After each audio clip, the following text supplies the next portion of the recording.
Ladies and gentlemen, we have arrived. The final drafts here on the channel. We set out in May to stream all 150 of our Best Ball Mania 4 drafts. The haters said it wasn't possible. They said you couldn't keep up. They said your rooms would be a disaster. Actually, they were right on that. But we are going to land the plane today in fashion. It's the final Best Ball breakfast. We have 7 drafts over the next 6 hours. We have Davis Maddock, and Soccer Dave kicking things off with us. We got Denny Carter, we got Lord Reeves, we got Jacob DeWin, we got Tom Everett Scott, we got Cooter Doodle, and then I'll be doing the last draft solo. Best Ball breakfast, hot Best Ball summer, 150 Best Ball Mania drafts. Let's go. My slow draft rooms are so much different than my streamed drafts. Does no one realize Underdog's half-point PPR? Idiots! Damn, bro. You know ball. Hope you guys packed your bags. I packed my bags. No, I mean, I literally packed my bags. Dude, Star Method's legit. Only way to max out every contest in a plus EV way. Week 17, you still gotta get there, bro. We have a finite sample. We only have so much samples. Is it negative EV to stream all your drafts? We just don't know. I realized I just mixed up your names as if you guys were a celebrity couple. Like if you were Brandon. No, it's actually pretty good because like you gave Davis my last name, which does seem appropriate because sometimes he is the kid that I didn't ask for, but I'm glad he's a part of the family. The branch doesn't fall far. Yeah, Davis and Kitchen look miserable right now because I did bring them together in the morning to draft together. On the Swolecast, it's normally all, laughs because we're all drafting on our own. We get to just do what we want and make fun of each other. But today, guys, we have to come together. We have to tell a story. I'm even willing to live a little. Do you think we can complete this mission, guys, of us playing nice for 18 rounds? There's going to be a couple spots where Dave wants to do something awful, and we are just going to have to overrule him. Davis is more along the lines of living a little these days. Again, people sending me DMs, people tweeting me, showing me screenshots. And I think Davis has capitulated to kind of what I was saying at the beginning of Best Ball draft season. So I think this is going to be a good draft for us. David, I didn't capitulate to you. I capitulated to exhaustion. I'm just tired, man, and I'm having a good time. But if I'm on round 14 and my options at wide receiver are looking thin, I'm just clicking Michael Wilson, We are off to the races. Sean knows this draft is going to be such a disaster that he's already free rolling me in it. So thank you, Sean, for letting me write off this one as a business expense here. Thank you, Sean. We're going to have to decide on Cooper Kupp. I would take him. No, you can't draft him in the first round. Yeah, I would take him, but I assumed I would get overruled. Peter, do not. He's been where? Let me know in the chat because last night my draft we took him at the 1-2 turn. I mean, I assume he's even falling more than that. So I don't think we need to take him at 7. Davis has this weird thing where he doesn't know about like where the first round value is. What do we want to do here? Eckler, Bijan, AJ Brown, live a little with a wide other Eckler. Yeah, Brown. Kitchen? AJ Brown. I heard AJ Brown and I heard Eckler. Or Bijan. Do not go Eckler. We can't get Jalen Hurts from this draft slot, so taking AJ Brown is bad. I don't care. Davis, Peter. We can easily pair him with Kyler later. Hang on, that's where you lose me. But Davis, it is okay to not have your first round wide receiver stacked. That is allowed. It's allowed every once in a while. Yeah, well, you're going to get to the final, and you're going to be up against 10 teams that got A.J. Brown and Hurts in the third round through, and then you're going to be like, well, shit, this was a bad idea. Davis, if this team makes it to the finals, I will be doing fucking cartwheels. I won't care about anything else. Listen, I actually had A.J. Brown last year on my team that was in the flagship finals for DraftKings, and Jalen Hurts was not on that team because he was not playing. Greg wants to know why you were strongly Davis said why he was opposed to AJ Brown. Why are you so strongly opposed to Eckler? I just have this preconceived notion that Eckler's not the guy you need this year. Like just a vibe space, you feel it in your just gut? a vibe space where they got so many different options. And I realized that he kind of ran pure last year, but I don't think it's going to repeat this year. So brutal. Cooper Kupp does finally go at 15 to the user Danny DeVito. We're about to be on the clock at 2-6. Started with AJ Brown, Barkley on the board, Waddle, Olave, the big dog, Devontae Smith. What do we want to do here? Davis, I'll let you get your vote in first. I feel like this is going to be a voting kind of draft. We got Hurts. We can pair him with Hurts. Why is Davis like you just said? We're not going to be able to pair him with Hurts. So I would vote Jalen Waddle. There is a chance in this room with all the badges and people staying in their lane that Hurts could come back to 31. Like no bullshit. There's probably like a 20 to 25% chance. Yep. Kitchen, okay. Can I talk you into Waddle? Yeah, sure. All right. Let's just see if this room feels nice. Everyone wants to stay in their own lane. Yeah. The badge bros, let us get our stack in the third. It won't happen, especially with Devonta Smith at the at the end of the second, possibly beginning of the third, possibly in the wheel. But I was just saying, no, Dave, you got to read no. You said when it's a piss. You said room. Davis that it was not that he was not going to be there at round 2, and he was. That's literally not what I said. I'm already having a difficult time with this. It's that Jalen Hurts is a bad pick ahead of Devonta Smith and Jalen Waddle. Yeah, we're not going to get him. Roto Bowser is going to take Hurts. No, Roto Bowser needs to go Josh Allen to stack with Diggs. Just leave a candle on, guys. Just leave a candle on. All right. I want your guys' opinion. I need the chat. Do you guys want a coffee pour or do you want a mimosa? What should we start with? Because we do have both here. I'll let the crowd decide. Davis, Kitchen, do you guys got any votes here for my beverage to start? I'm drinking coffee. So you can match that energy or you can start the party early. Yeah, it doesn't matter to me. You can get coffee. And because I mean this is a marathon, not a sprint, right? Like you want to. Yeah, I think we need. Okay, yeah. Allen goes. If Allen hadn't gone, I thought there was a chance the Roto Bowser would have taken him. But yeah, let's go coffee here, and we'll see what happens. Lamar, all right. That dude's down to live a little. All right, there's our coffee. Drafted Andrews. He's got his game stack. He's got Reek with Andrews and Lamar. Let's see here. Oh, you know what was so brutal there too is because this guy was going to go Mahomes. Like if Allen would have just slid it, we did have a chance there. We did have a chance. Metcalf, Gibbs, Amari, Ramondre, Keenan, DJ Moore. Gibbs is my vote. Kitchen, what's your vote? I actually don't mind Gibbs either. Yeah, let's go Gibbs. Gibbs, let's do it. All right, our team through 3: Jahmyr Gibbs, AJ Brown, Jalen Waddle. Dave, what's the vibes-based take on Jahmyr Gibbs? Because if I had to profile you, you would strike me as a David Montgomery guy. But are you, no, you feeling a little I like them both. I like them both, okay. Really.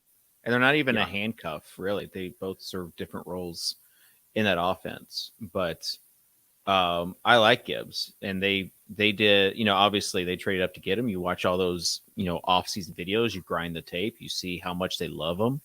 So he's going to, probably more of a DK pick than an underdog pick, but let's do it. Kitchen, what does it feel like getting to see the board today? If you guys missed it on Wednesday Swolecast, David Kitchen did an entire draft blindfolded, a tour de force performance, literally one of his best drafts of the offseason. How are you feeling after that momentous event?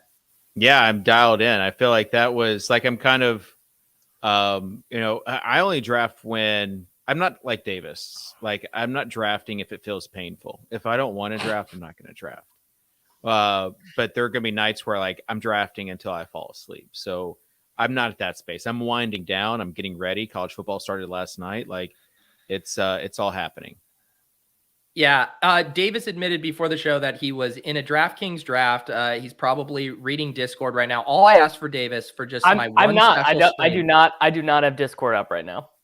All I wanted was your undivided attention for 40 minutes, Davis. It just the 3 boys just chopping it up, being present in the moment. Davis Huberman would want that. We took AJ Brown ahead of ADP instead of, guys who are going to score more points, and we got sniped on one pick by his stack. So we're off to a bad start, but we can save it. Mixon, Jonathan Taylor, Mike Williams, Najee, Drake London, Hopkins. What do you think? Ayuk? Brees is gone. I mean, probably London. What do you think, Kitchen? He wants Hopkins. I want Hopkins. Yeah. Hopkins is fine. We need the option. The bye week is not great, but we do need the optionality with stacks. Okay. Let's do Hopkins here.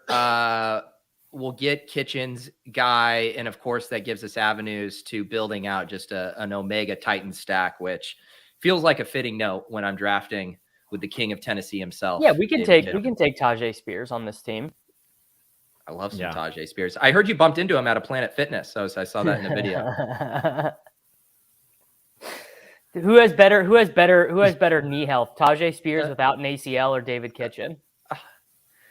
Dude, if Tajay Spears runs like that with no knees, I mean, then I need no knees because imagine. We know this was always the thing, though. People are like, well, he's not going to last. They don't need him to last past his rookie contract. That sucks to say, right? Like from just the human element that, the human capital, but that's all they need is that rookie contract from him. And then, knee replacements have come a long way. That's what I keep telling myself. Dave, what can we look forward to in the next Cavish newsletter? You recently gave us alpha on how to get our NFL package and red zone dialed up for the season. You promised us a consistent posting schedule. So what do we got next? Yeah. So today there will be a post, and really it's just like a hodgepodge of stuff that I'm researching and stuff that, I'm thinking about is in the space.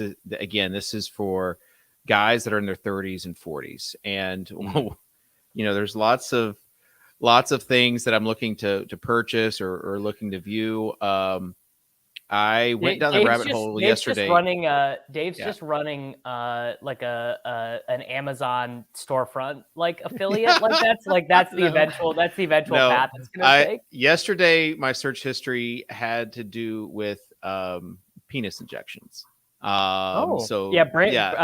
guy who's obsessed with reversing aging was tweeting about that yesterday. That's what led me down this path because I'm like, I need to know more. That dude has taken it's too much for me. He's gone. That guy has completely gone off the rails. Yeah, he's reverse aging, and when he said something about penis injections, I was like, I don't understand this. I feel like I need to know more. And then I realized this is all my search history. So everyone is living a little in this room. This is a tough room. Najee, McLaurin. Why don't we go Hawkinson? Like, what's wrong with Hawkinson? And I'll tell you why after you select him here. I never. He's sliding here. Davis, what if I told you he plays Jahmyr Gibbs in week 16 in a dome? Would that make it move for you? Sure. And he gets a dome game in week 17, but I think he's a pretty bad pick. Kitchen, you say why he's a good pick, and then Davis can make his rebuttal. Well, the reason why he slid was because of this, the dizzy spells, right? Like, that's the one big reason why he slid. But what happened yesterday? He got his contract. Signed a huge contract. And his boo-boo stopped hurting after that. Yeah. His ear stopped hurting. So I think he's fine for this season, and I think he's a great best ball pick for tight end. Like, Waller goes ahead of him now, so I think mid-fifth round is a good slot for Hawkinson. Yeah, the one thing for Davis is and I think in regular Best Ball Mania rooms today, you will be able to get JSN at pick 66, but not in a friends and family draft when our guy Gormanji is at the turn. That was never going to happen. Yeah.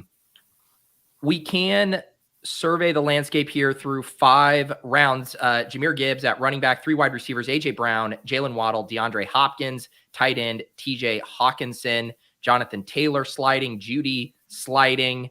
Don't see anything we need to do at quarterback here. So we're looking at running backs and wide receivers. Cook. You guys you could do Cook or like Jordan Addison if you wanted to set up like a bigger Minnesota thing. So we're just hoping that Justin Jefferson doesn't score any points in the fantasy playoffs. We're leveraging ourselves against the 101 teams. Davis, are you saying you will never take a Viking if you don't have Jefferson on that team? I won't take the two peripheral. Not Cook. Who do you want? He wants Akers. You can go Addison. I don't care. Okay. Davis, why you're hang on. Explain to me that you will not take Vikings without Jefferson. No, I won't take two of the peripheral ones without. So I won't take. One second. I gotta take Zay Flowers here. Okay, so I won't take Addison and Hawkinson. I won't take Hawkinson and Osborne, Addison and Osborne on non-Jefferson teams. But that's the perfect way to leverage a Jefferson injury. Isn't that the whole playoffs? Part of leveraging it? I mean, I would imagine that the Vikings offense without Justin Jefferson is just going to be pretty brutal. And I don't really want to take. I really don't want to have like Kirk teams. I guess maybe with like if you did Hawkinson, Addison, Love, Jaden Reed, maybe that works. I don't know. You also have your tight end. Also, I think Hawkinson is honestly like the worst pick in the top 100 picks. Really. I love how I think is Gibbs the only pick we really kind of agreed on so far? Is that the only pick? Yeah. Somebody peed in Davis's Cheerios from what the comment section is saying. Like Davis is not having a good morning. Yeah, I do actually I'm going to have to post this clip later. I did Best Ball After Dark with Bill Barnwell, and we did ask him if he would unblock Davis. And I'm going to post that clip later, but I will just say your path to getting unblocked involves Odell Beckham and perhaps would even make him a target for us on this team as a chance for you to get unblocked. I've capitulated and then uncapitulated on Beckham. I was like all in on him on the Rams. I like traded for him in a bunch of leagues. I actually traded like some like rookie picks for him in a couple of our dynasty leagues. Like Odell on the Rams was fun, but he's buried now, sadly. Let's see here. We're about to pick at 7-7. This is like a throwback room to May, like only green and tight ends up on the board. Yeah. The wide receivers available. You still have QJ in Sutton and roll the clip Sky Moore. We do have some running back fallers. Let's start getting our game plan, our ducks in a row here. Is Swift gone? Swift is still here at 85. That's who I would take. Kitchen. He wants Akers. Yeah, I mean, I would take Akers, but I'm fine with going Swift. The only other thing would be to take a wide receiver and then try to get a running back coming back. But I mean, I do love Swift. I'm good with a wide receiver. All these wide receivers are good here. I think Johnson, get one of those coming back. We can get one of those receivers coming back. Let's do DeAndre Swift. I don't think we will get a wide receiver coming back in this room. I think it'll be the Michael Thomas range when we get back. Well, what receivers are available? The receivers. Sky, Elijah, Quentin, and Burks. Yeah, and if we don't get those guys, it's not the end of the world either. There's going to be a good running back available. So I think we're in a good spot, honestly. Dave, how are you ranking cost adjusted the Eagles 3 backs? How do you rank them right now? I started off with getting a lot of Penny like back in June, like when I first started, thinking he was going to be the guy. Right now, he's undraftable for me. Gainwell, yeah. Yeah, because Gainwell he's like in the 150s, so he's going to be an easy pick later on. And then I only get Swift if he falls quite a bit. And then I can justify it. You're an ADP bro with Swift. He's a real ADP. He's a real ADP ho. Yes, I only live a little if like he has fallen dramatically, which typically does not happen. But look, we have Cam Akers coming back if we want to go there. I do not mind Cam Akers at these prices whatsoever. Do you think he's falling? You think Cam's falling because of Cooper Kupp? People think this offense is not going to be as I think good? He's falling in this room because we're at a piss boy room. I think that's why. Do you like it? I would take Bateman. I'm good with Bateman or Akers. Bateman is Oppo, our Waddle bet. Kitchen. Is Tua been picked? Or no? Are we still no, Tua is there, but we're probably going to have to dodge the Tyreek drafter twice, although they took Lamar, so maybe not. We did get Bateman. Sorry. You okay with that, Kitchen?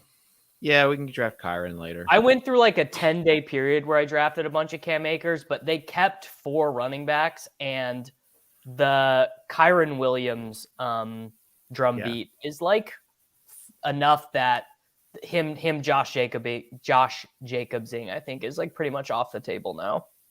Yeah. Which was a classic moment. If we're recapping some of the moments on these 150 best balls, a classic moment was Davis saying no to Cam Akers being a potential Josh Jacobs guy, and then later putting out a thread, like literally a few weeks later, putting out a thread on X on why Cam Akers could be the next Josh Jacobs. Was just peak Matic right there. It's Bayesian, right, David? Yeah, I was wrong though. I re-Bayesianed. I re-Bayesianed. You reverse Bayesian. I went back to my original position because I think for a guy who I think is just okay on a mediocre team, you got to be running into like 80% snap shares, and I just don't. That is not how I would imagine the season beginning for the Rams. Not to say, I mean, it feels like there's a 3-game stretch every year where Akers is playing like 90% of the snaps, but I don't know. I don't think that's the base case. Tyler suggested me putting a Pismosa in Davis's Cheerios to cheer him up, so I did just pour my first mimosa here. Cheers, fellas. You know, it's been fun drafting with you guys all summer long on the Swolecast, and I appreciate you guys coming together here to draft a masterpiece together. We missed Tua. Yeah. Did he go unstacked? Or is that no, he did 2 guys from the same week 17 game. That's a no-no, by the way. All right, we're on the clock here. I'm a Gibson guy, but you guys go with whoever you want. What do you like, Davis? Gibson's fine. I like Gibson. Yeah, let's do Gibson. I'm seeing here. I mean, we probably want to think about Kirk next round with Addison and Hawk, but I don't think we need to take him here. All right. So our team through 9 rounds, we got 3 running backs, Gibbs, Swift, and Gibson, just the holy triumvirate of please catch a shit ton of balls. Wide receiver, A.J. Brown, Jalen Waddle, DeAndre Hopkins, Jordan Addison, and Rashad Bateman, and tight end, T.J. Hawkinson. A very cromulent squad here so far, in my opinion. Most shocking moment of content for me this offseason was Brian Robinson being on the 0 running back list and not Antonio Gibson. I mean, I was like, I had to look at it like 3 times, and I was like, I can't. I thought for sure Gibson would be locked into like number 7 on the list, but Brian Robinson was the guy. Yeah. What am I at on those guys? Because I started out Gibson and then I swung heavy to Brian Robinson. I'm like almost equal. 10.9, 10.2. I was Gibson. I let's see. Let me look here. Because I was only Gibson early. So I have 0 Brian Robinson. 329 0. teams. 0. 13% Gibson, 6% Brian Robinson. So I'm catching up. Yeah. Kitchen, a guy, his story just feels like one that you would want. I agree. I love Brian his Robinson story. feels like a Kitchen guy. Like Kitchen watched him at Alabama, like the 3 college football games a year that he watches, like, and he remembers Brian Robinson looking good. Davis, I watch college football every weekend. We live here in the South, please. But no, I just love Gibson. It's if he was on any other team than Antonio Gibson, I just have a huge man crush on Gibson this year. Like, I think this is his breakout year. I think Robinson is just clearly the number 2. We'll see if that plays out or not. But yeah. So Odell sitting here, we probably can't. I mean, the one hole who took Jefferson does have Allen, but it'd probably be pretty dangerous to let Kirk go here. Yeah, we got to take Kirk. This team is like completely dust without him. Kitchen, Kirk? Yeah, it's fine. Yeah. Let's do it. So we stack up our bet here. This is the universe where Jefferson either gets hurt or plays Jair Alexander for 3 straight weeks in the fantasy playoffs. Are you worried? Are you worried about Jair Alexander, brother? Dude, I had Brett Coleman on the randomizer last night, big X's and O's film guy. And I asked him a question.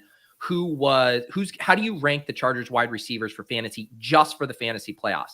And he pulled up the matchups and he was thinking, and he started giving me the matchups in the tough cornerback matchups that Mike Williams was going to have on the outside, and why Quentin Johnston was going to crush in the big slot for the Chargers due to their tough cornerback matchups week 15 through 17. It was music to my ears.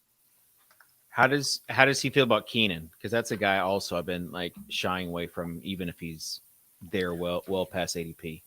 It's funny. I asked him, about all three wide receivers, and he would only really talk about QJ and Mike Williams. So, I mean, he seemed very hyped on QJ, and he's been doing like video work for the Chargers and stuff. I think he has some, a little plugged in, some little inside sources there. So, I mean, it confirms my priors. So I loved it. I don't really I'm in on this Chargers. Like, they get Kellen Moore, they lead the NFL in points thing, but it's still not fucking Devon Chain. That's why I wanted with our next pick.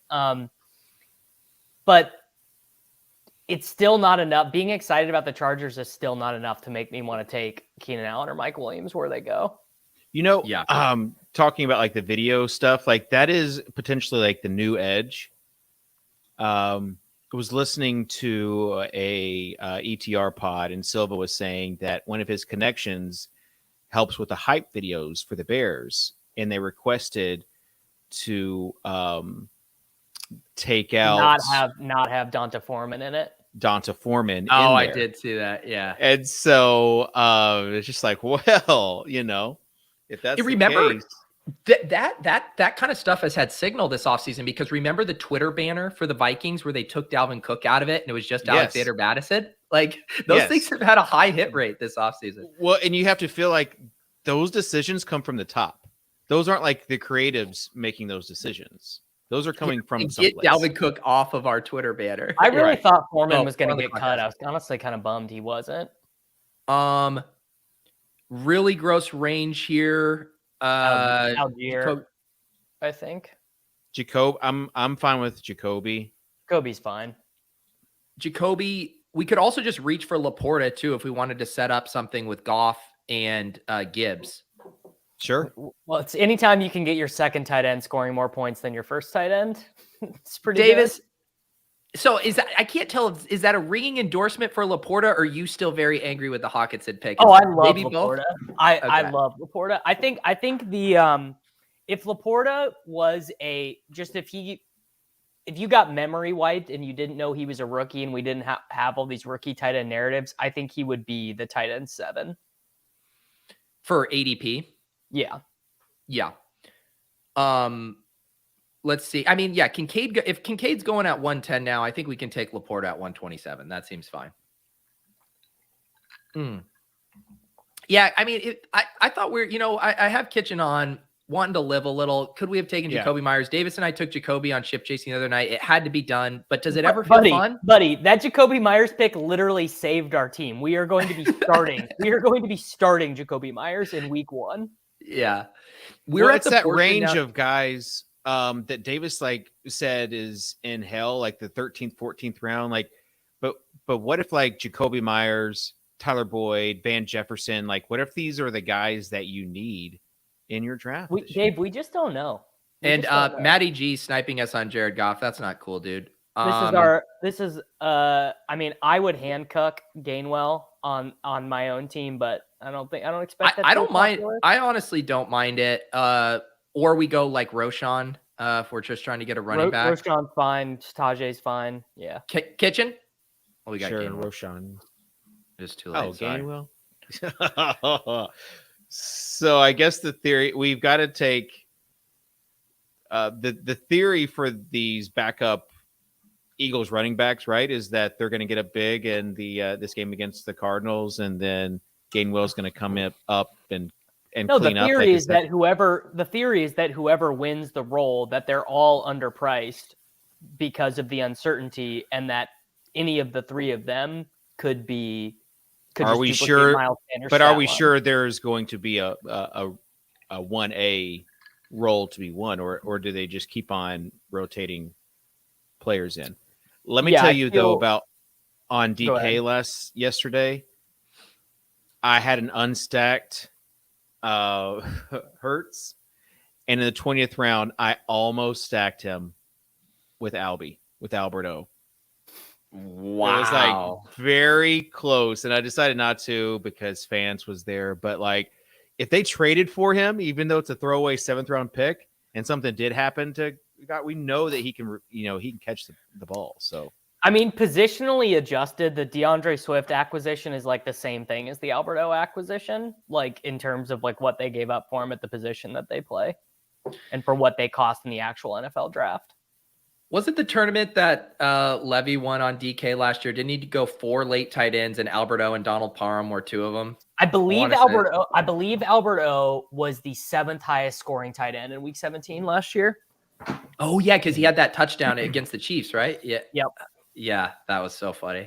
It was right after Hackett had gotten canned too, right? Then Alberto finally gets and the new coach came in, the interim coach, and he was like, I don't understand why we haven't been playing this guy. He's always open. He was like, Davis bet like first touchdown for Alberto like every week. That's the no, inaccurate. I bet first touchdown for Dulcich every week once he came back because he was like 40-1 because they thought he would play behind Beck or whatever.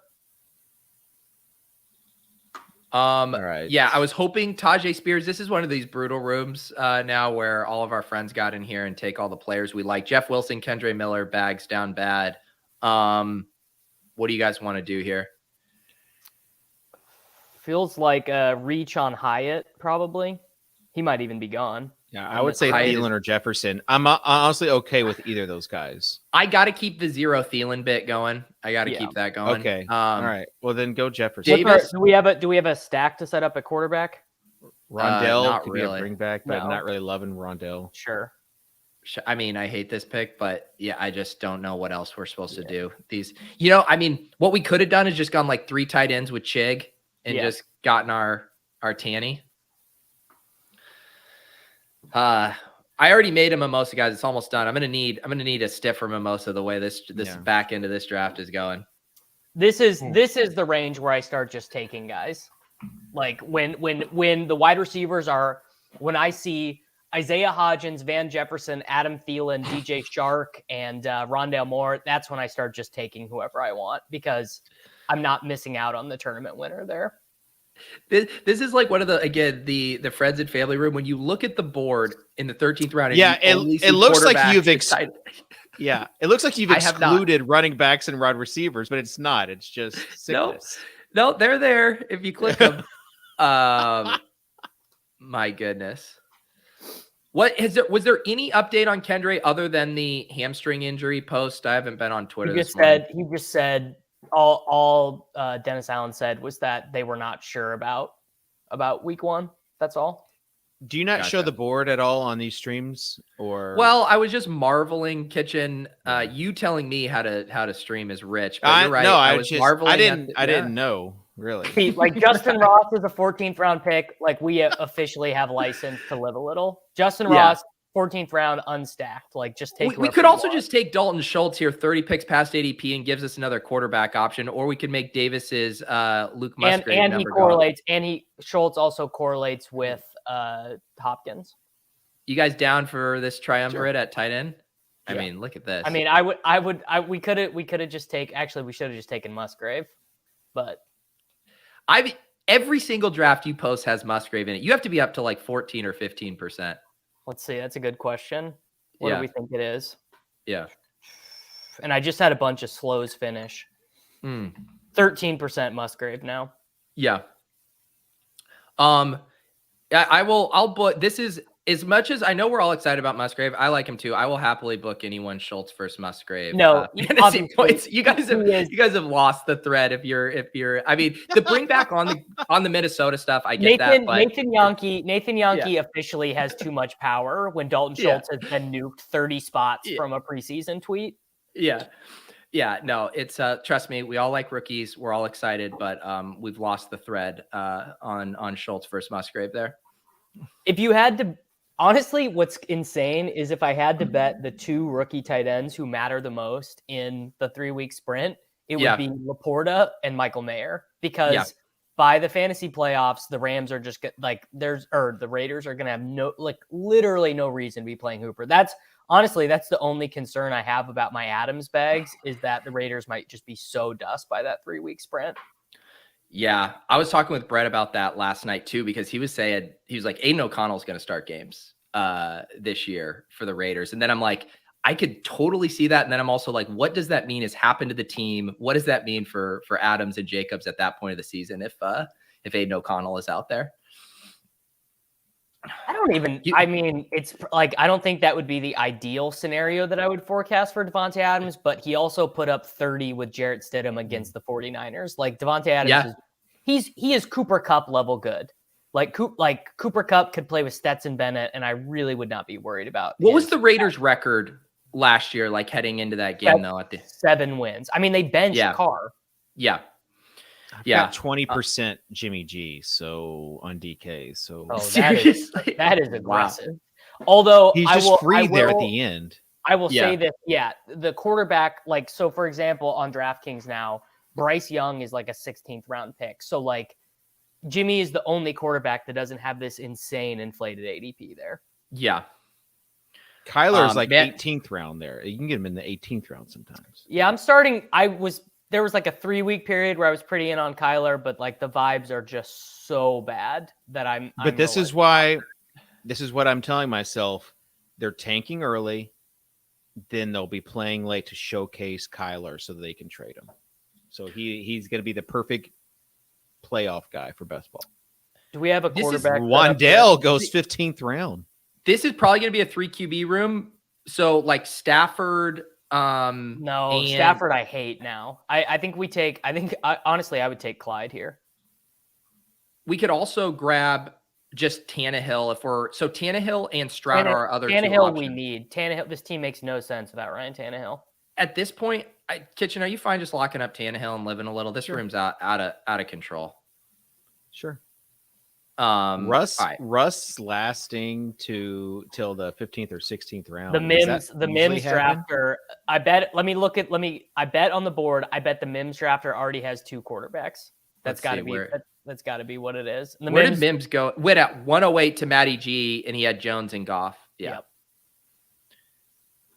This Dulcich drafter has Herbert and Jordan Love. They might. I could see Matty going 3 QBs with Russ here, or TTP going 3 QBs. So just go naked Russ. Yeah. Naked Russ doesn't sound like a fun time to me. Oh yeah. Well, now you can backstack him because of preseason tweets. We can get You can get Dulcich. No. Who's the other Saints player that they just signed? Lutz. The kicker? They traded for Will Lutz. Oh, they traded and they have Marquez Callaway. Did Sean Payton just send like a mass text to his like Saints group on his phone? He's like, hey, anyone looking for a You know the most mystifying Deontay Hardy goes in the 15th round. Like what we're not even having fun anymore. No, this was not a fun room. I love it. Yesterday, I had just one of the loosest rooms ever, and it was a disaster. Like all the quarterbacks were going early, and it's like soft, but just miserable. This one's miserable in the complete other direction. This is insane that Russ is still there in the 16th round. We could still. I mean, Davis, we do have Van Jeff with Stafford. Sure, that's fine. Or do you want to just? You guys both love Michael Wilson. Should we play Michael Wilson? Oppo, yeah, let's get Michael Wilson. Yeah. All right, we finally got a guy that we all like. Did you guys see the Gannon clip from last night? His like pump up speech to the Cardinals. Did you guys see that clip floating around? It's like Michael Scott level cringe. Oh no. Well, wasn't there? And there was that clip earlier in the season of him meeting Kyler for the first time, and it was really bad and uncomfortable. Yeah, like he's like throwing out candy bars to the guys.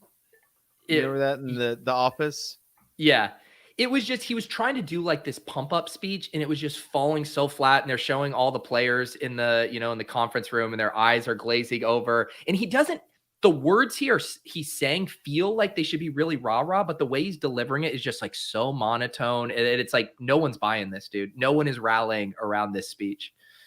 Yeah, this was the other comp, big time Kendall Roy vibe. But at least Kendall Roy had a little bit of energy, in his speech. He was at least vaguely convincing. Yeah, he said, if you don't have the fire, well, you better find the fire. That is Kendall Roy. We just traded for Josh Dobbs. Find the fire, guys. Yeah. What do you think Cliff Kingsbury is up to these days? Is he on a team or is he still in Thailand? He's a quarterbacks coach somewhere. Assistant, he's a quarterbacks coach at USC. He's hanging out. Wow. He's hanging out with Lincoln Riley and Caleb Williams. He's having a good time. He strikes me as like, McVay has a bad year this year and does just retire, and him and like Cliff, go on another trip back to Thailand. Or I could just see those two being bros around the LA kind of club scene together. I think they are friends. I think that's confirmed. I think maybe they were on a staff together. Yeah. All right. We have a 2-4-7-3 build, guys, with 2 more picks. Should we just take Stafford stacked up with Van, and then we could round it out with 2-2 in the last round? Who says no, Davis? Saddest sentence in the English language. Matt Stafford stacked with Van Jefferson. Actually, we probably need a running back, so we could go Kyron and Stafford. Sure. Or Kareem. I think Kyron's already gone. This room sucks. Yeah, he went Where early. Where did Clyde go in this room? We've jumped the shark. We have jumped the shark when people have figured out that Clyde is a good pick. Like fantasy football is supposed to be, people are not. Yeah, we got to take Stafford, but fantasy football is way more fun when people just. I'm okay with Zach Moss or Jerome Ford or any of those guys. That is Moss back? Because wasn't he broke his arm or something? Yeah, but he's going to be back, and he will be the starter when he's back. Evan Hull is my preferred way to play that backfield. We do need a running back. I think 4 running backs here is too thin. I agree. Sean Tucker is my vote. He's probably already gone in this room. Yeah, he went. Keontae Ingram. Literally, what are we? Okay, fantasy football has jumped the shark. Fantasy football has jumped the shark. I'm actually okay with Ford, Hunt, or Moss right there. Or we can go Keontae Ingram. I'm going to ignore the Hunt thing. I'm going to put 4 teams, 1 Hunt. If we're like the Ingram thing is so you can just close your eyes and see it so clearly. Like the team is just like total dust. I'm total dust. And James Conner is not playing, and Keontae Ingram is just getting like 22 of the least efficient carries in the history of organized football. Can I put in a name that I do want to draft on stream at some point today? It doesn't have to be this draft, but this guy needs to start being drafted in some leagues. Oh, gross. Yeah. That I am a chain. Give me a good counterpoint of why Savon Ahmed. Do you just have a thing for practice players in the Miami backfield? Practice players, buddy. We're not talking about practice. Have you seen the depth chart in Miami? Yeah. So I will dispel it pretty quickly. A chain is going to be back for week 1. He and Mostert are going to get all the high value touches. They signed a practice squad running back, so they don't even and elevated him to the active roster, so they don't even love Ahmed that much. And then by the time that it maybe some attrition to Mostert or maybe a chain gets re-injured, by the time that happens, then Jeff Wilson will be back off the designated for return IR. Ahmed also is like, he injured his neck the last week in the preseason game. Like, I don't even think he's at practice. All I'm saying is Ahmed. I actually think until he's back. I think Laird's buddy Gaskin is actually the better pick because he might just leapfrog Ty Chandler immediately. Right, but I'm saying Ahmed doesn't have to leapfrog anyone.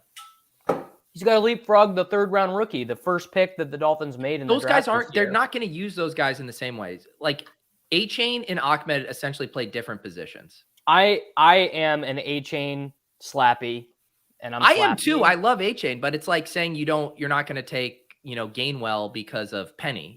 They're playing different stuff. I also just don't think Savon Ahmed is all that good. Well, I mean, look at the running backs we're looking at back here. I think Ford is like decent. I'm actually on board with Ford. Ford, the discount on Ford now because of his little injury and Pierre Strong has been pretty nice. He's a very nice pick. He was at the time he got injured, he was my most drafted running back, so I had to peel off. Like I had to stop taking him entirely. Yeah, I think what am I? I had cooled off too. I think I'm still probably up at 9% here. All right, we did it. The first draft in the books, it wasn't always easy. We had to do some voting, we had to do some overruling. There were points where people were mad. I don't think this team is going to be the $3 million team, but that's all right. They can't all be winners. You got to get your bullets. My blindfolded team was better than this team. I don't know if I'd go that far. That seems like a bit of a stretch here. Let's recap this one for the audio listeners. I know Karain wouldn't post his mega stream audio on the podcast feed, but I will. And also, Crane's not even posting ADP chasing these days. I had to go post the ship chasing one from the other night. I'm behind on the Karain he's really phoning it in. And Kitchen, I do want you to thank me for having you on my marathon stream because Karain was too big to have you on his. I thought that was very offensive.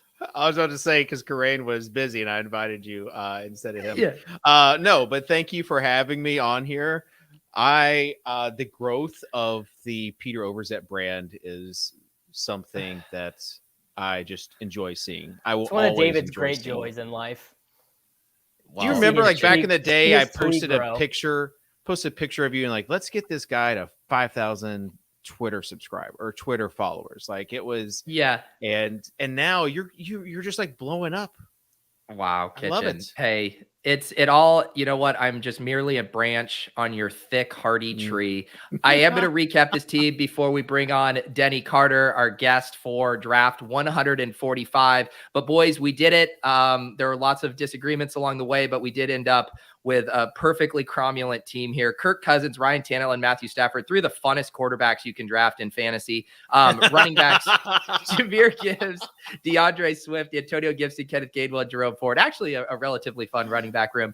Wide receivers, A.J. Brown, Jalen Waddle, DeAndre Hopkins, Jordan Addison, Rashad Bateman, Van Jefferson, Michael Wilson. And honestly, a fine wide receiver room, T.J. Hawkinson, Laporta, and Schultz. I think it's really just these quarterbacks are so aggressively boring that it's impossible for this team to seem fun, but I think it's fine. Maybe that's what you need this year. It could be what we need. Fellas, appreciate you as always. Anything we want to plug, Kitchen? You got Kavish. You got to check out the Swolecast from Wednesday where Kitchen drafted blindfolded. Davis, anything you want to plug here? Just posted the League Winners podcast with Karain on the Sports Creative Fantasy Football feed. I sent Karain the audio, but my guess is he's not going to get that uploaded on the Legendary Upside feed until maybe Monday. So you guys can go and check that out. And the main event draft with the guys, if you've not listened to that podcast yet, you can see what happens. You can listen to this and see where 3 people are out of sync, and then you can listen to one where 5 people are completely in sync and have basically no arguments through 14 rounds. Our biggest argument was Clyde Edwards-Helaire versus Sean Tucker, and we ended up getting them both. Wow. Sometimes it works out well. I think maybe what we'll do is we'll bring on each guest to say goodbye to the other guest. It is none other than Denny Carter. Denny, do you have anything you want to say to Davis and Kitchen before they leave? Yes. You were talking about running back ability as if it matters. It might be. Denny, I have been full running back talent pilled, actually. Oh, come on, man. No. Not at the top of the board, but when I start getting into DeAndre Swift versus Cam Akers or Evan Hull versus Deion Jackson, I've actually been talent pilled. No, I am on Hull, but the Miami backfield discourse was all off. I did not enjoy that at all. Thank you, Denny. I appreciate I like how Denny's wearing a hat and I'm not wearing a hat. It feels like it should be. Yeah. Oh yeah. You gotta be crap. I mean, when you're coming on a fantasy football stream, you are required to wear. I keep a stack next to my desk so that I'm never without a hat on stream. Well, I'm wearing one because my hair is all messed up and I just can't be seen like that. You can't be seen like that in public. All right, guys. I'm gonna let our Swolecast bros go. Appreciate drafting. Thank you for have fun. See ya. Bye, Davis. Bye, Congrats, Kitchen. later. All right. Now that they're gone, Denny, you and I can draft Savon Ahmed whenever we want. That's what I'm saying. Who cares about A-Chain? Come on, man. Yeah, I mean, these guys are really just harshing my buzz. They drafted him and they were like, we don't really know how to use him, but he's fast. Yeah, exactly. Come on here. No, I had to bring on, you have Kitchen and you have Davis on, but the way you kind of pace your guests is then you get those fantasy guys out of here and you bring a guy on who actually knows ball. I bring a guy on, Denny Carter, who knows ball. Denny, we're drafting from the 1-2. We got the influencer picks here. I know I've listened to you draft a couple underdog teams on the Roto World Good Football Show podcast. Have you been drafting many underdog teams of late? Sort of. I've been bouncing between that and DraftKings. I loved your video the other day where one of your characters was like, DraftKings is so soft. Yeah, that's me. That's me. Exactly. Yeah, no, I can't blame you. I hear it so soft, and then you get sniped on QBs and shake your fist at the world. Right. Denny, do you have any Galaxy Brain picks for us at 1-2? Or are you a Chase and Jefferson guy like the rest of the sheep? I'm kind of a CMC guy. Are you really, Denny? I am. My God. Are you not? It's so hard to get 1-2s that I'm Chase, but I was like joking about that. But I'm here to service my guests. You want to do CMC over Chase? Yes, I do. Oh my God. We're off to a great start. People kill Denny to get top 2 slots to take to Jamar Chase. Okay, sell me on CMC over Jamar Chase, because Denny, you used to be a tentpole of big wide receiver. You are one of the leading, cavalry in the zero RB, and you're out here taking CMC over Jamar Chase. Look, and I know there was something about like his snaps would be scaled back or whatever. I know people are freaking out over that. I get that, but Brock Purdy under center means that CMC is going to see 300 targets this year. It doesn't really matter like the early down work. I don't really care about that. I just want all those targets, and I think he'll get it. He's in a great offensive environment. Honestly, I'm also freaked out about Joe Burrow's injury. I know they have so the Bengals coaches talked the other day about, we have a top secret plan in place so that Burrow might be able to play. That doesn't sound great. That doesn't sound great to me. So it puts me off Chase a little bit. Okay. All right. Hey, I like it. If you're going to come on here, you got to have, a strong take to back it up. And I think that was a strong take. Are you kind of fading a lot of the Bengals? Like, are you out on T Higgins kind of for similar reasons? I don't find myself targeting T Higgins unless he falls. I know that says something, everybody says, but like him and between him and Devontae Smith, they're going around the same spot. I think I go Smith pretty much every time. Okay.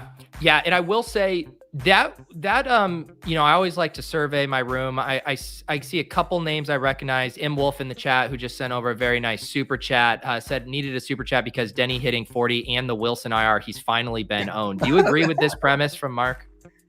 The Wilson IR? Is he talking about Jeff Wilson? Were you big on Jeff Wilson? I thought it was Russell. I was like, what did I miss? No.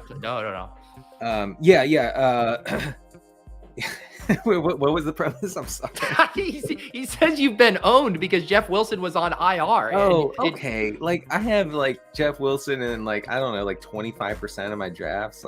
What? I mean, he's like a 15th round pick until recently. So wow. Yeah. So Denny is in fact saying he's not been owned on the. Jeff No. It's not. Yeah. I mean, you can check the bio if you need to, but not been owned. By the way, I saw your huge breakfast and it looked really good. Thank you, Denny. And I hope this isn't rude. I'm pouring myself a mimosa right now. Is that okay? Really? Yeah, we're great. Also in our Best Ball Breakfast mugs available in stores now, link down below. Denny, I'm normally not a mimosa guy. I'm normally a Bloody Mary if I'm doing an alcoholic beverage in the morning. Yeah. And yet I think logistically, I figured the mimosas were a little easier to pull off. Oh, for sure. No, you can't do a Bloody Mary. Are you kidding me? Yeah.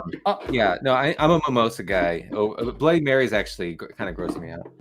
I did want to address this. I was actually shocked I was able to book Denny, considering his newfound fame after ending up on Hard Knocks. Are you getting stopped in the grocery store now? What has life been like since that moment?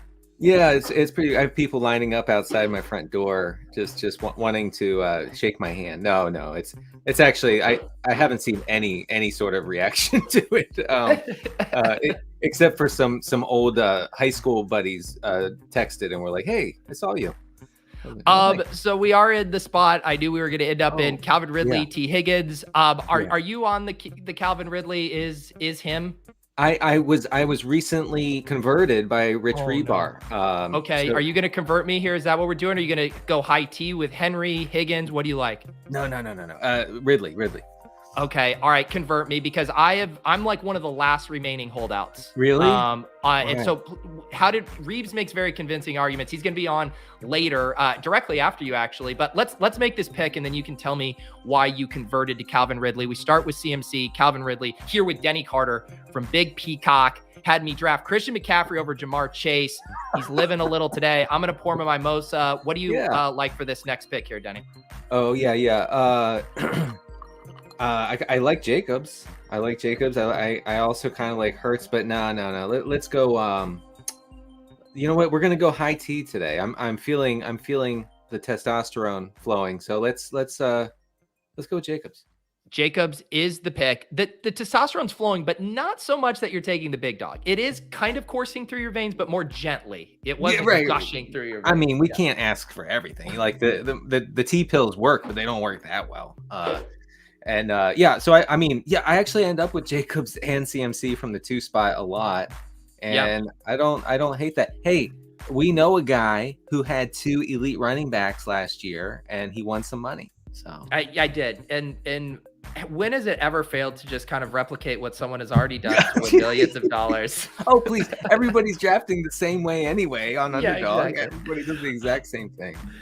All Master says here, very much appreciate this. If you are one of the 700 watching and haven't liked and subscribed, I need you to get on it. I need you to get on it as well. 700 people tuning in for Denny Carter here, our team through 3 rounds, CMC, Calvin Ridley, Josh Jacobs. Now, sell me on Calvin Ridley. Tell me why I need to be a convert at the Church of Calvin Ridley. Right. So I originally I was not on it. You know, we talked with John Shipley, the Jaguars beat writer, and he said the ball will be spread around, and Doug Peterson's offense is not really one that like force feeds the ball to one individual receiver. So I got it. So Christian Kirk is the same as Ridley, is the same as Zay Jones. I got it. I understand. Mm-hmm. And this is nothing about John Shipley. He's a great reporter. But then, I did think about it a little more. And then Rich said, look, the Jags are going to be among the most pass heavy teams this year. Like there will be like no effort to have a balanced offense, most likely. And Ridley is superior. He just is superior. So I bought into that, and I have decided that Evan Ingram and Zay Jones and Christian Kirk, they're not going to get in the way of a big Ridley season. Okay. All right. Yeah. I'm very okay with my underweight position. It would be very close to a full fade if I was drafting all by myself, but I've been drafting with some people who watched him look really good in training camp, and so I have clicked him a little bit here. It is tough. I've been taking a lot more Christian Kirk. I really like ETN. I like this offense, but it does feel to me like one I want to play through the cheaper pieces there. But Denny, we talk a lot about aren't you worried? Aren't you worried? I now I'm starting to lose a little bit of sleep. Just a wink at night that Calvin Ridley has that dog in him, and that I don't know ball. That's what I'm worried about. Yeah, no, I mean, if you just know some ball, I think that you'll take the ball knowers all like Calvin Ridley. I know, I really do. All right, so Denny, we're going to be picking in the end of the 4th here. Christian McCaffrey, Josh Jacobs, Calvin Ridley. I'll put Najee Harris in the queue for you. Does anyone get more beaten up on fantasy Twitter than Najee Harris? This poor guy, Denny. Oh God, it's actually like it's too much. And I actually went on the Roto World Football Show yesterday, and I made a bold prediction, Pete. And my bold prediction was that Najee Harris finishes as an RB1. Oh my God, Denny! If you make me draft Najee Harris here at 47, we might just have to end the stream. No. I'm not gonna do it. But he was hurt last year. He had like a broken foot basically, and he played on it. And this year he's going to be in a way more positive offensive environment. I know he's going to cede snaps to Warren and whatever, but he's going to score all the touchdowns. Come on, we love touchdowns. We do. It is funny because The scary thing about Najee is not Najee himself. It's just if the Steelers and Pickett are really, really good and he just gets the Jamal Williams, 14 goal line carries. That's exactly right. Like I could see him scoring like 18 touchdowns, 20 touchdowns. Right. And so then the thing is, I will say this, if you're taking a lot of Najee, I think you should be taking a ton of Kenny Pickett as well, because that means that offense is rolling. We are on the clock here, Denny. Wide receivers are getting a little thin, although Deontay Johnson is here. Is that your guy? Yeah.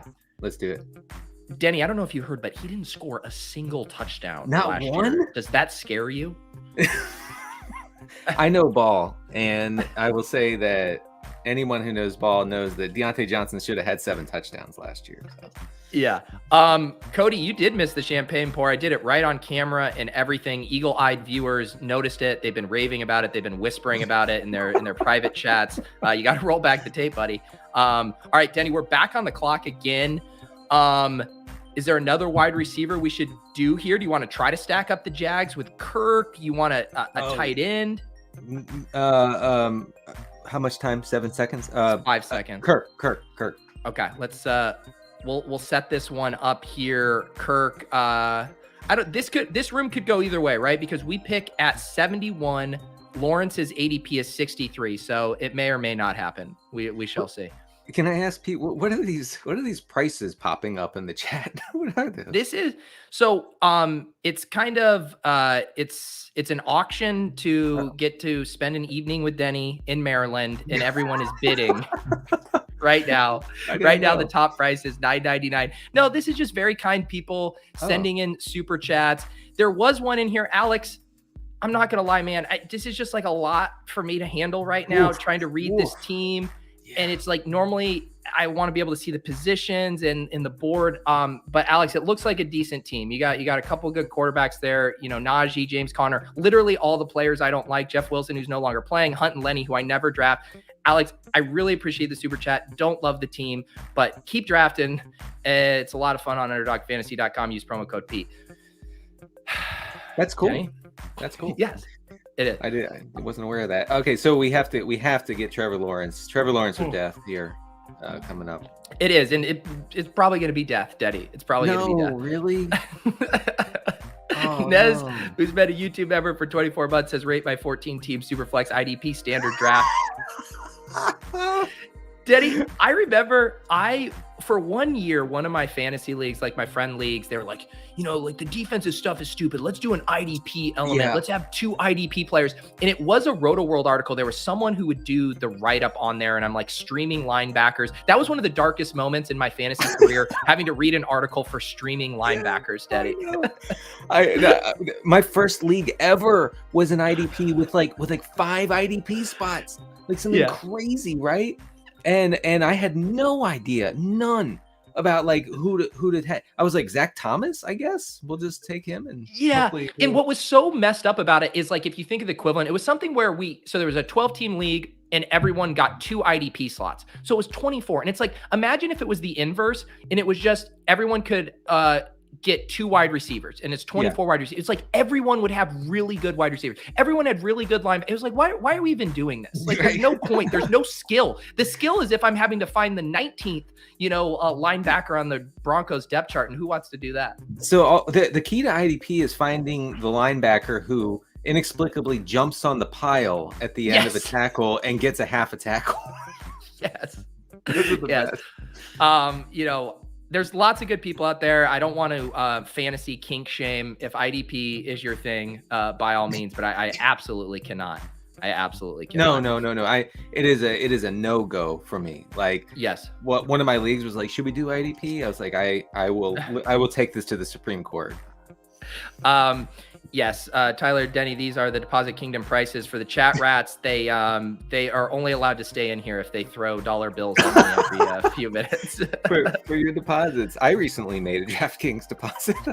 Did you I'm really? approaching Deposit King status as I throw away money on golf. Denny, you are like a low-key degen, right? Like you'll toss in the showdown lineups. Like, you're the kind of guy, you're not like 150 maxing, but you want to have like a little bit of action on every event. I pretty much do. And like last night I made a bunch of college lineups. And you're sick. Let me tell you, man, that went terribly. Yes. Hey, here's the thing, Pete. I had flames all the way down. All my guys were flames, and I won like $3. What is with that? What? Did you write Jason Robbins a strongly worded letter? Mr. Robbins, I had all flames. Why didn't I win, sir? I log on. I'm no, I'm not. Because if in college, if you don't score 380 points, you're not winning anything. 100%. Denny, we did get sniped on Trevor Lawrence as the Lord intended to an unstacked drafter there, Mr. Polaroid. Seemed inevitable. We do get George Kittle falling all the way to 70, Judy falling, Addison, Brown, Pittman, Pitts. Anything jump out to you here? Yeah, Kittle. I like Kittle. My Roto World colleague Kyle Dvorchak has sung the gospel of George Kittle lately, and I have been listening. The other nice thing about Kittle, because we do get sniped on Lawrence, we also have CMC. This sets us up for a Purdy selection potentially later. Yeah. Also, hey, I'm a week 17 bro, sort of. Are you? And you know ball. And I know ball, and I know week 17 schedules. Can we? Is Dotson gone?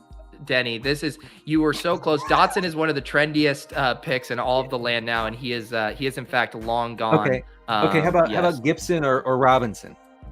That we can get those guys, but I would also think we can wait because those guys are picks 99, 100. So I think we can wait around. Do you like any of these wide receivers? The Judy slide, Addison, Marquise Brown, Pittman, Quentin Johnston. Not Judy. Addison. Yeah, let's do Addison here. We didn't have any other correlation stuff. Jags are opposite the Panthers. Look at you completing my sentences. Deontay Johnson opposite the Seahawks, but JSN's gone. So yeah, we didn't have much we could correlate there. I guess we could have taken Pittman opposite of Josh Jacobs. Is that a correlation that makes it move for you? Oh man. But we can still get Richardson. We can. Can I float a Richardson take that I don't think I've ever actually articulated, and I want to hear your thoughts on it? Yeah, sure. This is my take, and I would, if I enjoyed the X experience, I would fire this off on Twitter, but I don't.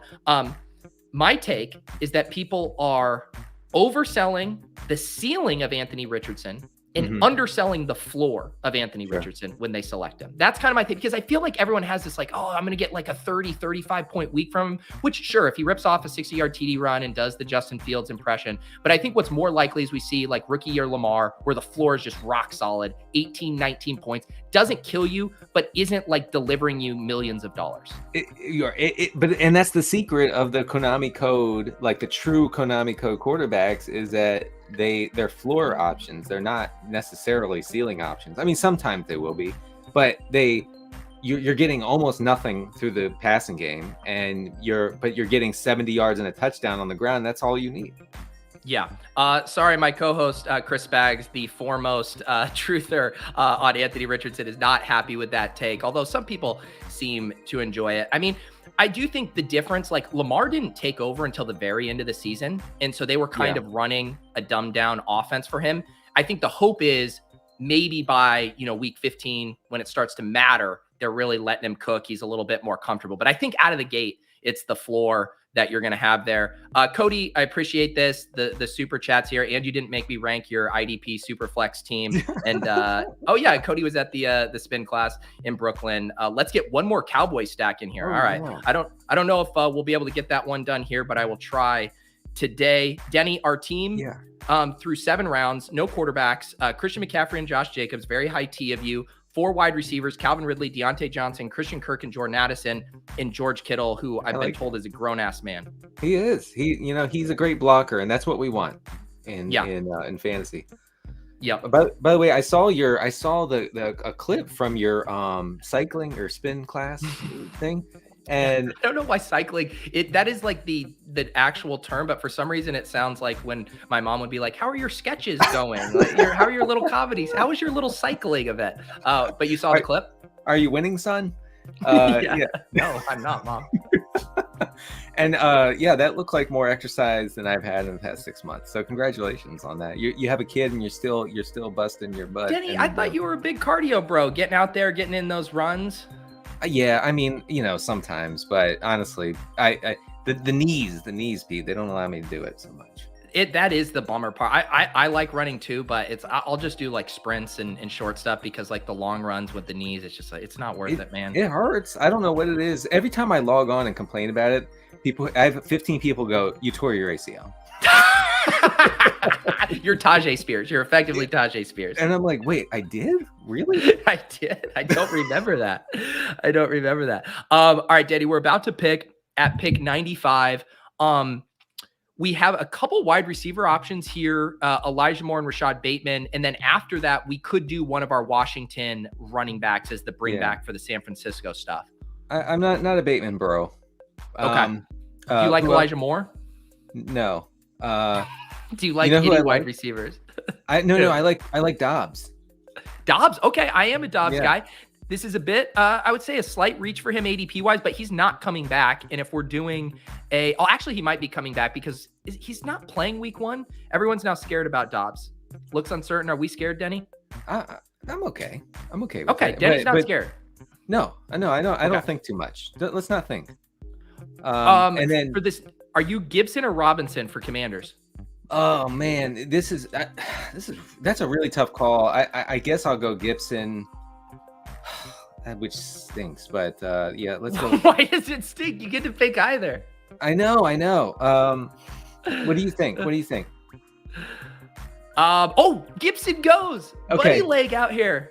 Just Buddy Lee sniping us. They're going to take Robinson, aren't they? That would have been very funny. Very funny. Okay, so we do Brian Robinson here? Yeah. Let's do Robinson. Okay. All right, we grabbed Brian Robinson and Dobbs. I've been drafting a lot of Dobbs, but he has been falling in injuries because he was in drafts because he's listed as doubtful. But if you're not a Bateman bro, why are you not a Bateman bro? Are you a Zay Flowers bro? Are you an Odell bro? What kind of bro are you? I'm primarily a Zay bro, and then secondarily an Odell bro.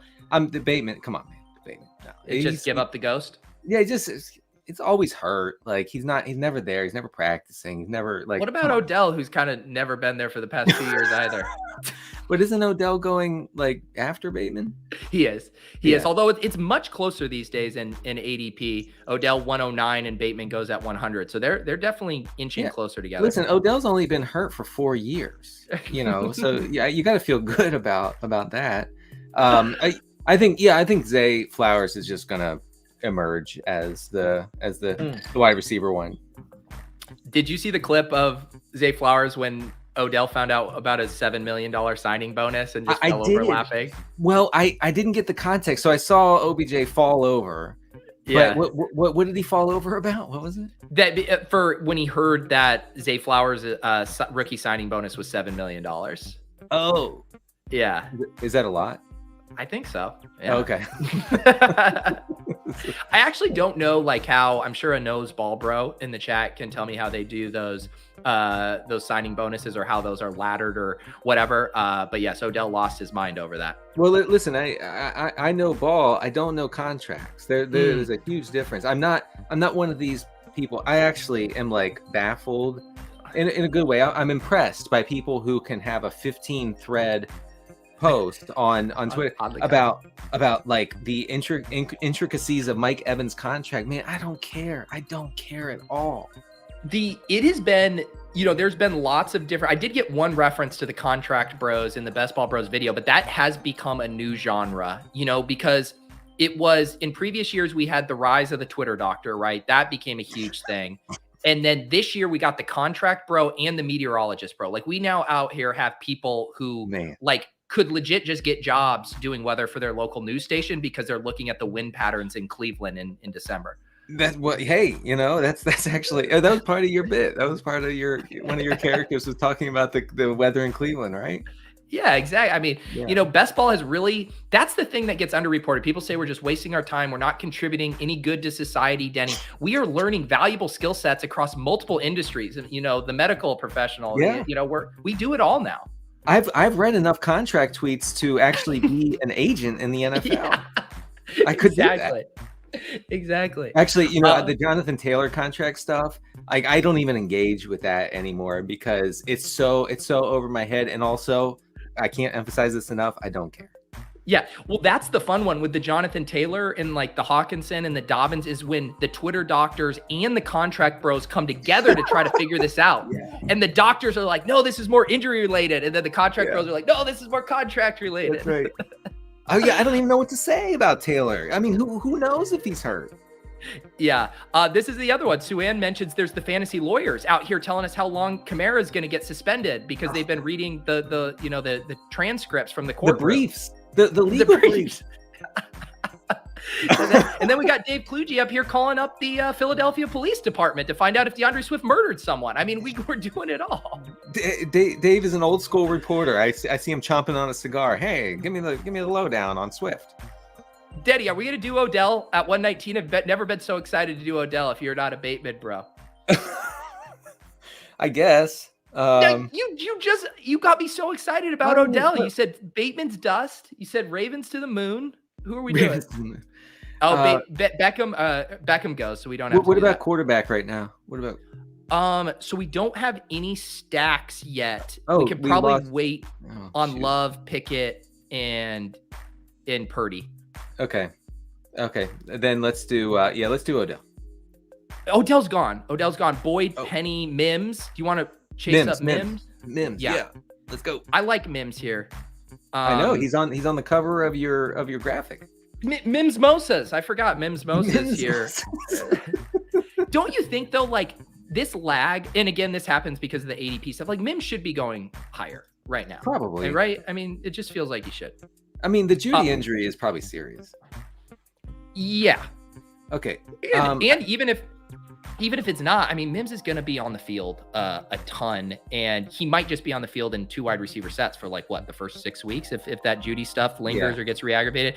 All right, we're back on the clock. Rookie tight end Dalton Kincaid, Rashad Penny. I don't think we want to do 3 Jags without the quarterback. No. We could reach for another. The running backs are disgusting. It's disgusting, Denny, but we're doing fine at running back. Do you like Penny? No. But okay, let's do Penny. Okay, are you taking what's the official Denny take on the Eagles backfield? That I guess I'll take Gainwell over the others, but it doesn't. Gainwell doesn't even have a ceiling because Hurts doesn't throw to running backs. So I can't envision a scenario where like Gainwell's the guy you need. I think Penny's good. Look, there's this phrase that I made up, Pete, and I want to share it with you. Better and best ball, and I think that Penny might fit that description. I love it.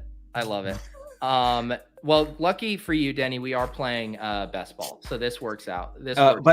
By the way, I had to look up the word cromulent because you guys are always using it. And I know Davis is used, and I was like, because I was thinking, this must be like a mathematical term I've never heard, right?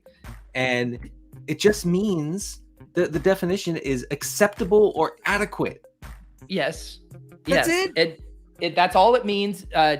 Davis started saying it multiple times, like unironically, just to flex his SAT words on us. Yeah. And now I can't stop saying it. I think it's a cromulent word choice in a lot of situations. Davis doesn't know ball, but he knows book. And Davis doesn't know ball. He knows book. I mean, cromulent. I got to get this clip posted, but I did a Best Ball After Dark with Bill Barnwell last night, who has Davis blocked. And I asked, what do I need to do to get Davis unblocked? And it was over. This is what's so crazy about this. The block happened in 2014 during the great Odell Beckham wars of Twitter. I know you were team big wide receiver back then. I was just a lurker in the fantasy space during that time. And I was firmly on team big wide receiver. I was like, if a wide receiver is not 6'3", 220, you literally cannot draft him. That was like the Discord. Anyways. It was. Bill Barnwell said that the only way he'll unblock Davis is if he wins a tournament or a fantasy contest or anything with Odell Beckham in the lineup that he will unblock. That's funny. Yeah, I remember. I mean, look, Davis was down horrendously at the time because he was saying, Odell's not big enough, and then Odell lights the world on fire. And I was down bad too. I'll say. Yeah.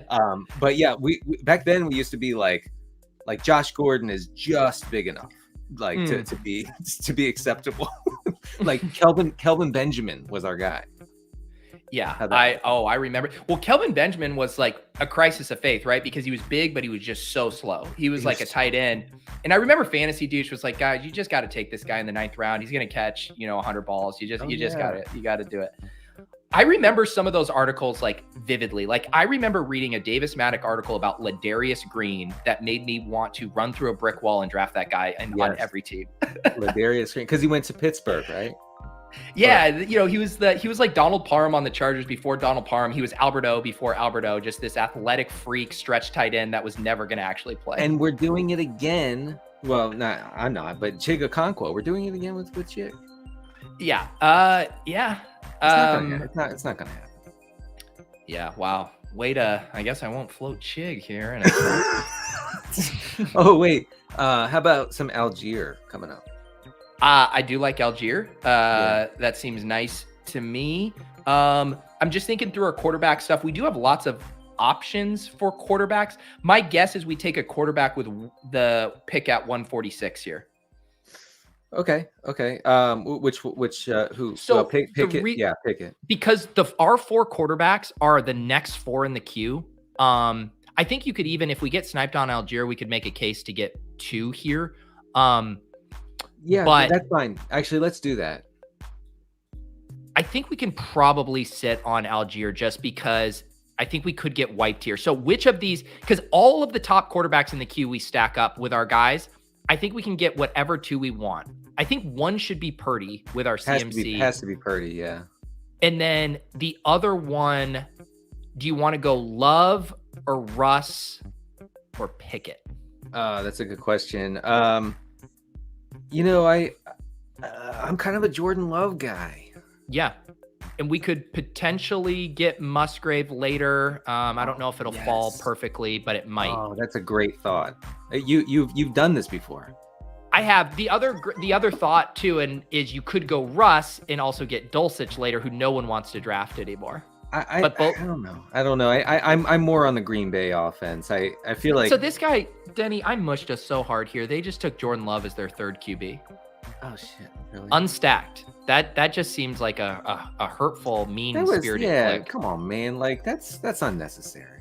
Do you Russ or Pickett? Pickett. Okay.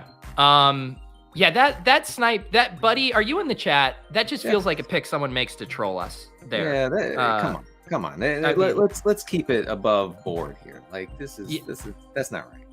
Yeah. That was really mean. Okay. We'll recover, Denny. We'll rebound. This is our team through 13 rounds. We got Brock Purdy and Kenny Pickett at quarterback, the next generation. This is living the stream 2023, Denny, because this is what happens. I try to recap a team and I immediately go on a tangent here, but living the stream is going to have like a renaissance year this year because all these elite QBs have been you can't stream it. You got to get one of these guys. But this year we're going to have a ton of the Kenny Pickett, Brock Purdy, Sam Howell, Desmond Ridder types. I'm seeing a renaissance for you guys this year. Yeah, no, we have waved the white flag on the got to go late round quarterback thing.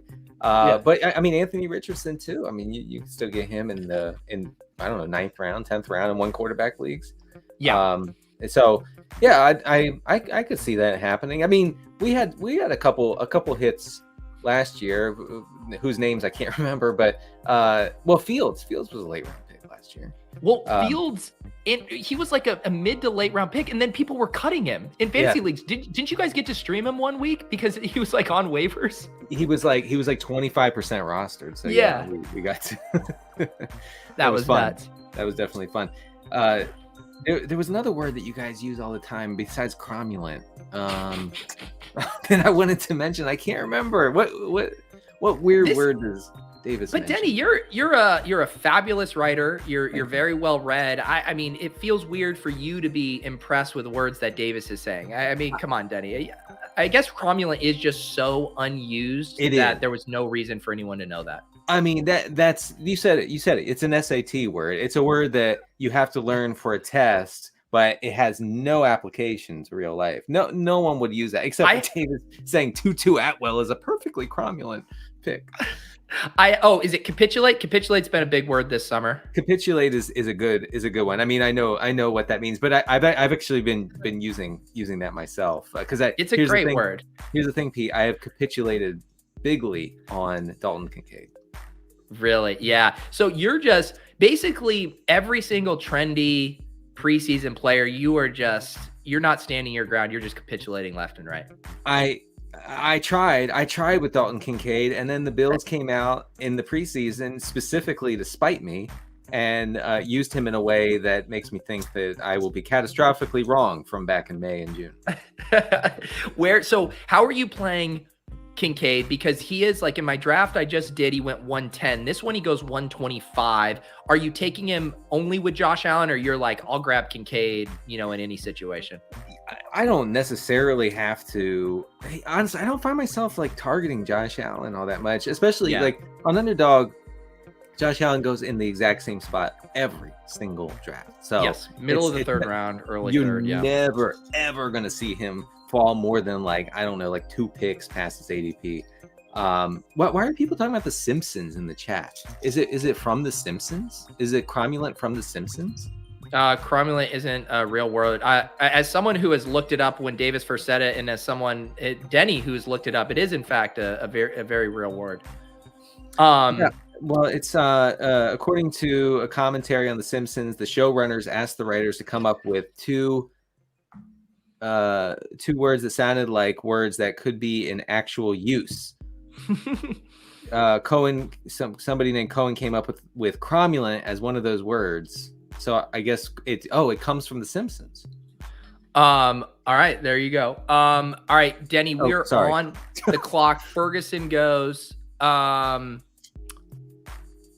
Anyone? Yikes. These. Any tight ends? We could do Curtis Samuel if we want to go like another player opposite that game. Let's do that. Howell's gone, but we already have kind of that. So we're just going to play Niners Commanders as a big shootout. Quarterbacks, are we going to stick with just 2? We could get a third, but we should probably backdoor stack, or we should probably, if we do a third quarterback, it should probably be with a tight end that we could stack. Because we don't have any other stacking options for our pass catchers now. I guess it could be with a running back as well. Are we not doing Taysom? I don't mind doing Taysom. I would like to do Taysom. All right, let's do Taysom. The Taysom package is larger than ever. Is that what people are saying? I haven't gotten to inspect his package lately. It seems like people were really excited about it initially. Now, I think because Juwan Johnson has had such a good preseason, people are back on him. But can you tell me have you been on the phone with Nick Underhill like Evan Silva? Yes, I talk to Nick every day, and he's telling me. I mean, no, basically, it doesn't like Juwan Johnson. To me, it doesn't affect Taysom Hill because Taysom Hill's not going to be out there running routes. He's going to be taking direct snaps and rushing. There you go. Hey, I get it. Here's the real question. Because these idiot streamers don't have player takes. Construction wise, are you good with Taysom and Kittle as 2 tight ends, or do you like to go a third tight end in your Taysom packages? Man, I don't know if the Taysom package is that big where I feel comfortable. KZ Brown in the chat asks if Taysom also has a huge deck, like I do, I think he does. I think that the answer is yes. If you guys want to, if you guys are YouTube members, you got to go back and watch one of the Best Ball After Darks from earlier this summer that I did with Denny, where we did kind of a Zapruder, investigation of the big deck. And I would say, Denny, if we went through the NFL, lots of guys with big houses, I assume like decent sized decks, there's probably only like a handful of players in the entire league who have a bigger deck than you. Pete, I actually might even say that my deck is bigger than anyone's in the NFL. You should issue a public challenge to the NFL. Show me a deck bigger than mine, and I'll show you a liar. Right? I don't think that it can be bigger. I mean, it's ridiculous. So it's 3. It's 3 levels. I don't know what that means, but it is actually 3 levels. Didn't I hear too that it's actually recently been declared a sanctuary state, just your deck alone? It has its own zip code. Thank you for asking. Yeah. We're actually renting it out to 4 families. That's incredible. On the deck. Yeah. That is incredible. It's a cromulent way to use that big deck. You got to get it used. All right, Dave, let's think through our end game here. Okay. Because we got 3 more picks. We got a 2-4-7-2 build. Brock Purdy and Kenneth Pickett at quarterback. Christian McCaffrey, Josh Jacobs, Brian Robinson, and Rashad Penny at running back. Wide receivers, Calvin Ridley, Deontay Johnson, Christian Kirk, Jordan Addison, Romeo Doubs, Marvin Mims, and Curtis Samuel. Tight end, George Kittle and Taysom Hill. So I think we have some flexibility here if we want to go 3 QBs, 3 tight ends, add a running back. I think we can go in a lot of different directions. Can I see tight ends real quick? Yeah. Irv, Hayden Hurst, Michael Mayer, likely, Otten. Yeah. I don't know. make me click Zach Ertz. No. We're not doing that. Come on. Okay, so we have. Is there any argument for Kyler? No, right? The argument for Kyler would be in a 3 quarterback build where we have 2 maybe high floor, but not really high ceiling options. Maybe these guys get us to the promised land, and Kyler, highly inspired by his coach Gannon, comes out and scorches the earth in week 17. That's the thesis. Oh man, Gannon, man. Oh, he is the most cringe dude ever.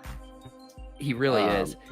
One thing you could do if you do go the Kyler route, there is a couple of guys. There's obviously Michael Wilson. There's Trey McBride late. So you can stack up the Cardinals cheap.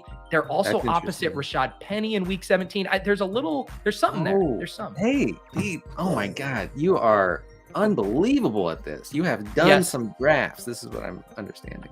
Tiger Woods' mug shot says Kyler won't play a snap for Arizona, so maybe we shouldn't take him.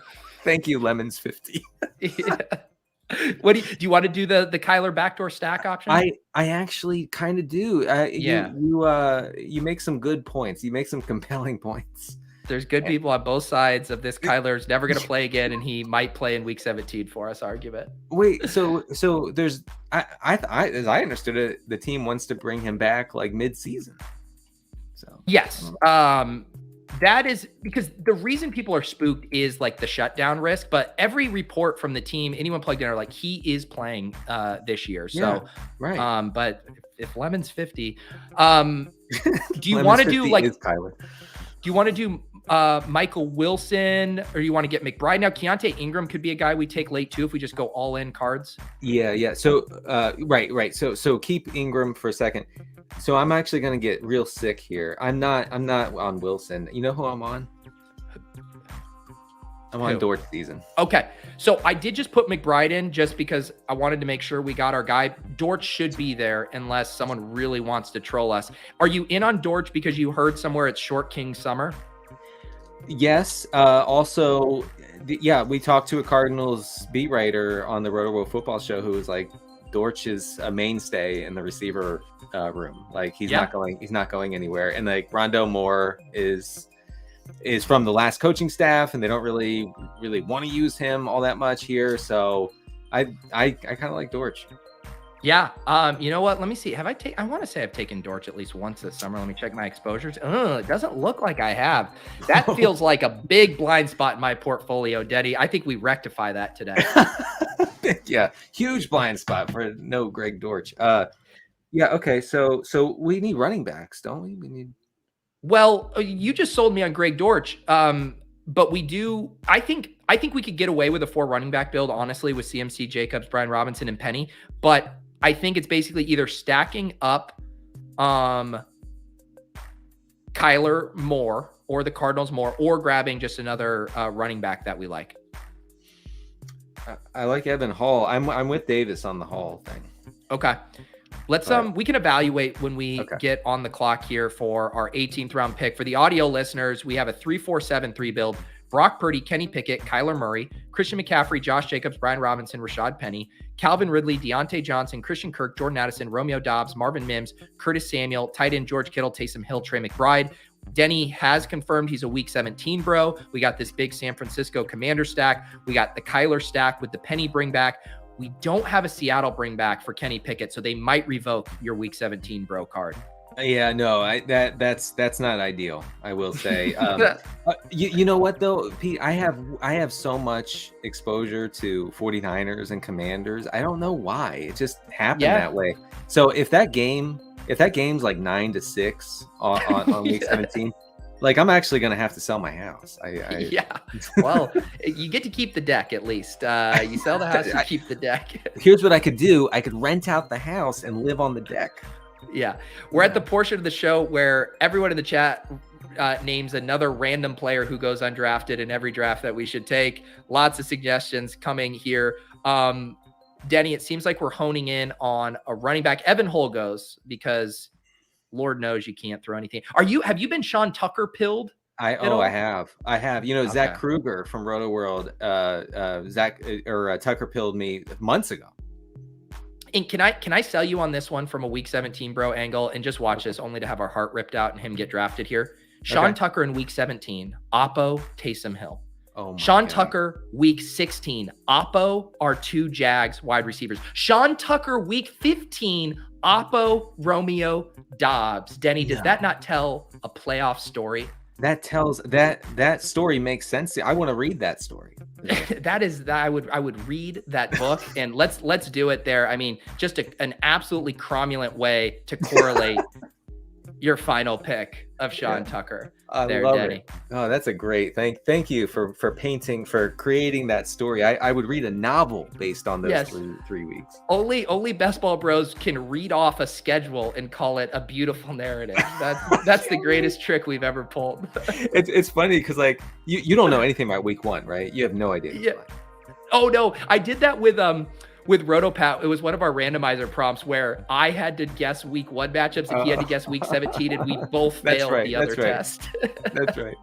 Yeah. Pat's horrified by it. You know, Pat's like, you guys don't know anything about the early season.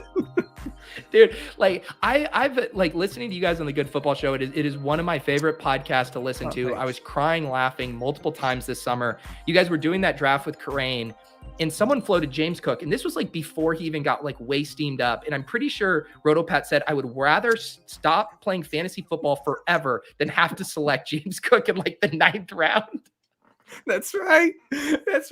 I mean, Pat takes some stances that are the most hardline. Like I'm never, doesn't James Cook in the 15th? No, I'm not taking never. Him.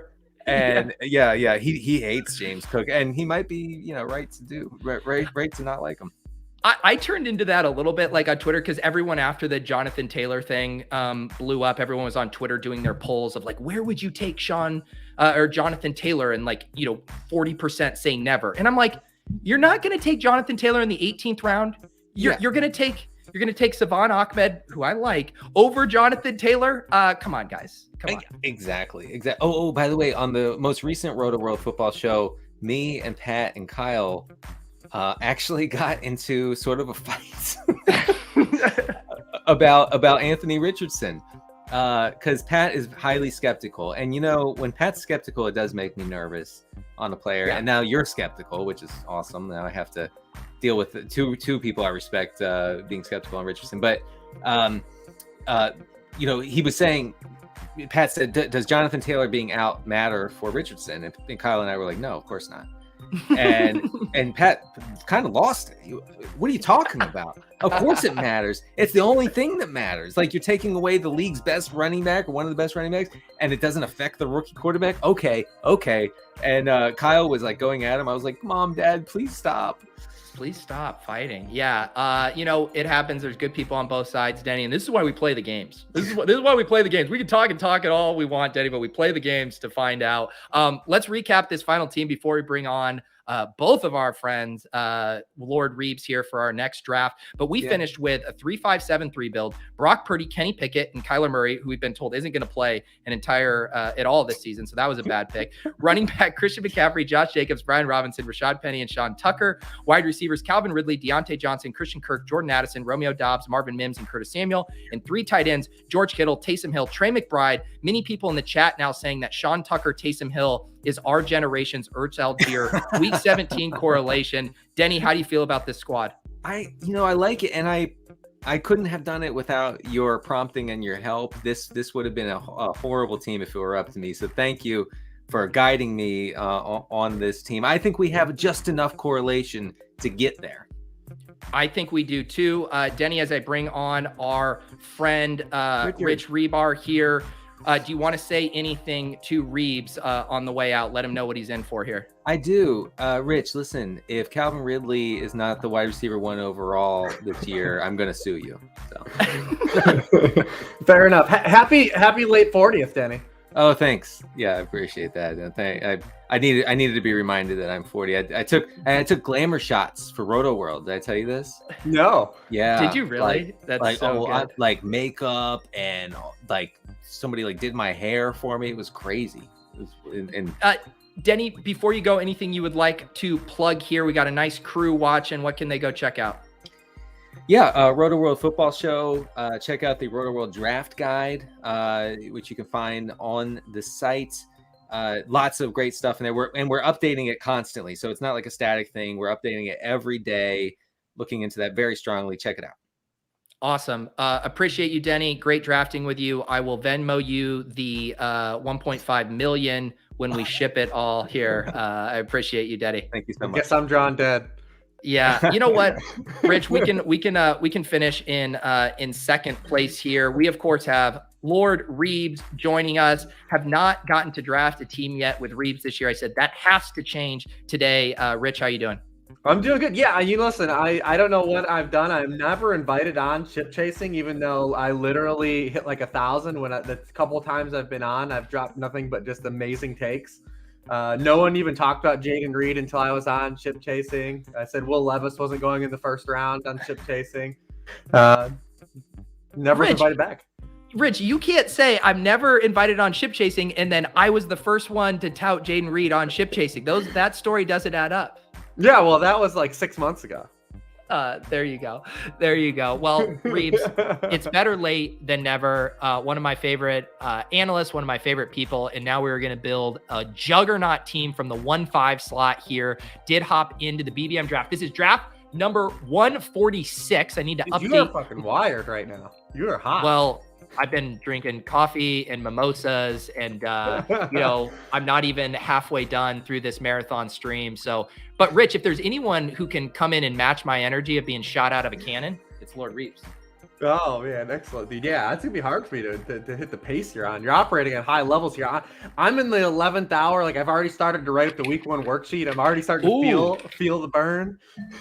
I love, you know what, here, and a lot of people doubted me like with my schedule, and they're like making fun of me of like, oh, you scheduled this down to the minute. We have started every single draft exactly when I said we would start it. Just don't, these guys, they doubt my organizational skills, Reeves, and you can doubt me for a lot of things, but don't doubt my organization. No, listen, you never flip the script when Pete's on a bit, right? Like he's always going to deliver. Reeves, 1-5's kind of gross now with the cup injury. What do you do? Kelsey, Eckler, Bijan, what do you like? Yeah, it's kind of weird with the cup injury. I think we can get, do you want to get the kind of weird? Let's try to make a different team here. I don't know, do it.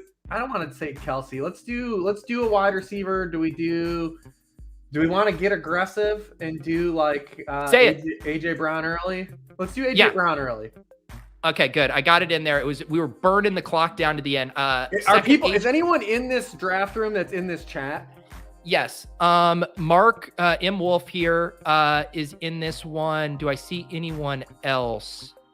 I don't think so, but it just is what it is, Rich. We just have to deal with it here. Star Kindler tried to get in this draft, ended up in the overflow.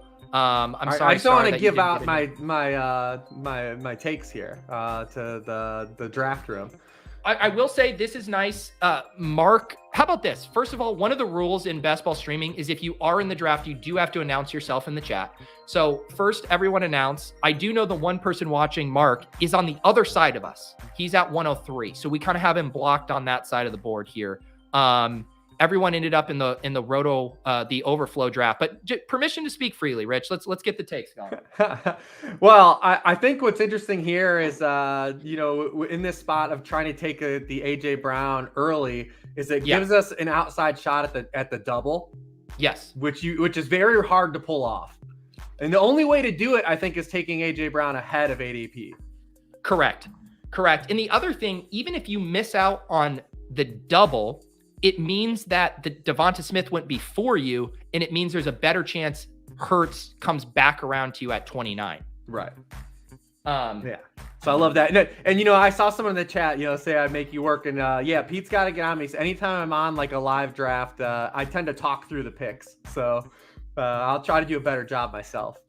If there's one thing I've had a lot of practice on, the king of bleeding down the clock is Sean Siegel. I've been drafting with him all summer, and so I've gotten good. Now I can kind of just look in his eyes, and I know his whole player pool, so I don't even really need him to say who he wants. But you and I, we're gonna have to get synced up. When you said I want to get weird, then I was like, I need you to tell me who we're getting weird. My fault. Yeah, that's my fault. I didn't want to just be the drafter that took Kelsey there because of default, because the cup falling. Where's Cup been going? The 1-2 turn still?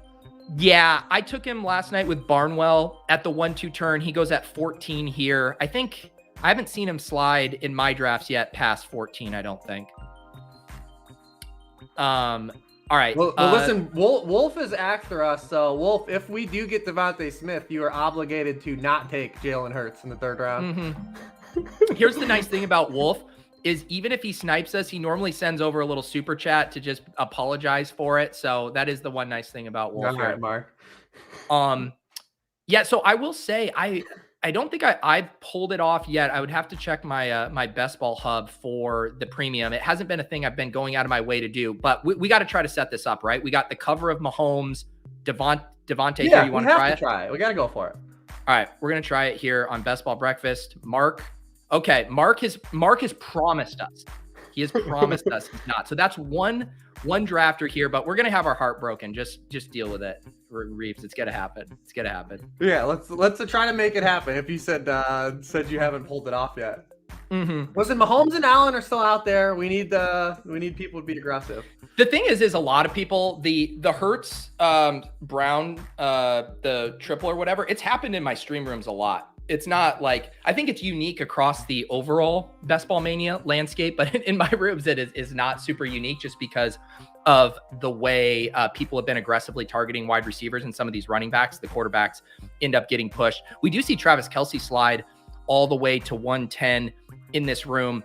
Are there any other players in this first couple rounds, Reeves, in your drafts to close out the year that you're like, I just want to get more exposure to these guys before it locks? I mean, listen, you can never have enough Tony Pollard teams. I think Tony Pollard should be a 1st round pick. So I auto pretty much take him in the majority of 2nd round. So I've just been hammering him, and he's so hardly moved a little bit. Once in a while, you'll see him go at the 1-2 turn because people do the Amon-Ra. If CeeDee Lamb's down, you'll see the Amon-Ra Pollard stack to get that week 17 correlation. But yeah, I mean, I outright like Pollard a lot more than Bijan.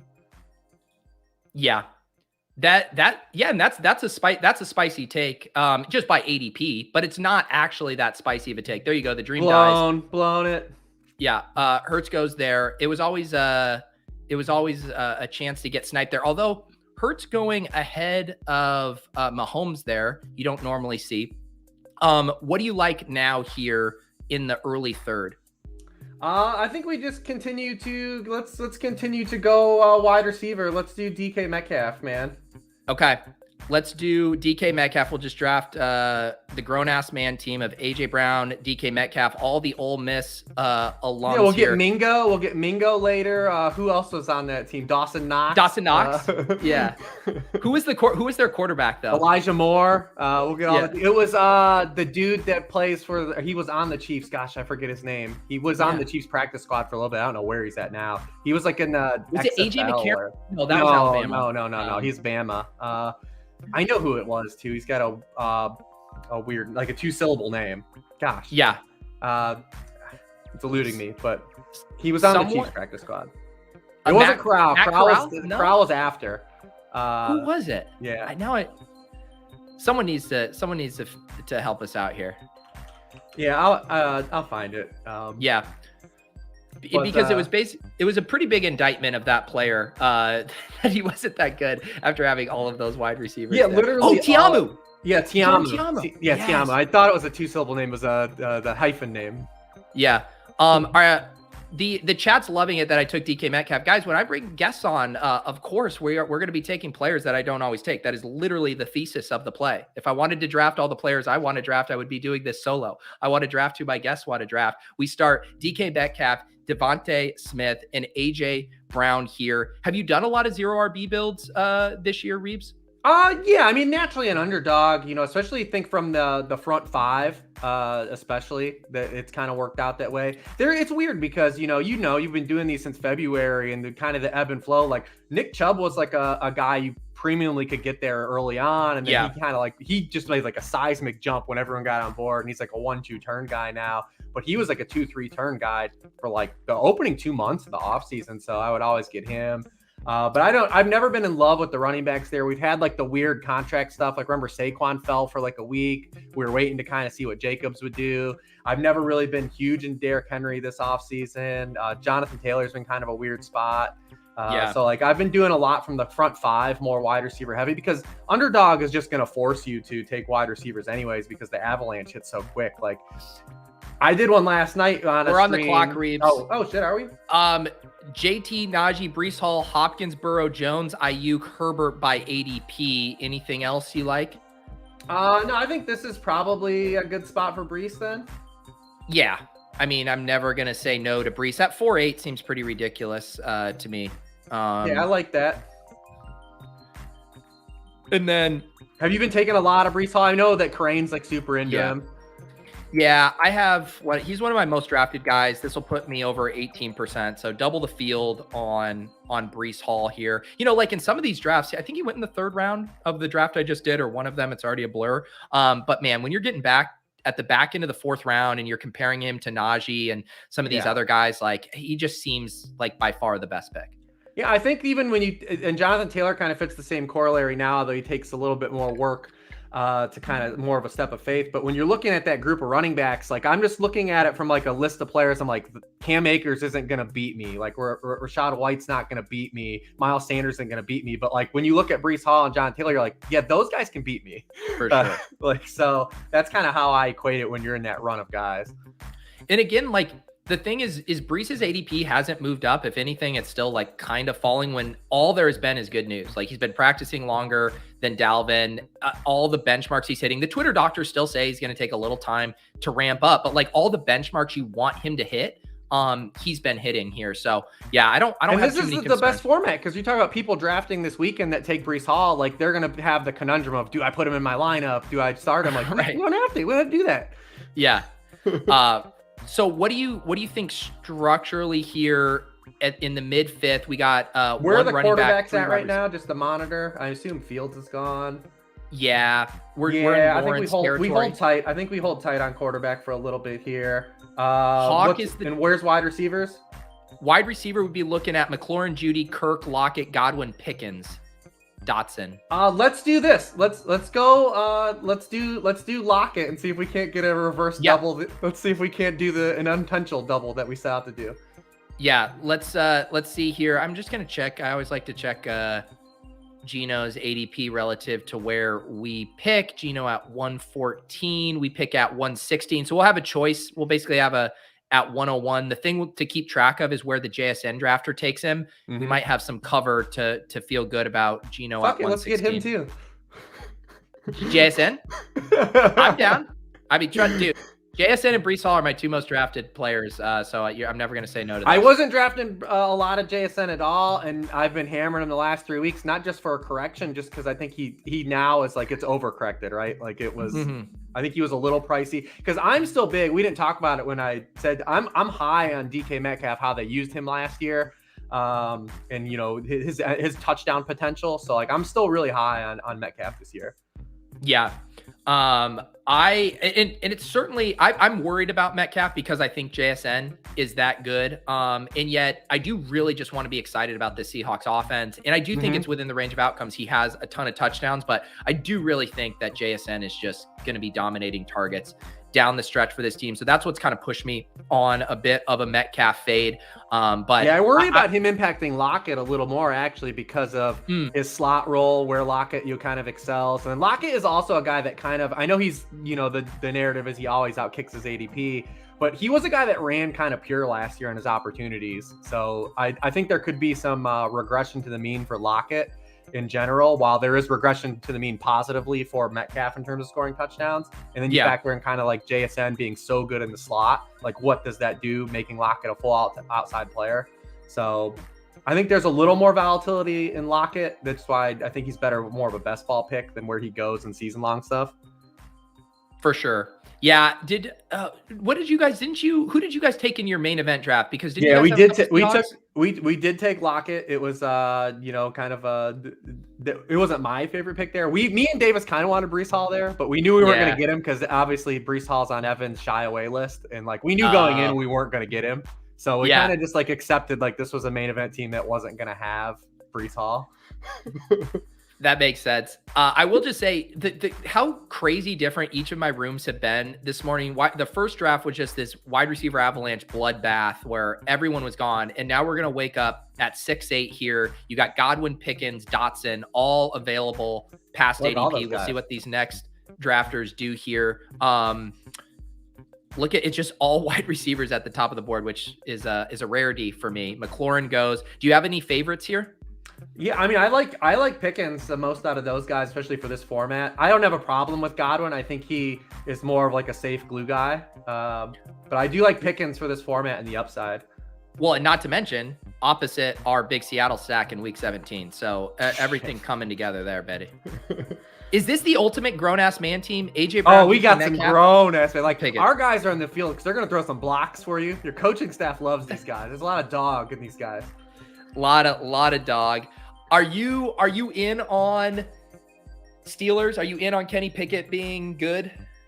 I'm in on him being better. What I am worried about is, is he going to support all of these guys on a weekly level, right? Because it's easy to say, like, talk yourself into, like, well, Deontay's going to score a touchdown. He's a value. Well, Pickens is a value because he's the dude getting the downfield targets. Freiermuth is a good tight end pick, but, like, I feel like it's going to be a lot of week to week shuffling. I don't think Pickett's going to be good enough to where like all these guys are getting there every week.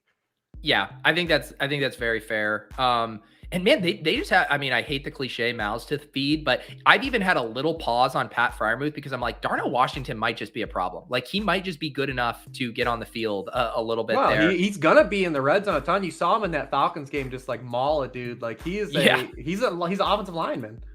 For sure. All right, we're on the clock again. Cam Akers, Marquise Brown, a couple tight ends, Pitts, Goddard, Montgomery, Connor, Cooks, Quentin Johnston, Swift. What do you think? I like David Montgomery here. I think he's got standalone value and contingency value. Good offense. Checks all the boxes. A very good pick here, too, to kind of pair with Breece if he does get off to a bit of a slow start. Montgomery should be a fast start guy. And then I also love, the Detroit playoff schedule is awesome. Mm-hmm. And even if Gibbs is awesome, I think both of those guys can eat. Yeah, he's got more versatility than Jamal Williams had. So I think we're going to see him play more of a combo role. It's not going to just be like a clean split like last year where it was Swift in this role and Williams in this role. I think Monty's going to have a little more dual usage than Williams had last year. For sure. Yeah, I'm excited about the Lions. Appreciate everyone watching the marathon stream today. We got Lord Reeves from Sharp Football on. Up next, we're going to have Jam to Win from 1 week season. Then Tom Everett Scott. You guys might know him. Cooter Doodle. And then I'm going to land the plane with a solo draft, my final 7 drafts. This is number 146 of 150. Appreciate everyone watching. Subscribe if you guys have not yet subscribed. Hit that like button. I heard it helps us out. And you know what? I have been meaning to dial up some giveaways here. I did a giveaway on the show last night. Let's see what we should give away here, Reeves. I got a few Underdog shirts here. I got a classic Underdog, mustard yellow shirt. This is a large here. Let me dial up a StreamYard giveaway, and you guys will put a hashtag in the chat. And after a little bit of time, maybe at the end of this draft, let's do a hashtag. We'll do hashtag grown ass man. Got to spell it all out here. And let me just put this on the screen so you guys can see this. Drop the hashtag in here, grown ass man, and the winner will get an Underdog shirt. You just have to put the hashtag in, and that will get you entered into the drawing for an Underdog shirt. Rich, we're going to head back here as we are about to be on the clock. Do we have to force Geno here? Is that where we at on the quarterbacks? So we definitely do not need to force Geno here. If we force Geno, it would be at 101 versus letting him go back at 116. The JSN drafter is behind us and has no quarterback, so I do think we might have to make that decision at 101. Okay. He's ahead of us here, this pick, right? The JSN yes, team. We're fine now because we've blocked Watson's him on this side of the board. Okay, yeah, because Watson's still out there. I saw Daniel Jones going. I wasn't sure where we were. Aggressive Daniel Jones pool there. Yeah, do you know what? Did they? Yeah, I don't know what that. What's the tight ends looking at for us right now? Ingram, Freiermuth, Njoku, Sky Moore, Khalil Herbert, Bateman, Burks, Gibson, Robinson. What do you think? I think it's probably a running back or wide receiver pick. Yeah, I don't mind Khalil Herbert here. Yeah, just making a bet on that schedule. You know, he did get the nice run out in preseason. I think Roshan will eventually get more work as the season goes on, but just taking a bite on that schedule. Yeah. So Scott says the playoffs, if you go look, they have 2 Domes games. They have the 6th highest projected team average by Vegas lines, weeks 15 through 17, which is actually above their expectation for the regular season, which is kind of the definition of a good playoff schedule. If they're outperforming their expectation weeks 1 through 15, and then you get the inside game. So yeah, everything lines up very well for the Lions from a projected point standpoint. I am going to wrestle with this decision here, Reeves. Let's talk this through if we can push Geno or not. We can try. So this other team here that has JSN, they have like Dak and Rodgers potentially as their stack candidates so if we have Dak and Rodgers cover, I think if some of these quarterbacks still hang around on the board in Richardson there, I think it gives us enough cover to try to push it. Yeah, I mean, the only thing is, too, is we probably, even with Geno, we want to take 2 guys kind of in that same bucket. Yeah. Would you want to try the Freiermuth to give us another out to that we can game? set up another backdoor double if you want to. That's fine. We'll probably won't get any of them. But it's going to be fun to set them all up, though. Because I feel like if we do Freiermuth, then at least if we get sniped on Geno, then we have the Kenny Pickett out to go back to it. Yeah. Because we're going to want to get 2 guys, I think, in that kind of grouping. Yes.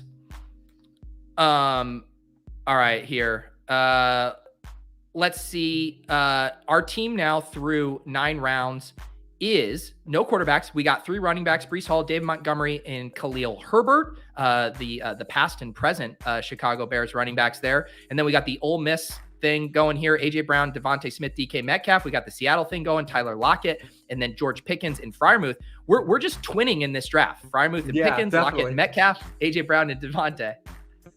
Yeah, what else can we do to set up here? I mean, Watson would have been some corollary with week 17 with Breece. If we went that route, we could, and if Elijah Moore is there, we can Ole Miss. He fits the Ole Miss end that the week 17.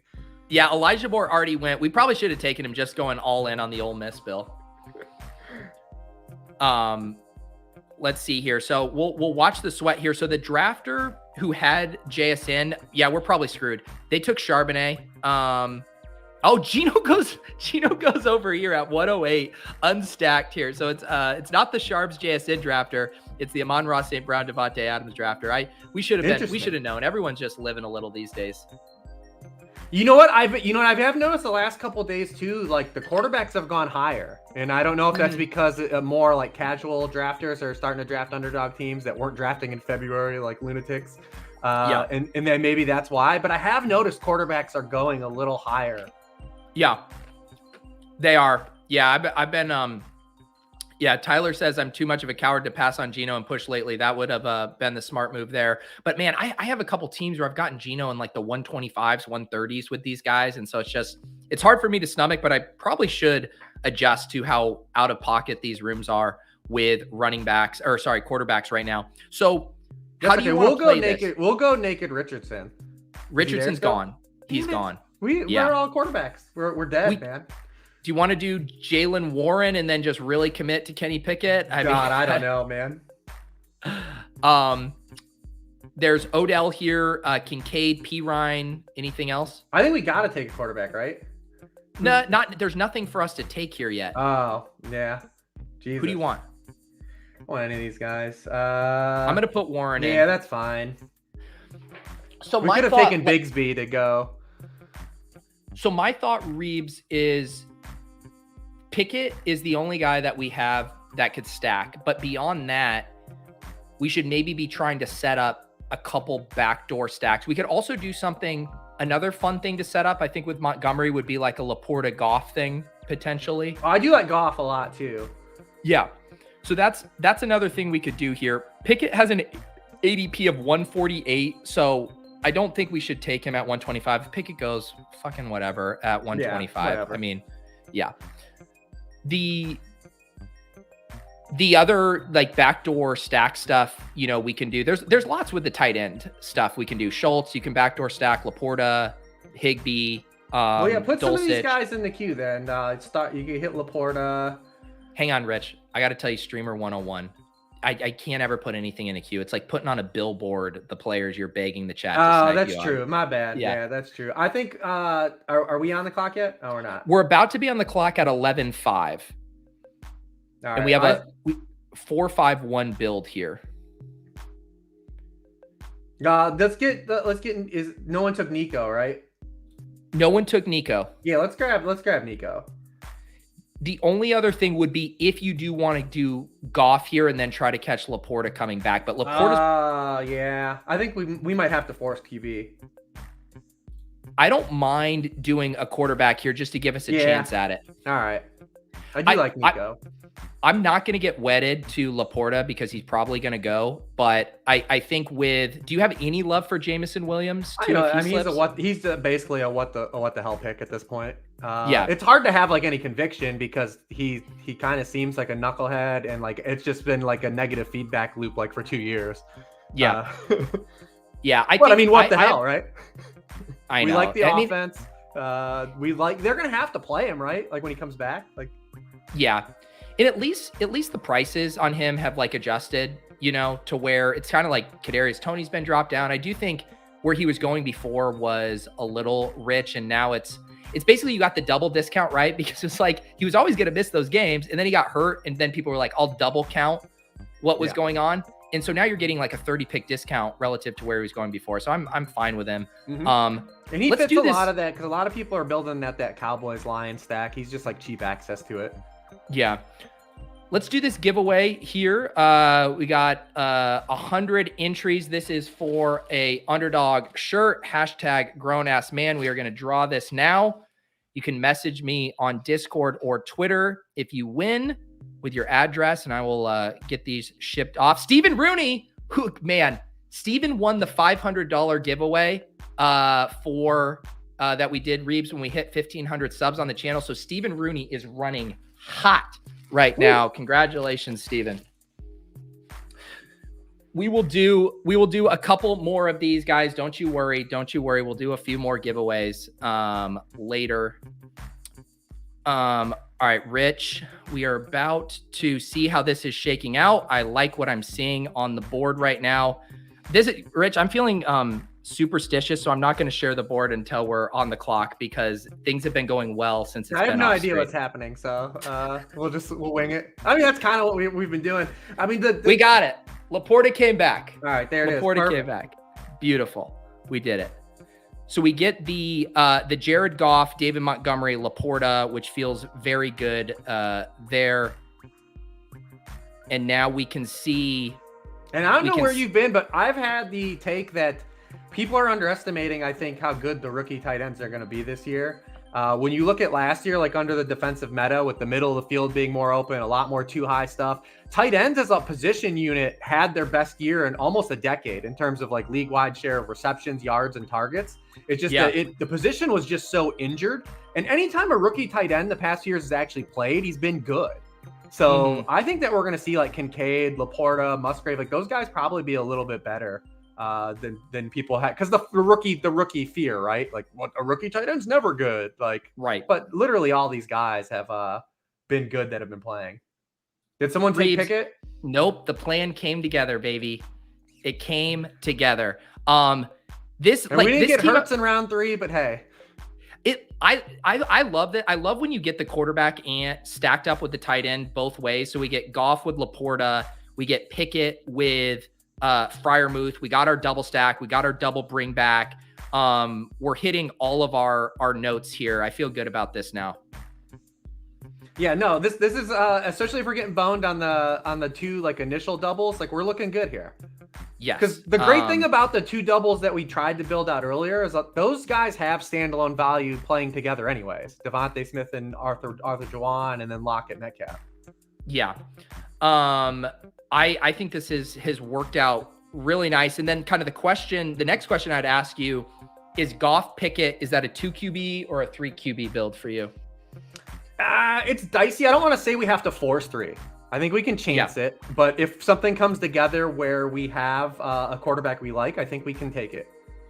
Yep. I feel similarly here. And then same with tight end. I think you could definitely rock with Freiermuth or Laporta, but if like a stack worked out, we could do it.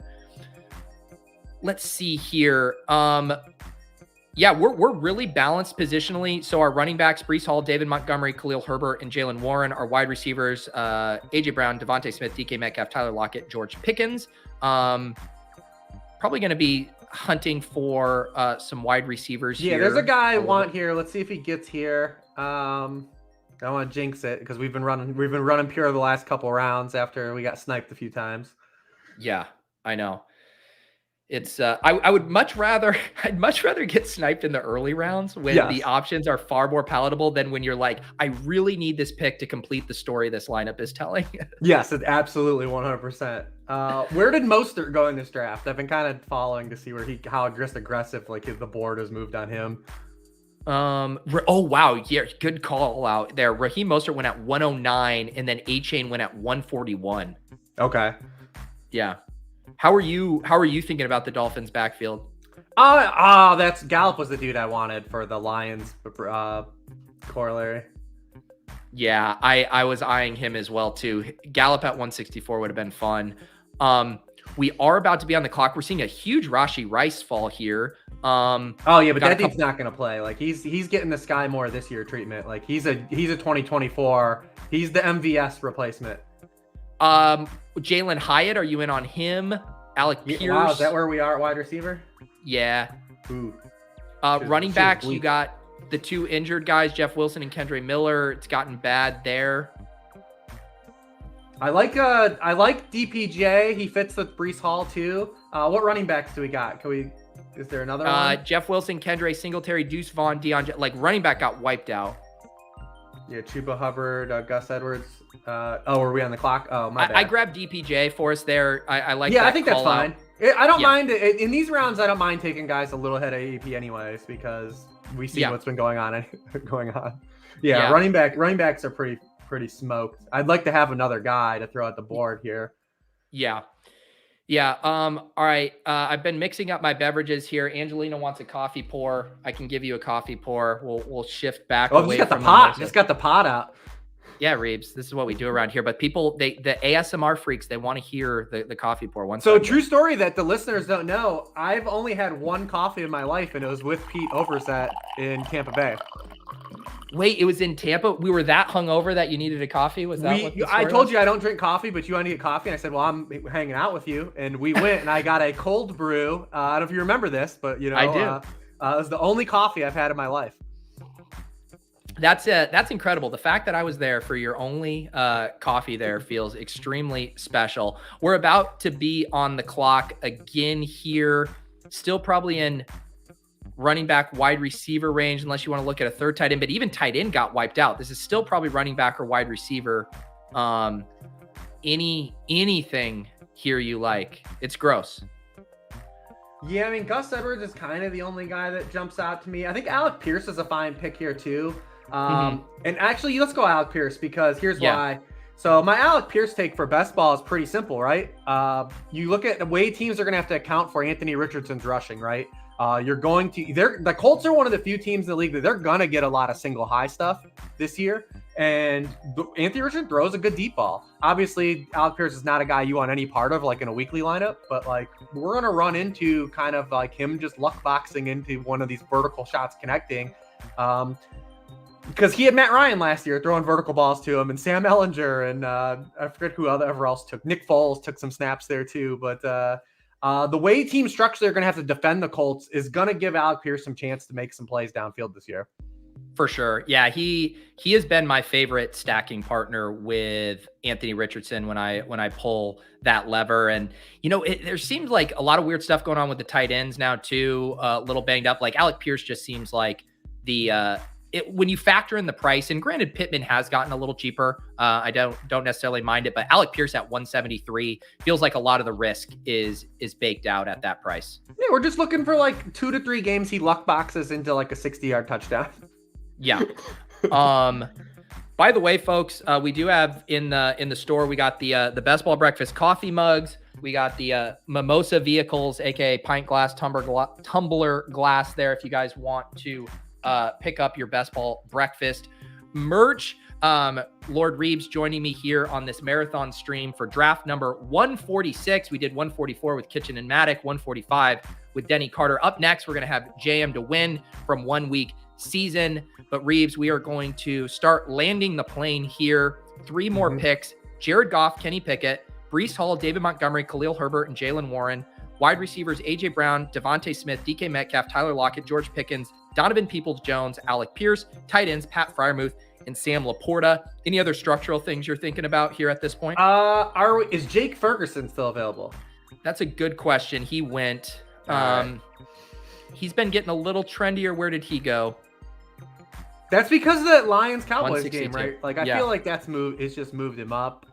We don't really have to, I think, force a tight end 3. He is a guy that maybe was on the radar. Is the bring back? What are you experimenting with any Deuce Vaughn in your builds? No, I think he's more of he's going to be more of like just a pure satellite back. I mean, he's like a fun guy to get like 4 to 8 touches per game. But if something were to happen to Pollard, I don't really believe like we'd see anyone be the like feature back. Yeah. He just doesn't. He seems like, again, like the Deuce Vaughn, he probably has like a little bit decent of a gadget floor. But if Pollard gets hurt, Dowdle's right, probably getting the 15 touches. I mean, Deuce Vaughn is amazing because I feel so bad for him because anytime they show him in practice with like those with the puff helmets, he just looks like Toad from Mario Kart. Yeah. Like it's just like I feel so bad. Yeah, exactly. We can maybe Deion Jackson dart here. We can maybe Colts running back dart. Yeah, Colts running back dart. I definitely think, especially if we already took Alec Pierce. Do you have a favorite of Deion Jackson, Evan Hull, Zach Moss? I think Zach Moss is probably the best of the guys. If you look at just the way they used him last year, but new coaching staff, so maybe he doesn't. He's probably the best player of all those guys. I assume he went. No, I don't. He goes third of these guys. He is here. Do you want him? I mean, I think he's the long-term best bet for sure. Okay, let's grab him. We grabbed Zach Moss here. I know people like Evan Hall and like,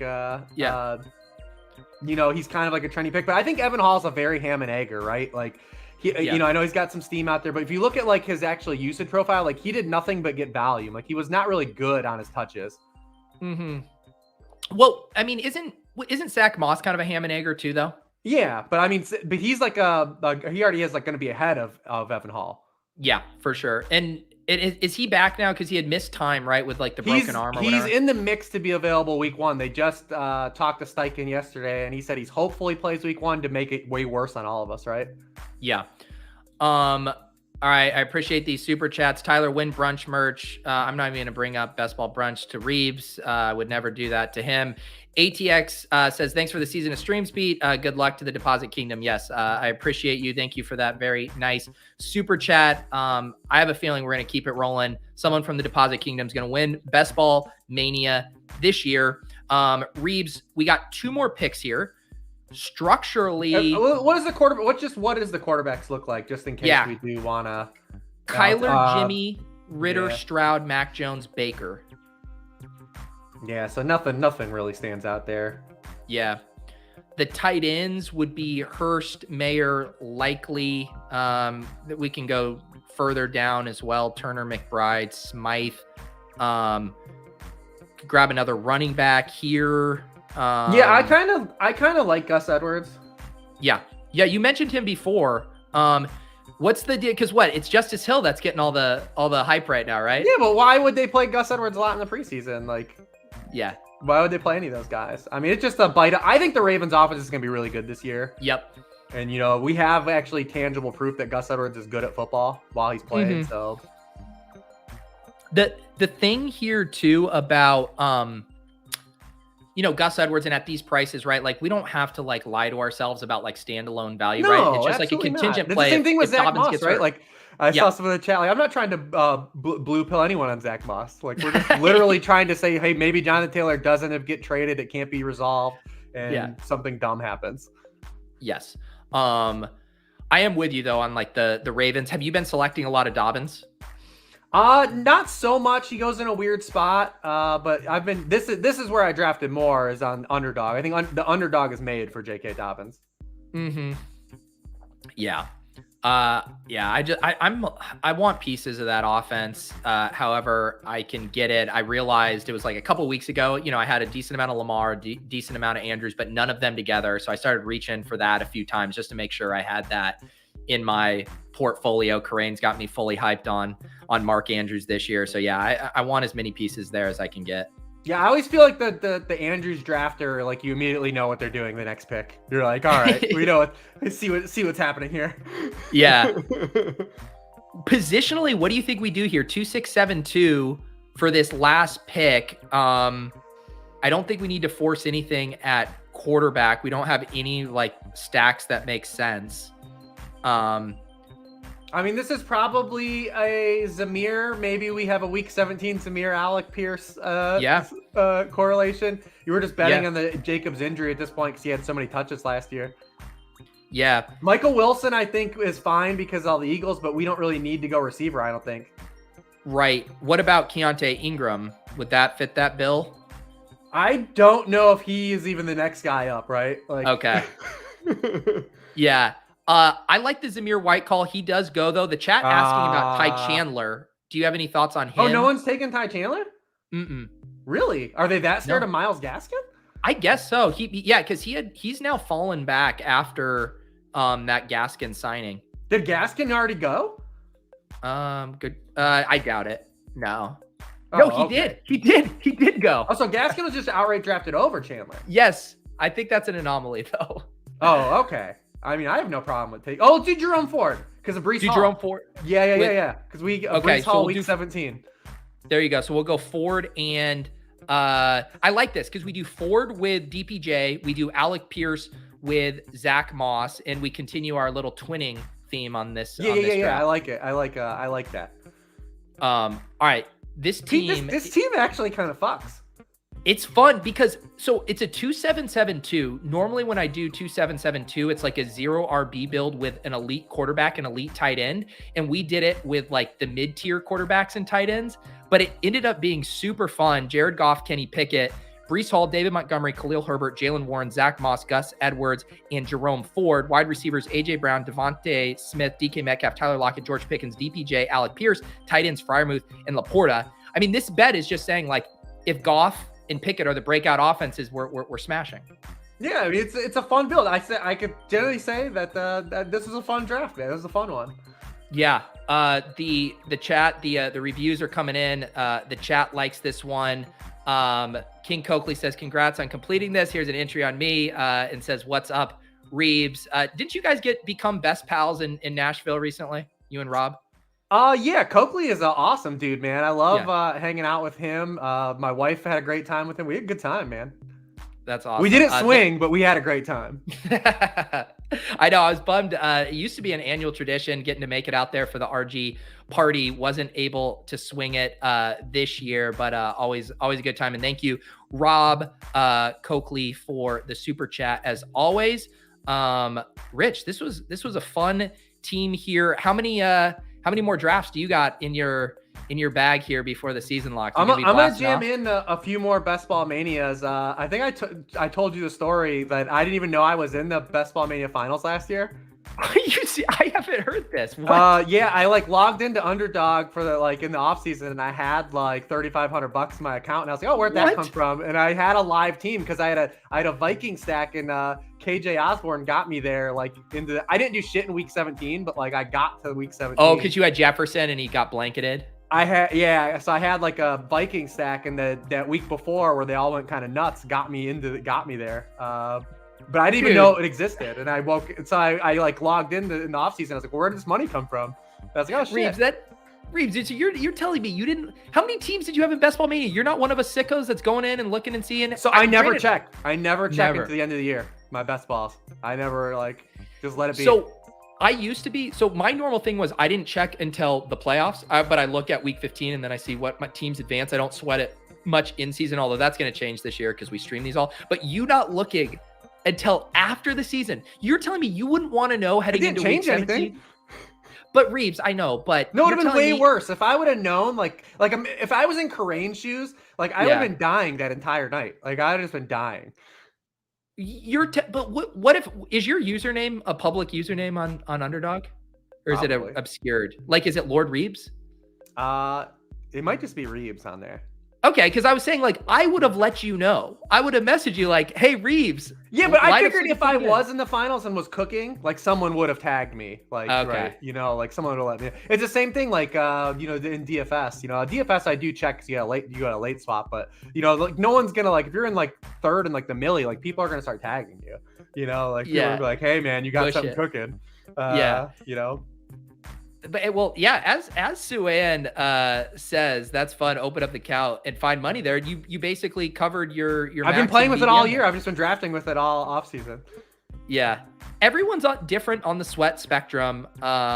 It was a pretty agonizing thing for Corain, and it obviously could have been very heartbreaking as well in different scenarios. So you got to live by the sweat and die by the sweat. Reeves, let the people know what are you up to these days? Been cranking out content over at Sharp Football? Yeah, so listen, I have already started the week 1 worksheet. So I'm already writing up week 1 games. I know it's a huge draft weekend. I did put out a draft kit this summer for anyone wants to check it out. If anyone is drafting and wants to use it, you can use promo code SHARP50 and it'll give you 50% off. You can use that for anything if you want, in-season weekly stuff too. But if you're looking for that draft kit, you can just go knock it down to $15, man. I mean, it's easily worth the $15. Love it. I love it. Make sure you guys check that out. You said promo code SHARP50? SHARP50. All right.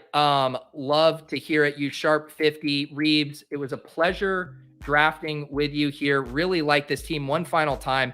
Jared Goff, Kenny Pickett, Breece Hall, David Montgomery, Khalil Herbert, Jalen Warren, Zach Moss, Gus Edwards, and Jerome Ford. Wide receivers, here come the pairings. A.J. Brown, Devontae Smith, DK Metcalf, Tyler Lockett, George Pickens with Pat Freiermuth, DPJ, Alec Pierce, and then, of course, Laporta. So that clean quarterback stacked up with the tight ends, all kinds of bringbacks, week 17 goodness. This was a fun one. Yeah, the elusive Eagles triple didn't happen. We tried. It wasn't for lack of trying, for sure. Reeves, I've been doing the carousel here as we bring on our other guests.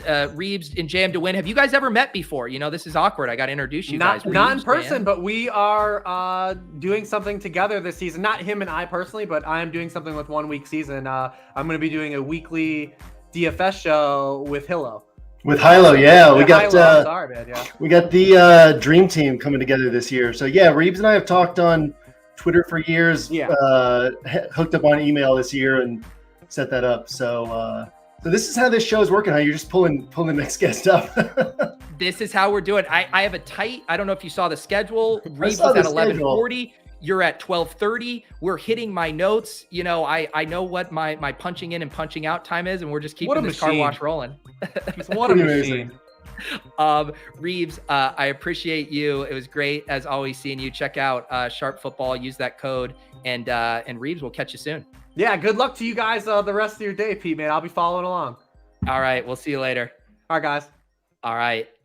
JM to win here joining me. I believe I've mentioned it on a few shows, but we'll make sure it's officially announced here. But JM to win and I's Friday DFS strategy show called Block Party. Jam, it is going to be back better than ever. We're going to have a pre-recorded video for week 1, and then we'll settle into a Friday afternoon live stream in season. Very excited to run it back with you this year. Man, favorite moment of the week. Kind of ended the work week for me. All my preps in place. So yeah, very much looking forward to it. I actually had to take literal dust off my microphone today because it's you haven't my been last recording. show was last year, our last show together. So back in the saddle and ready to go. Awesome. Yeah, I did a show with Hilo earlier this year. That show got a ton of great feedback. Hilo been doing a ton of great best ball content over at OWS, but I wanted to do a draft with you because I know you're in your mode right now too of cramming and studying and looking at these offenses. And I thought you would bring a very unique kind of lens to this best ball landscape because you kind of have a fresh eyes on it compared to all of us who've been drafting, for 4 straight months. Yeah. Well, so for context, for those of you watching and haven't had this conversation with us, I'm not drafting this year. There's some business stuff that I wanted to focus on instead, and then kind of clear up some more space to focus on preparing through these teams without being driven by like what the best ball ADP looked like, and kind of have a more clear lens to just zoom out and look team by team. So yeah, be able to bring a player perspective here, and then obviously several years of drafting experience to bounce around some thoughts. But yeah, I'm very curious because even like ADP is somewhat fresh to me. I've looked at it a few times to get a sense of where people's minds are in general. But yeah, it'll be fun to go through this and pick up some stuff from you and hopefully contribute some positive components or maybe just some entertainment. Awesome. Yeah. Well, I just registered us here for my 147th draft here with JM to win. We're going to be picking from the 110 slot here. If you guys are YouTube members, I have been trying to tip people off when I join these drafts in advance. Although this one, we were the last person to enter. I am sorry, guys, but I will continue to let you know so you can try to squeeze in joining us for one of these drafts. But JM, yeah, what if, do you have any kind of macro preseason takeaways that have kind of, made your eyebrows rise up a little bit, or kind of any situations that have surprised you of late? Not necessarily. I think what's always interesting is how boxed into our thoughts we can get heading into the season, and then how much tends to surprise us in the first 2 or 3 weeks. So yeah, primarily for me, it's kind of keeping this open mind, recognizing where all the teams are, and then figuring out how to maximize my flexibility in those early weeks of the season. Yeah. We're going to pick at 110 here. This has generally been a range where you kind of have a grouping of wide receivers, and then like Nick Chubb and Barkley are kind of hanging out here. Do you have any flag plants of guys you see here at the top of the board that you're excited about this year? No, I mean, if we could get Cooper Kupp, I think that he's undervalued at this point. I would pass on CeeDee Lamb at this point just because we know how the Cowboys want to run that offense. We kind of saw his ceiling in Mike McCarthy's offense last year, in my opinion. Nick Chubb, I usually wouldn't draft this high, but I think that the expanded role could actually be there. And at worst, you're kind of getting what you need from him at this slot. And then Amon-Ra St. Brown, I wouldn't mind taking the swing on Garrett Wilson. I don't know how you felt about that, but any of those guys I'm good with. Yeah, I mean, so Cooper Kupp has been falling. I think we could maybe get him at 2-3 if we want to take one of these other guys. Do you want to do Wilson or Amon-Ra? Yeah, let's go for it. Which one is your favorite of those two? Let's go Amon-Ra. When we know what we're getting, I like that a little bit more. We know what his floor is. We know what his ceiling is. For sure. I feel like I haven't clicked Amon-Ra in a lot of recent drafts just because of my draft slots. So that is fun. You mentioned Cooper Kupp. Obviously, he's sliding because of that new hamstring injury. Are you still getting the feeling, though, that he's going to be back relatively soon and we just got to take advantage of the discount? Yeah, I mean, for me, best ball drafts are all about embracing the risk. So what if he comes back healthy in week 1 or week 2 and we get that full season of him and he's still Cooper Kupp? And if we're wrong, then we're wrong. But that's one roster out of 150 that we're wrong on. Yeah, for sure. That is another refreshing approach that I think people still really struggle with about understanding like risk reward in a tournament that has this many people, 610,000 people. I'm totally down for Cooper Kupp at 15 here. You down? Absolutely. Yeah. I mean, that's such a steal if he plays the whole season. I think it was last summer, John Warner from Badge Bros did a show with Hilo. And one of the things that he said was the moment he puts his money in, he considers it gone. Because if you think about the rake in the contest and then how much of the money goes to first place, like your money is worth so much less than it was the moment you lock it into that entry. And so it should be all about embracing risk and taking those opportunities. And I've had kind of some bad runs in at least 2 of my last 3 best ball summers, where all the risk that I embraced ended up being spots where things broke, whether it was injuries or players who were holding out and then actually ended up not playing for a while. But again, over time, that's what's going to make you money, is figuring out those spots where you're getting a good deal. Other people are a little bit scared, and you can take advantage of that. For sure. And even thinking about it from a portfolio perspective, like 10 minutes says here, 10% of the field getting a massive cup discount. Too bad I max. Like, I was just pulling up the Fantasy Life Best Ball Hub to see if I had any cup in Amon-Ra St. Brown, but it's a virtually impossible start in the previous ADP landscape, especially now that Amon-Ra has just been tethered to the 1-2 turn here. So yeah, I'm totally with you on that. I get the concerns with this offense in general. Like, how do you feel about the Rams outlook this year? Do you think they can remain competitive, maybe have a bit of a swan song relative to their Super Bowl run? Probably not, but the thing is, there's so much we don't know. All the talk is how bad the offensive line is. There's been years where other teams have had that kind of talk, but what's big on an offensive line is the line working together. It's less about the individual talent. So they could end up having a solid offensive line. They probably won't, but they also should have a bad defense, which means a team that has to pass on the other side. So either way, I still see a lot of volume for Cooper Kupp as long as he's healthy.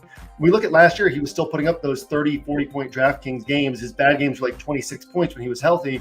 So same offense, probably not dramatically improved, but he's the guy. And so he's going to get that volume and he's going to get those targets. If he's on the field for 15, 16, 17 games, pick number, whatever that was, 15 is an absolute steal. Yeah. I enjoy that. Chris referencing, I assume, some of the Badge Bros data from that data set, 1.35% have Nice. ARSB. I did just notice I had one team from earlier this offseason where I got Kupp at 6 and Amon-Ra at 19 in BBM. So it did exist a little bit, but still very rare. We're about to be on the clock here. Gibbs goes. We're looking at Amari, Ramondre, Keenan, DJ Moore, ETN, Mixon, Watson by ADP. Anything else funky you like here? Can you go back up to the what do you want to do here? You want to do a running back, a wide receiver? I'm open to I like the Ramondre, ETN. I like Allen, DJ Moore. I saw somebody say you were overweight Ramondre. Let's go Amari Cooper. Let's go 3 wide receivers. Okay. Yes, I am underweight Amari here, 3%. Definitely have a lot of Ramondre here. Never going to turn down a 0 RB build, even though I don't click Amari a ton. Before we pick here again, how are you thinking about the Browns offense? Because it does seem like the market in some picks is kind of middling. Like Watson, everyone's saying like, yeah, there might be some risk or whatever. But then I would argue that the ADPs of Chubb and Cooper is everyone saying like, hey, this offense is going to be awesome. Yeah, I mean, to me, if Deshaun Watson's Deshaun Watson, given where quarterback's ADP is this year, which is higher than in past years, if Deshaun Watson's Deshaun Watson, then he's being picked 20 picks too late at what, like number 75, somewhere in that range. He could be picked at 55 or 60. If he's not Deshaun Watson, then he's probably being picked appropriately. Yep. My biggest concern is just that Kevin Stefanski fundamentally isn't a pass-heavy offensive coach. That seems to be what they want to do, but he came from that Kubiak tree. And so his vibe is going to be more built off the run, outside zone, bootleg, that type of stuff. So it'll be interesting to see how it all comes together. But the idea out of camp is that they want to pass the ball. They want to justify that contract. Yeah, for sure. Ayuk goes, DJ Moore, Ramondre goes. We're looking at ETN, Mixon, Watson, Taylor, Fields. What do you think? Let's have you swing this pick. I want to see what you're comfortable with in this spot. I've been trying to boost my ETN exposure down the stretch. I had a ton of Tank Bigsby early. I've been kind of wanting to play it both ways there. Are you good with ETN here? Yeah, good with ETN. I think we could see kind of like Kamara type production. I think that his role is going to be smaller than people want it to be. I don't think he's going to get 18 carries or 16 carries and 7 targets per game. I think they really like Tank Bigsby and want to use him, but I think that just with his talent and the type of offense that I expect there, I think that there's a lot of upside. Yeah, and the thing too, yeah, I could see him being a little bit more frustrating of like a managed league start or whatever. But as far as like the spike weeks in this offense rolling from ETN, it's something I'm getting pretty excited about. So we start Amon-Ra, St. Brown, Cooper Kupp, Amari Cooper, Travis Etienne. Jam, let the people know, I know you're in the lab right now getting all geared up for the season. You guys have had multiple best ball courses out this year. Like what's the state of the union, the outlook for OWS as we head into this new season? Man, we're getting ready for week 1 right now. We've got content's going to start rolling in on Monday, which is Labor Day. So NFL Edge will start rolling in that day. have a podcast. My Winner Circle podcast will come out on Tuesday. And then everything else kind of comes out a day, 2 days early. Got a cool cheat sheet idea that you're aware of that we'll roll out next week. Haven't said anything publicly about it yet, so I won't take the time to explain it. But yeah, it's going to be really cool. We've got like 30, 40 people from around the industry participating in that. Some really cool people, some really sharp DFS players, season-long players. Big T is going to be a part of it. Squirrel Patrol is going to be a part of it. Notorious is going to be a part of it. Pat Corain, you, some other people. I think Rich is going to be a part of it. So yeah, looking forward to rolling that out middle of next week and just getting ready for week 1, man. It's been fun this year to have a little bit of extra time to prepare for week 1. I kind of did it a couple of weeks ago now that the business stuff clumps up this time of year, but prepare for week 1. I sent my wife and kids out of town 2 days ago to the in-laws. So yeah, they're there for 2 weeks. I'm working around the clock till Wednesday of week 2. I love it. Yeah. You said you do that every year, right? Every year, man. It's become a tradition. Empty house, clean mind, clean schedule. Don't have to wake up with the kids. Don't pause in the evening, hang out with them. So yeah, just around the clock, wake up at bedtime. I knew you were free because we've been trying to schedule a couple things, including recording that pre-week 1 show. And you're like, I can do basically any time. Anytime, any day. This is nice. Yeah. I see that Calvin Ridley went at like 26 in this draft. We were going to bump up your Ridley exposure, but the opportunity eluded us. So now, yeah, back-to-back guests. I took Ridley on, what was it, my second draft? I think it was with Denny. Yeah, and then Reeves is high on Ridley. Are you getting obviously, we were just talking about ETN and Bigsby. I assume you're pretty high on this Jags offense as a whole. Yeah, I'm high on this Jags offense as a whole, and I think people forget, like, Calvin Ridley's a top 8 wide receiver, and he looks like Calvin Ridley. A lot of positive reports, listening to press conferences, watching stuff around the team. It just seems like Calvin Ridley's Calvin Ridley. And if that's the case, he's a late second round pick is really where he should be being picked. So if we could have gotten him in the 3rd or 4th round, obviously would have jumped at that. There was somebody else I saw. Could you scroll up real quick? Oh, Deebo Samuel. I think Deebo Samuel is going to have a big bounce back year. So another guy who's been being picked a little bit too late, going a little bit higher now, but kind of that fear coming off the last year.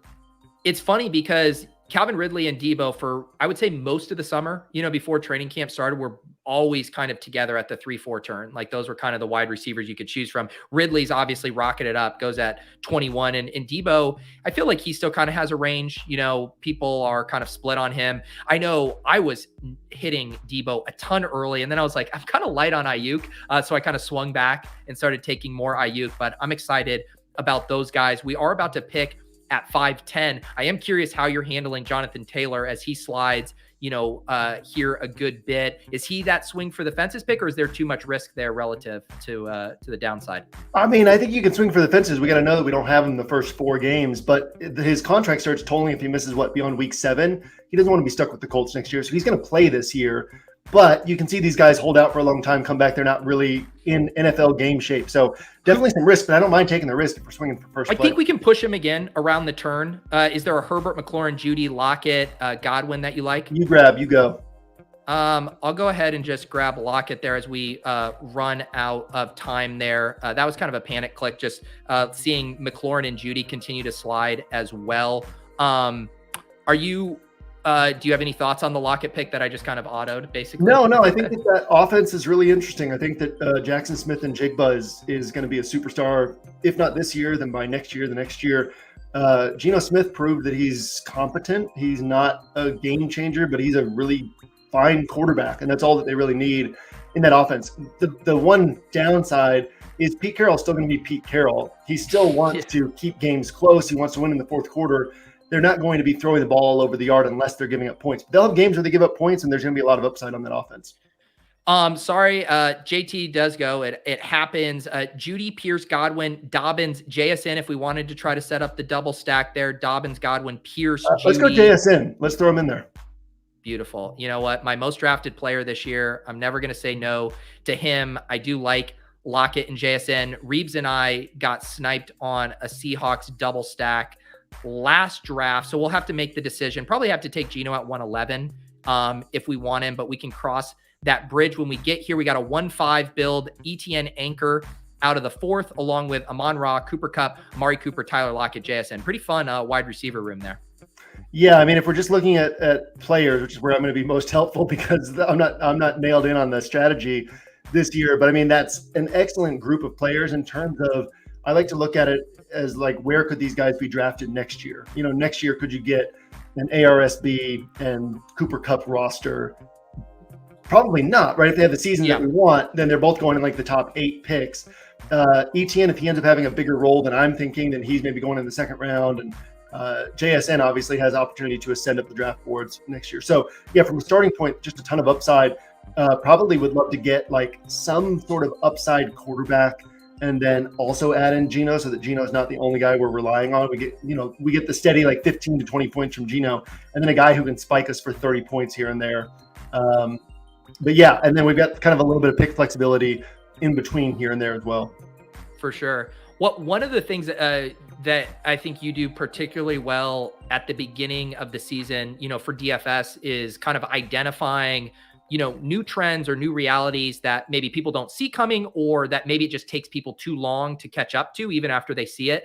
Is there anything you're kind of excited about at the start of the season? And it can be DFS or even just macro focus that you think might be exploitable across some fantasy formats? Yeah, I mean, I think that people's, let's see, Washington offense, I think preconceptions about the Washington offense are wrong. I'll have plenty of Sam Howell in week 1. We'll get to that obviously on next week and next week's content, our show next week potentially. Ravens offense, I think people still looking at it as a potentially run-leaning offense. They're going to be pass heavier. But yeah, any places where I can identify spots, especially heading into week 1, identify spots where cognitive biases are already in place. And I can see from paying attention to each team throughout training camp where things have shifted. That's an opportunity to take advantage in week 1, and then reacting in weeks 1 and 2 quickly to what we're really seeing on the field, because we get so much information in weeks 1 and 2, even in terms of like who's starting on certain teams. Puka Nacua could be starting for the Rams, and we don't know that yet because they're not going to go out and announce it, right? There's going to be players like that who we head into week 1, it's like, oh my gosh, this guy has a starting role, and nobody realized that. This guy's playing 60 snaps. Nobody realized that was going to be the case. Or this offense is playing this particular way, and we weren't necessarily aware of that. So kind of watching for those places where people are underreacting or overreacting, right? The team has a big game in week 1.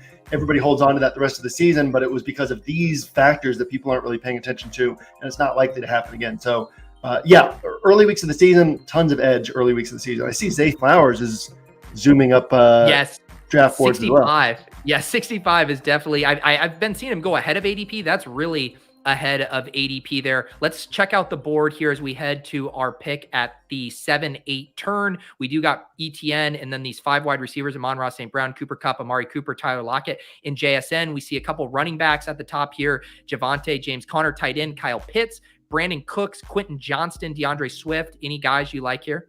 Yeah, I mean, I like Javonte if we can get him. Oh, we can get him. I like Javonte. Let's do it. Yep, there we go. Yeah, Javonte is a guy I was drafting a ton before. I've had a little hard time getting him lately.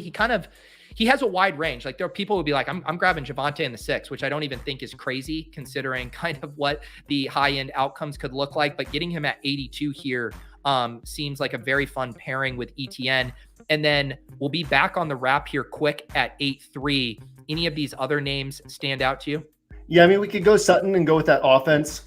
We could go Kyle Pitts, who I think is undervalued. Arthur Smith pointed out, that he had a record-setting rookie year. He had a better rookie tight end year than anyone had ever had in terms of yardage. It just underperformed the fantasy community's expectations. Then last year he had Mariota at quarterback. They were throwing 15, 18, 22 times a game, and then he got hurt before Desmond Ridder came in. So a lot of upside there. It looks like he's gone. But yeah, I like the Cortland Sutton pick, or we could go with some upside quarterback with Deshaun Watson. Probably the sharpest way to go, actually, is grab an upside quarterback. Yeah. Watson with Amari. I like that. And the other thing, too, and I don't know how you feel about Njoku, but Njoku's been sliding in drafts a good bit as well. So there is a chance that we could get him at a nice price there. But once we take Amari there, again, we're making such a bet on a Watson bounce back year that I really do like correlating it. Yeah, I mean, this offense, just talking about, again, guys who could go much higher. Javonte Williams could be a 3rd-round pick next year. If he ends up being healthy this whole season, if that offense bounces back, which, listening to Sean Payton, I would imagine that it will bounce back. I would imagine that Russ is being underdrafted. I would imagine that this offense is being undervalued. So Javonte Williams, let's say it's week 6, 7, and he's fully healthy and he's playing the majority of the snaps. He's a 3rd-round pick next year, maybe even higher. So we get him. We get Deshaun Watson, who's probably being underdrafted against his talent. Who knows what's going to happen this year? But yeah, just from a terms of especially late summer drafts. A lot of times people talk about those drafts in June have an edge because you can get players a couple rounds lower than you can deeper into the summer. But you look at this roster and we think about where these guys could be drafted next year. We're kind of getting that type of roster, swinging on some upside, but a lot of upside here. For sure. Yeah. So our team now, we got the Deshaun Watson stacked up with Amari. Also got 2 running backs, Travis Etienne and Javonte Williams. Our other wide receivers, Amon-Ra, Cooper Kupp, Tyler Lockett, JSN. Yeah, this is kind of an interesting spot of how we think through the Geno thing, right? Because we do have outs to other quarterbacks later, Goff, Stafford, but we also have made a large investment on the Seahawks here. So we'll have to think through how we want to play our quarterback options here. And then let me say something on that real quickly. It's rare that it's like extraordinarily rare. You can go back a decade. It's extraordinarily rare that 2 Seahawks receivers produce a monster game on the same weekend. It's very rare. So we could kind of look at JSN and Tyler Lockett as an either or, and that makes Geno less critical to get into this type of stack, and especially because a lot of times because targets concentrate on one guy. So Geno might have a 20-point game, Lockett has a 40-point game, or half PPR scoring a 35-point, 32-point game. So yeah, I mean, I don't mind passing on Geno. I would prefer Goff over Stafford because of just the raw upside in that offense. But for sure, yeah, I think that's a very good note. We have 3 tight ends that have fallen here that you could all make cases for. Ingram with ETN, Freiermuth as a bring back to the Seattle stuff in week 17, and then Njoku stacked up with Watson. We also have Brian Robinson, AJ Dillon. What do you Let's think go one of here? those tight ends. And I like going Njoku, and if you want to go Ingram instead, add another Jag. Either way is good by me. I'm always fine. Like when it's close, I just always want to, I guess, break the tie in favor of that correlation with the QB. If you're good with that. Yeah. I mean, I think that Njoku's going to have a big year this year. I'm surprised to hear that he's been falling. Yeah, I'm not actually sure what has caused that specifically, because the other Browns pieces have had similar ADPs. But yeah, Njoku, because for a while he was kind of going top 100, just there at the 97 to 99 range. So we do get him here, about to be on the clock at 10-3. I agree with you that we don't have to force Geno. I do think the DK Metcalf drafter, who only has Anthony Richardson, is probably not going to pass on Geno twice there, but that's completely fine. Are there any other picks you like in this range?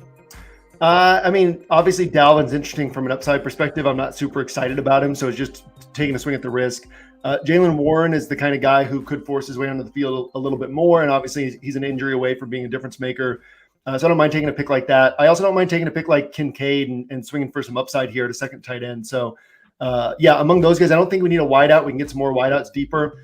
But yeah, I'll let you grab which of those guys you like the most.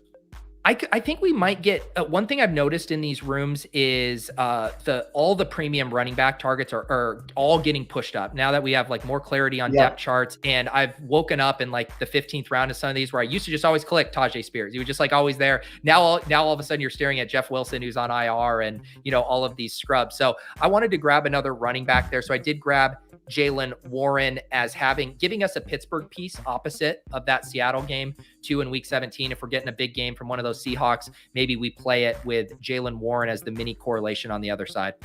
Yeah, I just saw too that Tank Bigsby is still there. I love doing those, especially when it's like an ambiguous backfield, but both guys get touches in a single game. I love doing those double running back pairings because you get all those points, and if one guy gets hurt, you get all the points. I was going to ask you about that because I would say, and I've done a lot more of that. Like I've done it with like the Brian Robinson and Antonio Gibson. I guess I have been a little more wondering if the standalone value is as good for Tank, whereas is it more just a contingent play? And in that case, would I actually want to pair them together? Yeah. I mean, well, and here's the thing: if the standalone value isn't as good, then we're getting a steal on Etienne, right? And so right. You're taking this risk at 113 or whatever, but if there's an injury, then he steps in. I mean, like I said, I think it's going to be kind of more Mark Ingram, and Bigsby isn't a Mark Ingram type player. He's got flash as well, but I kind of think it's going to be more like he gets those 8 to 12 touches and Etienne gets the rest. But There's so much unknown, at this point. What are you cooking up here? That I don't know if you heard, but we're having Marvin mimosas today on stream. And everyone's checking. My mom's checking in the chat. Pete, have you ate yet? Or are you just drinking all day? Mom, I did have a hearty breakfast that I posted on Twitter. Don't worry about me. So what do you do when you have to pee? So yeah, I get to now know what it's like to be Scott Hansen and everyone in the mentions. I will have to go to the bathroom at some point, but right now I'm doing fine. Scott said he'll just drive. I watched that show. He said he'll just drive home, eat dinner, and then go pee. I mean, that's unhealthy. That's like a 12-hour hold your blood. He's not drinking enough water, or there's something wrong with his body. You know what? I resent you bringing it up because I hadn't been thinking about it and I was fine. And then the second you said it, I'm like, yeah, I do kind of have to go to the bathroom. When you pulled me up and there was like overlap show, and people were asking that in the Twitter, the X post and the X comments. Yes. I was like, well, Pete will just pee between shows. I was like, oh, there is no between shows. We just roll. This is the dirty secret. You bring on guests who are all very competent on the mic, very charismatic, have the ability to vamp. And if I say to JM right now, I might just go make myself some more bacon and eggs, I know you can hold down the floor. Yeah, I don't know who's although I making would the have picks, to go. I know who's making the picks. Make them from your phone and we'll be good. Yeah. Okay. We are about to be on the clock at 11:10 here. Some wide receiver options falling here that look pretty interesting. We got Watson, Travis Etienne, Javonte Williams, Jalen Warren, Amon-Ra, Cooper Kupp, Amari Cooper, Lockett, JSN, and then Njoku at tight end. Geno doesn't make it back as expected. Marvin Mims here. The running backs, you're looking at Damian Harris, Gainwell, Zeke, Roshan. What do you think? Let's take a wide receiver. I mean, we're taking we're going to take a quarterback next, right? We're going to take Goff. So I don't know if that's going to put us, how much of a bind will that put us in at running back? If it's too much of a bind, grab a running back. If you think we can get one more good running back, solid running back, grab one of these wide receivers, Mims, or I guess Mims is the option. Let's do Mims because, like you said, we were going to maybe do Sutton with Javonte, kind of a Denver bet there. I think this is a kind of a tough decision here as far as I think we do probably just have to lock up Goff, though, and figure out running back. Yeah. What are the quarterbacks available here? So we could push it with Russ if you like push Russ. It with Russ. I don't hate it when we don't have any Saints, but Derek Carr's available, Jordan Love's available. I mean, how tight are things going to get for us at running back? Yeah, so it could get tight. Depending on how you feel about it. I mean, like my targets in this range is like Gainwell, Roshan Johnson, and Tajay Spears, and then it really is like choose your own adventure. Yeah. The thing is it's pretty unlikely that either Goff or Russell Wilson are coming back. I guess then the question is, how comfortable are you with Stafford? Because he's our other like stacking option quarterback that would be available later. Yeah, I mean, even in Kupp's superstar year, Stafford never really went above like 22 to 25 points. So we're not getting much upside there. They're going to be worse this year, worse offensive line. I mean, I think honestly, if we embrace some risk at running back, I think we maximize our upside. Honestly, we maximize our upside with Russ. If you paid attention to Broncos camp, I'm hesitant to say anything too big on Russ because I was high on him last year. But I mean, I think we're getting Russ at a massive discount here. And then we have Russ and Deshaun Watson. We bet on double bounce backs, but I mean, so much upside on these guys. So Russ would be if I were picking this draft, he's where I would go. Yes. But you can also go Goff here. No, the reason I like that is I've been, last draft I just did a Goff, and then we were lucky to get Laporta coming back. If we go Goff here, there's zero chance Laporta is coming all the way back around. He's third in the queue here. Whereas I don't know how you feel about Dulcich, but he is a faller right now in drafts, and that would give us another option to stack with Russ. Not that we have to overstack him because we have Mims and Javonte, but just another thing if we are wanting to leave outs to other stacks. Yeah, I like that. And Dulcich, I mean, probably going to run a decent number of two tight end sets there is the expectation. So the Troutman stuff, to me, I think is just noise. Dulcich will be out there as a pass catcher. By the way, another tight end who I really like, who has no connection to this roster at the moment, but Mike Gesicki. People are really overlooking like how good he was as a fantasy player 2 years ago. And then we knew heading into last year what a bad fit he was for Mike McDaniel's offense because they need a tight end who can block. And Mike Gesicki's not that. He's basically a wide receiver, but I think that he's going to be featured as that big-bodied wide receiver for the Patriots, I think he's a real steal just for anybody who's looking for a deep tight end to pay attention to. Yeah, and I'd been drafting a lot of Gesicki early, then he hurt his shoulder, and I kind of stopped drafting him as ADP drop, but it does look like he's back at practice now, right? I believe so, yeah. And I mean, it's one of those things too where guys are going to miss games throughout the season, right? Maybe it happens in week 1 and we have more certainty that this guy's going to miss a game because he's hurt now, but that doesn't mean that he's going to miss additional games down the road. I think that we can overestimate the chances of predicting what's going to happen down the road with these injuries. Yeah. One thing I wanted to ask you, speaking of like macro trends, and one thing that's played out in fantasy is how we are handling this cohort of rookie tight ends, because it's been the historical narrative, rookie tight ends, they take so long to produce, yada, yada. And then we do objectively have one of the best tight end classes ever. And now we're getting a lot of, bullish preseason signals for guys like Musgrave and Laporta and Kincaid. How are you thinking about those tight ends this year? I don't think they're being overdrafted looking at these draft boards. I think that people are kind of building the risk into it, right? While also taking swings on guys that they might not normally take swings on. I think about the guys couldn't come back from an ACL tear in 9 months until Adrian Peterson did it. And then now it's several years later, it's normal. Accuracy issues couldn't be fixed. That was the one thing that couldn't be fixed until Josh Allen and Lamar Jackson fixed their accuracy issues from college. And now we know that, okay, it's hard to do, but it can be fixed. There's going to be a tight end at some point who, and rookie wide receivers didn't produce until Odell Beckham, Mike Evans that year. And it was just like a known thing that you couldn't come into the NFL your rookie year and produce at wide receiver at a high level. So yeah, there's going to be a tight end who breaks that trend, and then we realize it can be done. It wouldn't be surprising if it's this year. It wouldn't be surprising if it's not this year, but in my mind, it's not, I'm in that nuanced gray area between the two poles where I say it's certainly possible this year, and it wouldn't surprise me at all. I really like what this drafter did here, taking Laporta first and then pushing Goff around. You see a tight end run there. That was well played by DC Fantasy. We're about to be on the clock. I want to say, did I see a Gainwell take from you there on Twitter? Yeah. Yeah, I mean, I don't think Gainwell's not being drafted here like he's going to be the guy, right? Like nobody's actually believing it a few weeks after those reports, but he's still going to get touches. They're still going to give all three guys touches. So, and if there's an injury, which there can be from Swift or Penny, Gainwell steps up. So they like him a lot. I really like him here at this pick, getting him this late in the draft.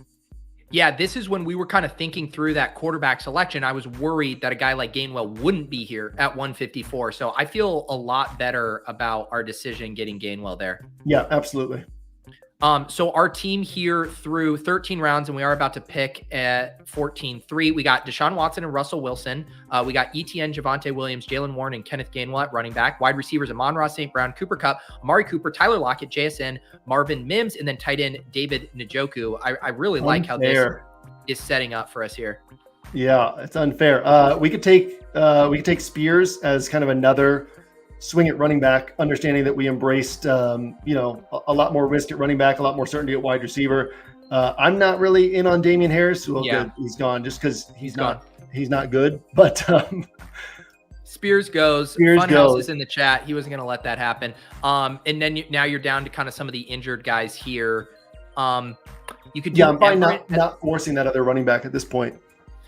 We could do another wide receiver. We'd have tight ends with the same bye. Everett to bring back on our Charger stack in week 17. There's Musgrave if you want to go down to a rookie tight end. Dulcich if we just want to stack up Russ.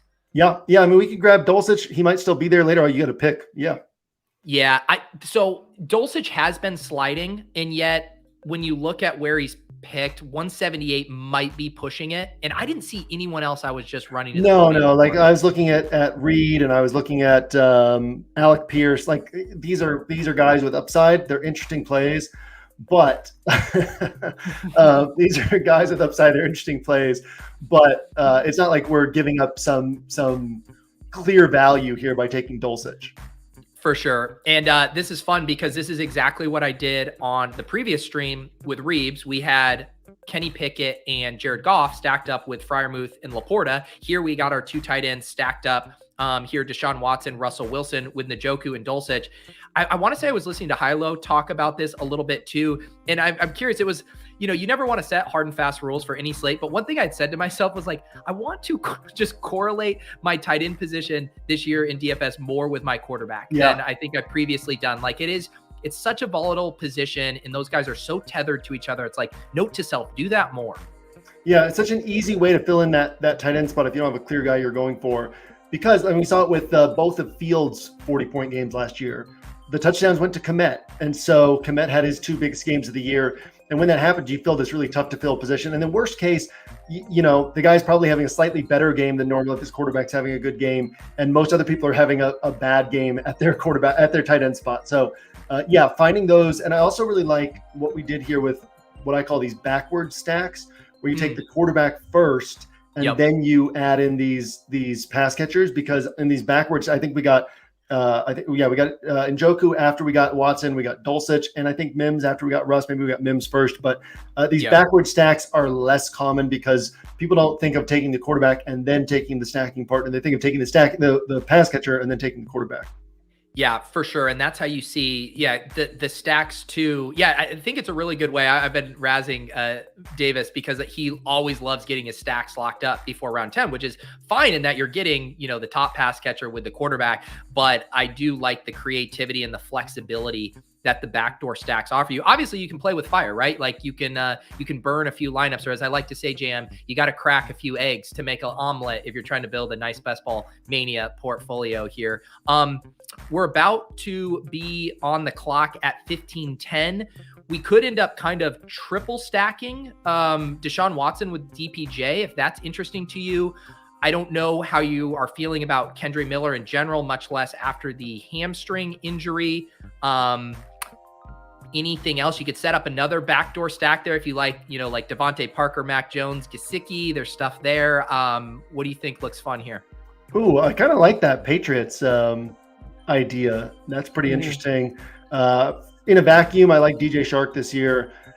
Isaiah Hodgins is fine. Curtis Samuel's being underdrafted. DPJ, a lot of question marks in terms of what his fit is in this offense right now, but certainly as your stack. Let's do a double whammy here. I was going to ask you about Chark because he was injured and Nez wanted you to talk about the wide receivers on Carolina, which we can still do, but he goes, do anyone other than DPJ jump out to you? No, let's go DPJ. We can see if that Patriots backdoor stack is still there. If not, no big deal. Do you have any thoughts on the Panthers wide receivers? Yeah, I mean, I think Bryce Young is closer to NFL ready than a lot of rookie quarterbacks. And I'm a huge believer in Frank Reich. And if we look at what Frank Reich was able to do with so many different quarterbacks, most of whom were bad, the opportunity is there for them to have some solid games. I mean, I think that they're still going to try to play low scoring games and win low scoring games because that's what they're likeliest to have to do. But there's going to be games where they throw the ball and they're going to take 2-3 shots downfield each game. And so there's going to be some games where they fall behind. So there's going to be games where DJ Shark has like a really nice game. And, you know, the type of guy who's 3,900, he's 3,900 in week 1. So the type of guy who's kind of in that 3,900, 4,200 range and ends up putting up a 22-pointer or 24-pointer. I think that people kind of, Shark never had the name value and they kind of forget like how high his upside is when he hits in these games. And I mean, he's a good NFL receiver. He's not great, but he's a good NFL receiver. So the only thing about the New England backdoor stack is we still are only at 4 running backs. Are there any names here that, you know, Chuba correlates with the Jags in week 17? Zamir White is kind of interesting on non-Jacobs rosters, or any other angles you like? Yeah, I mean, I think you got to kind of decide what's best here. I'm fine with a running back. Nobody I like. Yeah. Let's do Zamir White. Shit. I fat fingered it, JM. Who'd we get? Normally, that was brutal. We got Jeff Wilson. That was brutal. I'm gonna take a drink. So there's been a lag when I star things, and so I starred it, and I had it starred, and then I didn't see it pop up, so I clicked it again, and then that unselected it at the last minute. How many of these shows have you? How many of these drafts have you done like on air? The whole bit here, JM, is I'm streaming all 150. So this is my 150 stream. So you would think I would be better at this point. No, I mean, that's the thing. It's impressive. You gotta, I actually had that idea like 2 weeks ago that it would be cool if somebody streamed all 150 of their drafts. So wow, you're looking at them. Leave it to you to have that idea first and actually execute it. Pretty amazing. No, I just feel like I've watched a few of your drafts, and this happens because you're having conversation and whatnot. But also, there's so little predictability in here that maybe that's there's so little. I love the comment. There's so little predictability that maybe that's what ends up winning you this. The misclick. Yeah, I've had a few. My other most infamous misclick this year, as I was doing a draft with Pat Crane, the defending champ, and we were debating who to take at the end of the draft, and he was giving me a hard sell on Durham Smythe, I think as our 4th tight end in like a Tua build. And I was like, fine. And I put him in the queue, but because I had positional limits set on Underdog for only 3 tight ends, I couldn't get him, and it autoed me Zeke Elliott, who, by the way, we got extremely nice closing line value on, because that was a last round pick who's now going in the 140s. So yeah, we've had a few memorable, misclicks. Like I say, JM, you got to crack a few eggs to make a nice eggs. Speaking of Pat Crane, Pat Crane, Justin Herzig, and Chess Liam are all going to be in that cheat sheet. So we got some some best ball fire in there. It's going to be cool. The defending champ. This is what's so funny, because we have 3 champs, right, that have all been in like the content space, in Liam, Pat, and Herzig. Next year, it's going to be funny if we keep this up, because it is going to be a guy like Chunky Monkey 69 on Underdog is going to win. And is he going to be welcomed into the Cabal tout, winner's circle with open arms? That's the real question. We go 20 years. There's still only 20 winners, right? Like that's that's an elite little club right there. It is great. Like, you're really good at, always driving home too about even having like small sample sizes in an NFL season and 17 slates or 18 slates or whatnot. I mean, it's still wild that, I've streamed 150 drafts, Jam, and it's 1 slate. I have played 1 slate. It's nuts. Yeah, that's the way. That's the way I looked at it last year. Was I'm max entering a contest, right? And it was like, what is it? $3,000. It's $20 a draft or $25 a draft. So it's kind of like, for me, I typically play 5 or 6K on an NFL weekend. So it's like, it's half of an NFL weekend, and it takes 150 hours. But in terms of what you're putting in, it's still that. And in terms of how you should approach it, it's still that, right? Like, I don't really believe in this guy at this ADP, but I still want 2% exposure to him, because I know on average he's going to be 8% owned, because everybody in these first 16, 17 rounds will be 8% owned. So you kind of play around with your exposures in that way with that type of mindset. Quick question for you, just because I'm kind of hunting some correlation stuff. Is there anything with Jets or Chargers on bringbacks here? It'd basically be like Mecole Hardman, Joshua Kelly, or anything else you can pull out of your hat? Or is there just another player in a vacuum that you'd prefer to prioritize? Yeah, I think Mecole Hardman's really interesting. I always take Paris Campbell in best ball drafts. I probably drafted Paris Campbell more than anyone else in the country, even not drafting this year. But yeah, I think Hardman is really interesting, just from Lazard's their number 2. Cobb is their number 3. Like, they have Super Bowl aspirations, and they've got Lazard and Cobb. Like, I think Hardman could end up having like a nice role there, where they're kind of forcing some touches to him. Yeah, we grab Hardman there, gives us that bring back with our big Brown stack, which I think makes sense there too. I do want to just see our week 16, week 15. So they play Houston and then Chicago. I don't think we need to force anything there. Any love for Joshua Kelly as like a standalone handcuff behind Austin Eckler? Or is that just a committee if Eckler goes down? Honestly, I've never have a read on that. Yeah. Team, like they don't have a read on their backfield. They've tried so many different things. Yeah.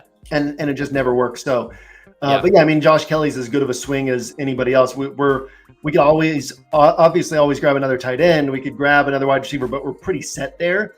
And so somebody who could give us some upside at running back is totally fine as well.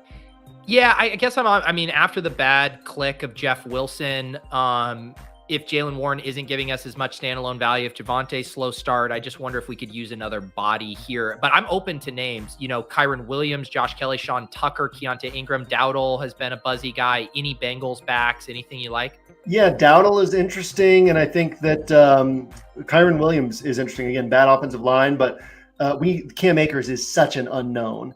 And for all we know, it could be week 2, and Kyron Williams could be getting all the touches in that backfield. What do you think about Dowdle opposite of Amon-Ra week 17? Yeah, I don't mind it. I like it.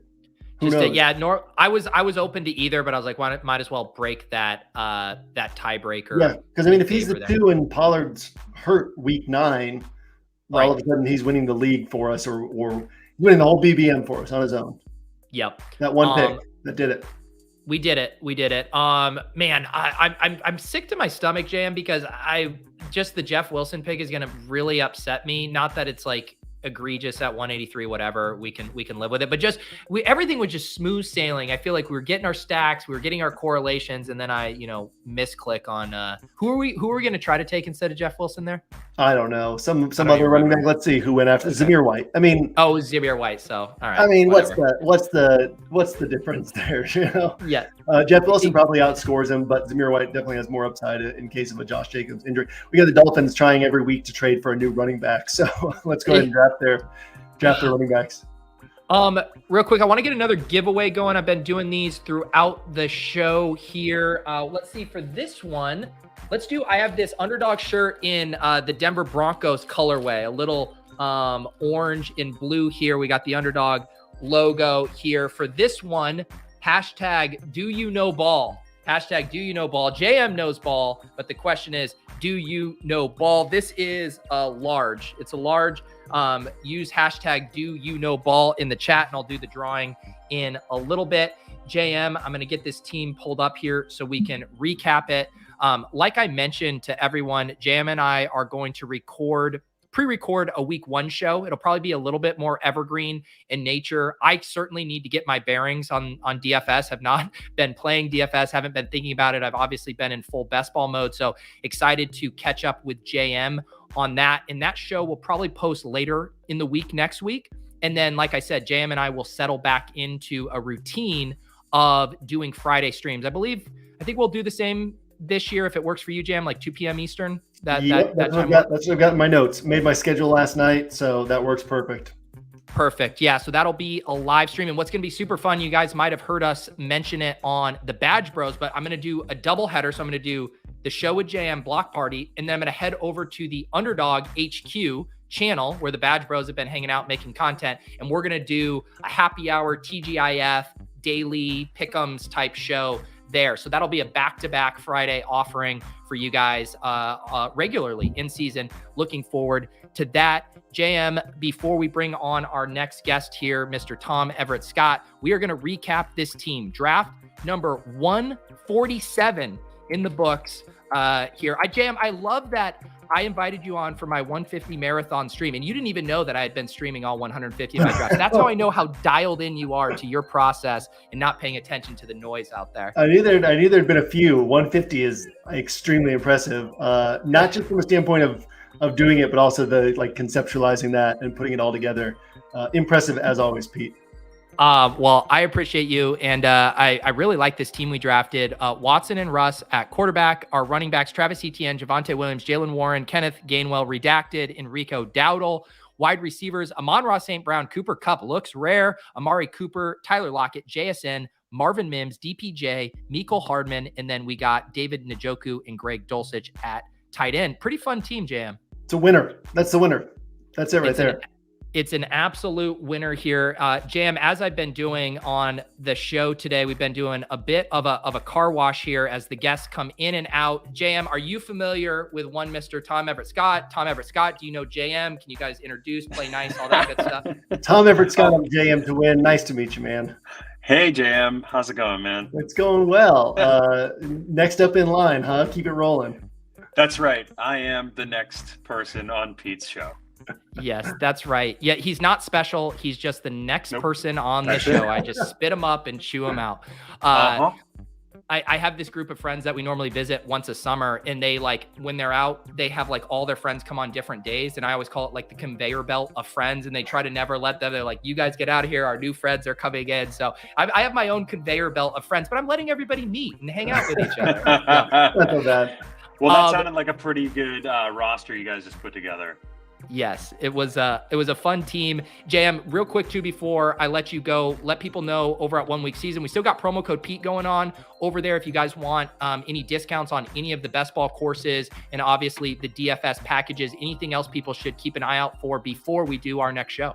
Yeah, week 1's always free on OWS. So everything's ungated, everything in Inner Circle, everything in OWS DFS. So yeah, if you're looking for place projections, ownership projections, strategy content, game breakdowns, swing by OWS next week. Everything's free week 1 every single year. So come get a taste, see if it's a fit for you.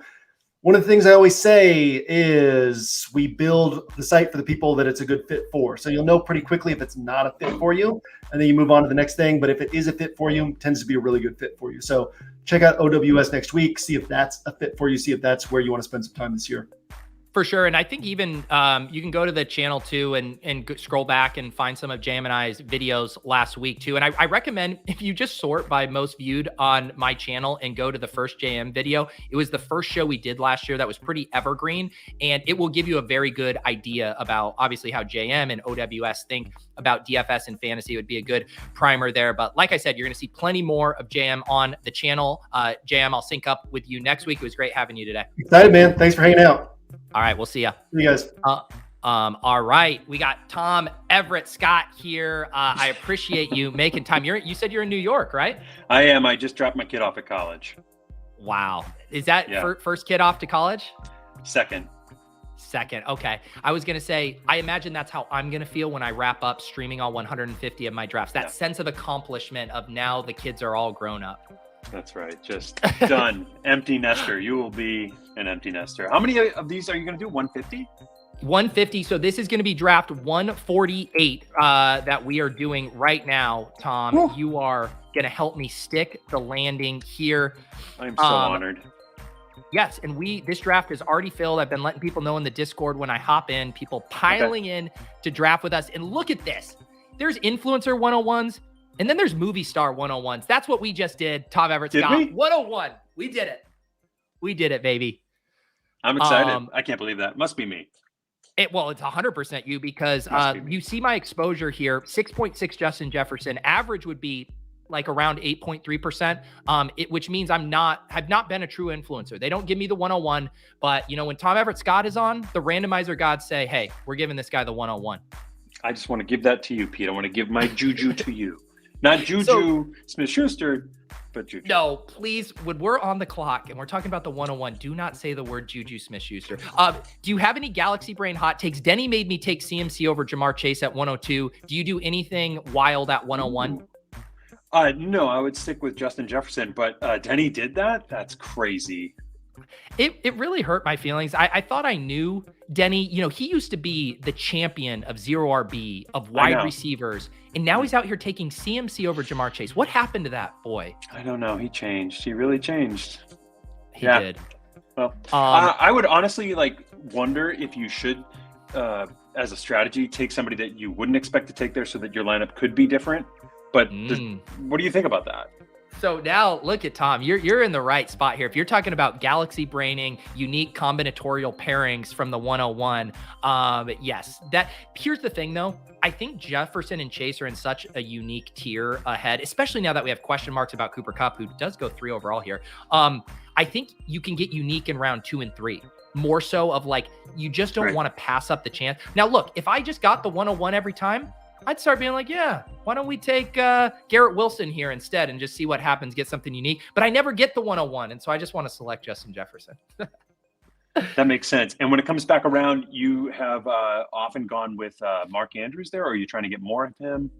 So it's funny you say that. Yeah, I have done a couple now because I noticed when I reviewed my portfolio, I was like, I have Mark Andrews, I have Lamar Jackson, but I didn't have them together at all. And really the only way to do that is if you select one of them in the second round, because they're both 3rd round picks now. So if you try to wait and push one to the 4th, it doesn't work. So you got to take one of them in the second. I'm not opposed to that here at all, but do you have any other favorite ways you've been starting? You and I are in an eliminator league or a guillotine league that just wrapped up here. I know you do a ton of drafts. Have you been drafting best ball teams? Where is your portfolio at right now? Honestly, I think I have one Best Ball Mania team because every time I try to sit down to do it, I realize I don't have time to do it. Like I've just been and it was just crazy because Hollywood is like on strike right now, and I still am super busy. I've just started this podcast called Weekends with Bernie with my father-in-law. You guys should check that out. The first guest is Michael Kelly, actor, a good friend of mine. Second episode is JJ Zachariason, who everybody knows and loves here. And it's just mostly about dads and sons in sports, but we do talk about their football team that my father-in-law and my brother-in-law are co-managing together. That is awesome. I hadn't caught wind of this podcast. You said it's a Weekend at Bernie's? Catch my wind, Pete.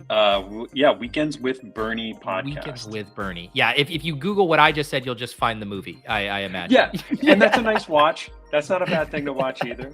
But this podcast, Weekends with Bernie podcast, and it's weekends. Like every weekend, they're going to hang out and watch their football team together, and it's fun. It's really fun to get together with them in their garage and talk. Yeah, and the other fun thing, you're gonna be out in Vegas. Coincidentally, when we're gonna be out there next weekend. That is what a week from. Is that a week from today? A week from today, really we're gonna be in Vegas. Yeah. So Thursday, September 7th, my birthday, is the kickoff of the NFL. Ooh. And then I'll see you there in Vegas. You're drafting on Friday. Yep. And then I draft a team with actor James Rode Rodriguez from Psych. Maybe people know him from that. He's got a charity called Sack Cancer, Let's Sack Cancer Together, where we play for money. Like we play to raise money, and everybody who joins our league is kicking in a donation as well. Wow. And that's NFC Primetime.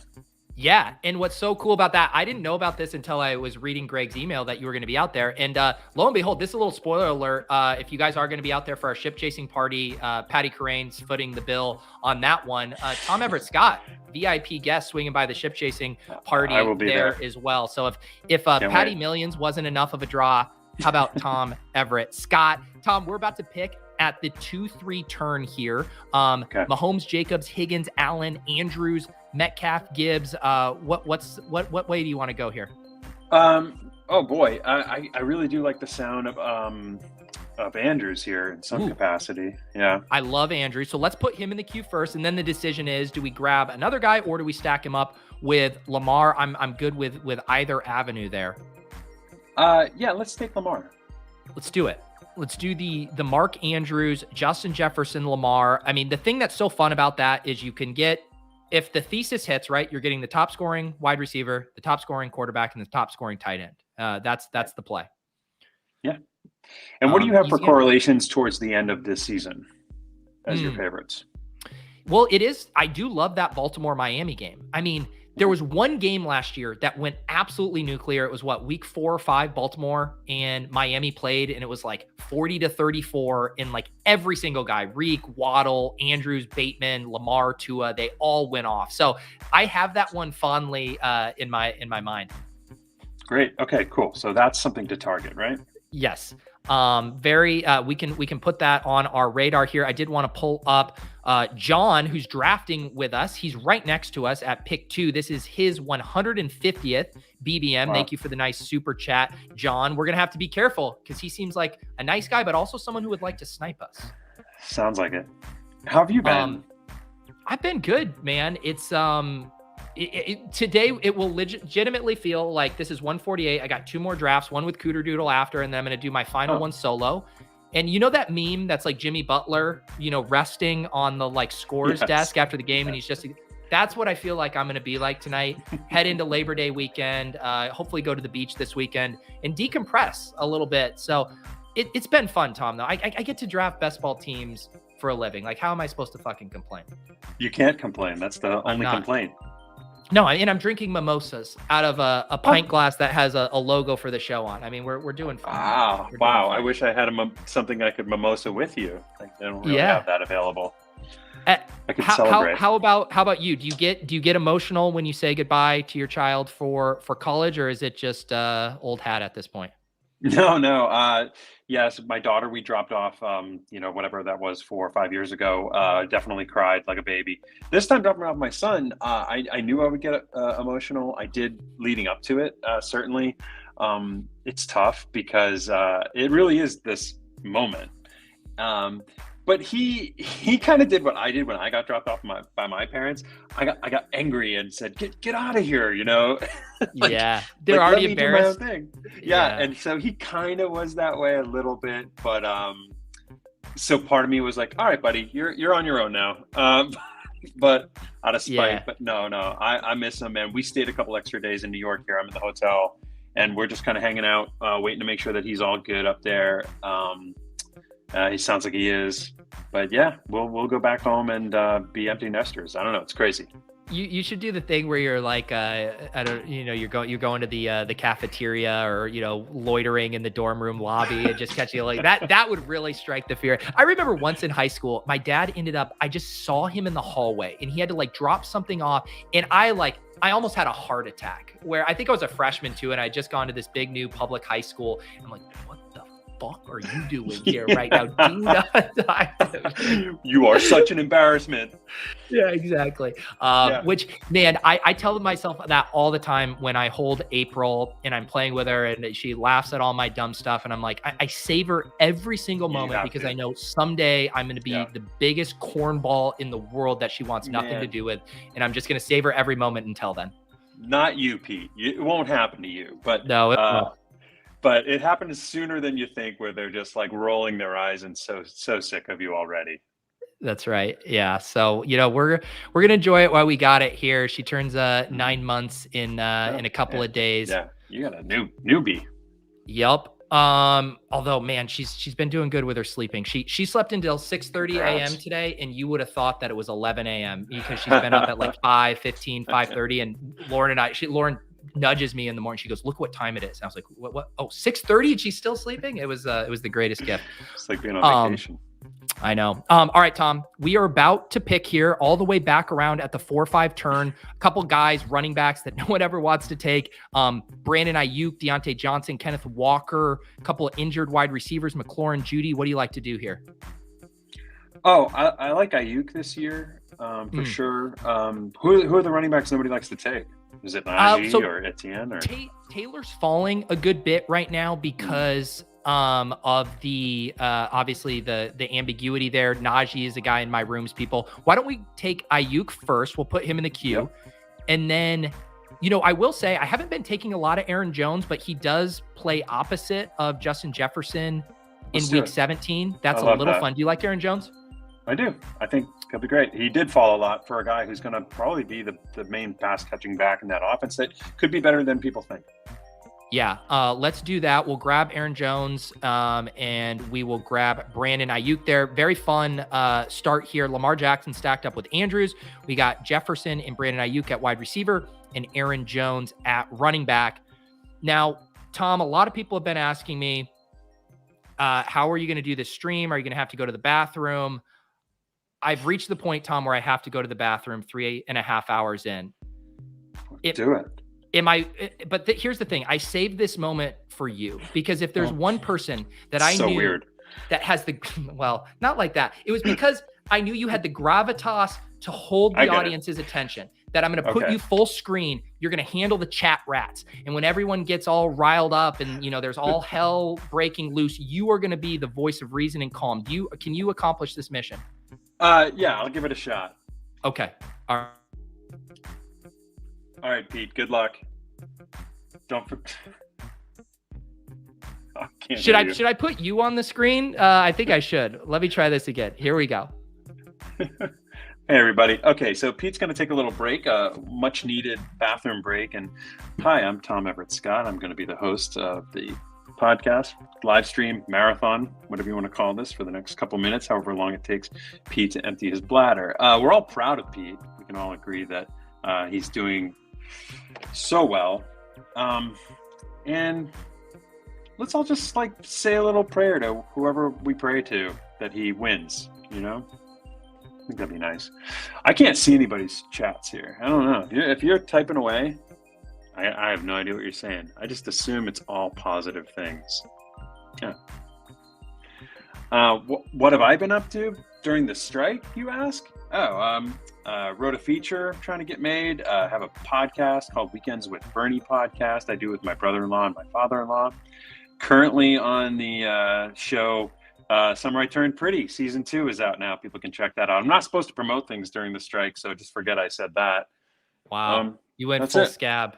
I did. Tom, I did feel bad. I forgot you're on your phone, and one of the kind of behind the scenes, how does this sausage get made with StreamYard is when you're on your phone, you can't see the chat in the way you can when you're on. So I did realize that you not being able to bounce off the chat, turn that into a true improv monologue exercise, which again, if there's any guest that can handle that, it's you. And I think you traversed that beautifully. So thank you for vamping for me.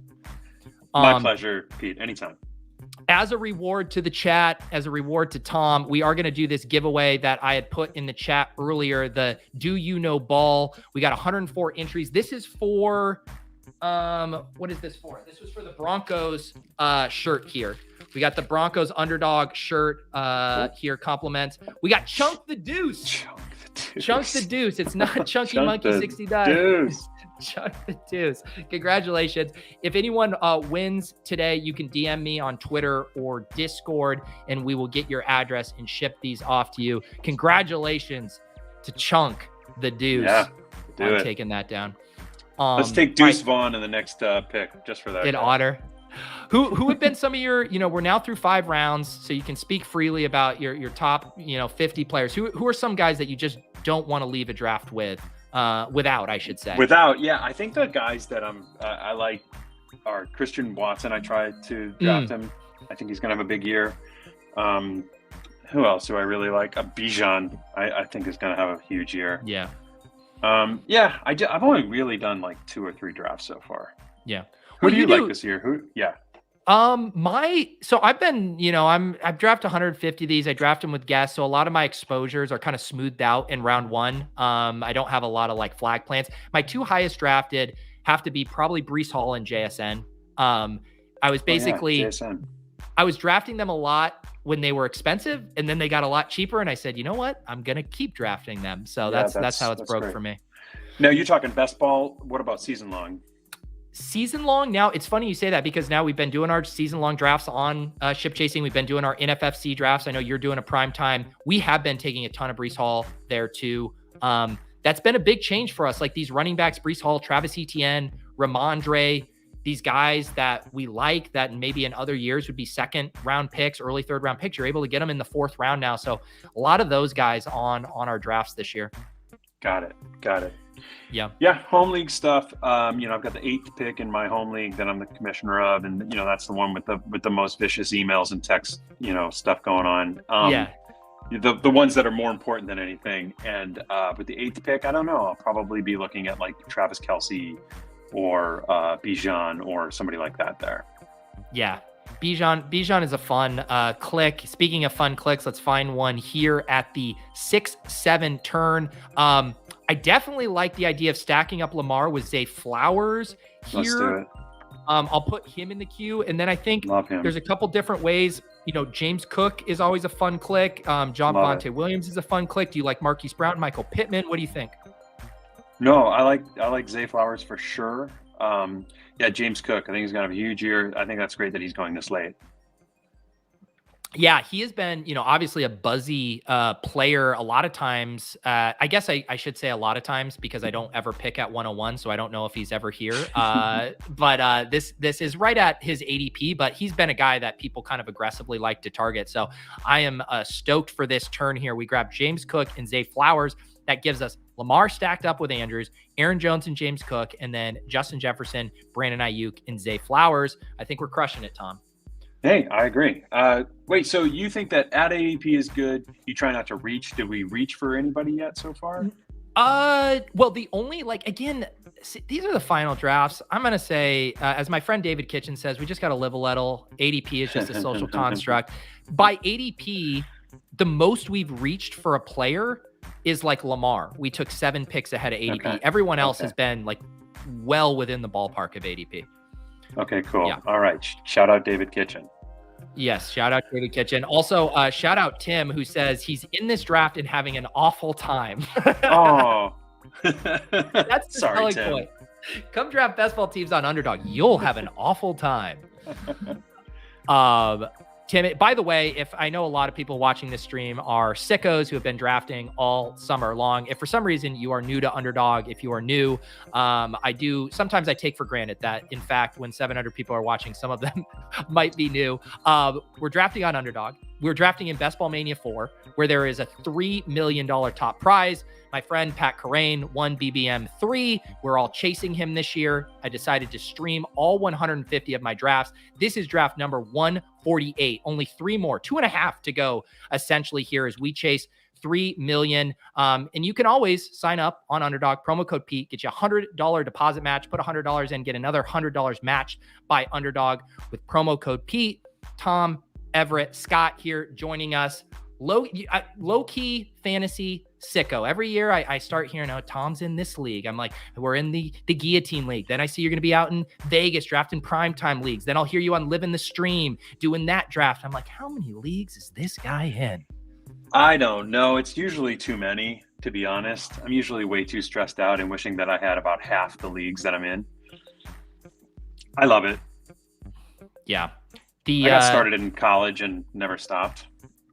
I've trimmed a lot of my redraft leagues outside of like the high stakes stuff. But the one every year we've been doing that guillotine league, and I really enjoy it. It's like a brutal draft because it's a 14 person and every pick just feels like you have the room's been 18. Wiped out, which is what happened. Is it how many? It's 18, yeah, because you got to have a team for every week of the season so that the lowest scoring team can get chopped.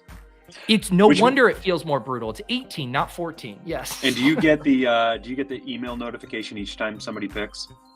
You know what? I turn that off. I just get it when I'm on the clock. Okay. I was still getting it, and I was like, why am I reading these? Why do I care? Yeah. Who everybody's picking. But yeah, when it gets to you, you just kind of scroll through, okay, who's left? Who do I want? I don't know. Who do you know who you have on that team? Like first couple guys? So, I've learned, the hard way through some trial and error, like how to play those leagues. So I did prioritize Justin Herbert, trying to get a quarterback in there. I did end up kind of 0 RB-ish, although Cooper Kupp was my first pick, which that hurts, right? Yep. I mean, in guillotine especially, because you're taking a 0 from your most important guy at the start. So I could be looking at the chopping block. Like, and same, our commissioner, Garrett, right? Like he took Jonathan Taylor. And so it's like, you're probably like, we're going to be fighting for like 1 or 2 weeks for our lives. Yep. Yeah. And you might be dumping some money into that first free agent pool if you're not the person who gets chopped. For sure. Yeah, no, we're going to be spending a lot. Although it was a little easier to find wide receivers this year. I felt like there were some usable guys late. It's the running backs in an 18 league. Like you get to the 4th round and you're staring at Savon Ahmed, who's my joke running back name that I'm pulling out of my hat. But yeah, that's always a fun league. It is fun to do different formats, work that different muscle in your brain. No. I mean, it's super fun. I do another guillotine league with some like Hollywood people, and it's just it's a great way to do it. All right, let's see what we're looking at here. Bateman and Burks both go. Those are guys I like to select a lot. Wide receiver getting a little thin, although we could stack up. The chat is always shocked now that I'm kind of floating Odell Beckham, but Odell with Lamar isn't the worst thing. Tony is kind of interesting. We got a bunch of 0 RB running backs here as well. What do you like? Okay, who are some of the 0 RB running backs? I can't really So there's Antonio Gibson, Brian Robinson. I guess we probably wouldn't do A.J. Dillon. There's Charbonnet, Jalen Warren. I definitely like Gibson this year. I think he's going to have a better year than people probably believe. Yeah, I'm going to grab Washington. Yeah. I'm going to grab Gibson there. Do you have, I would say the wide receiver would be, because we need some more upside here. We only have 3 wide receivers. I would say it's probably between stacking up Lamar with Odell or taking Kadarius Toney and just praying. Let's go with Odell. Okay. I've been capitulating on Odell. Specifically, don't mind him when we have Lamar. So we do go Gibson and Odell at this turn because Bateman went right before us. Lamar Jackson, Aaron Jones, James Cook, Antonio Gibson at running back. Wide receivers, Justin Jefferson, Brandon Ayuk, Zay Flowers, and Odell Beckham. And then tight end, Mark Andrews here. I appreciate that. What do you think about this team so far? I mean, it's a super stack of Ravens. It is. You just gotta hope that the Monken air raid comes to town. Yeah. I'm a believer. Kellen Moore, Monken. I think those Chargers and Ravens offenses are going to be extremely fun this year. Yeah, totally. Yeah. Are there any like late round Charger guys you can grab? Like that you like grabbing? Yeah, it's a little hard because all the fun ones are gone, right? You know, Quentin Johnston, they're so top heavy. So really the viable names, the only guy in like the middle would be Gerald Everett at tight end, and everyone's kind of just like, eh. And then there's Joshua Palmer and Joshua Kelly are really the only other kind of two super deep flyers. So they're kind of like the Ravens in that regard too, where once by pick 80, like all of the exciting guys are gone. Right, but Kelly's a pretty good 0 RB candidate. I like him as a 0 RB pick for sure. Yeah. Yeah, man. That sounds good. Okay. Monty, thank you for the chat, super chat here. Pete, Tom, more likely to chat. Favorite upside rookie, second year wide receiver, 18th round dart throw in BBM4. Tom, do you have any deep sleepers at the wide receiver position, preferably on the younger side, rookie or second year? Oh man, there's so many good second year guys out there. I mean, one of my favorite guys, obviously, because I'm a Patriots fan, just kind of isn't panning out. Tyquan Thornton, right? Oh, he's second year, that kills me. Yeah. Yeah, that's too bad. But no, I like Dubs. I like Romeo Dubs. I think he's probably pretty good. Who do you like? Yeah, I think for fitting the criteria of late, I have been taking Michael Wilson, that rookie on the Cardinals. He's had a good camp. It seems like he's going to be on the field in a lot of 2 wide receiver sets. It is hard to find, like the market is so good at baking in like these second year wide receivers. You know, even a guy like Alec Pierce is now going, you know, well outside of round 18. Maybe his teammate as a rookie, Joshua Downs, you know, if you're making a bet on the Colts, I think he's kind of interesting there. The second year wide receiver, though, that I drafted a ton, then everyone was like, he might not play the whole season. And then he was back at practice recently. It's Giants wide receiver Wan'Dale Robinson, second year guy, came on late at the end of the season, started to break out, then got hurt, but he still checks a lot of those boxes. I think he's way too cheap where he's going right now. I really do think by the end of the season, it's him and Hyatt kind of as the top 2 options on that Giants team outside of Darren Waller. Really? So you think Paris Campbell doesn't like pan out there?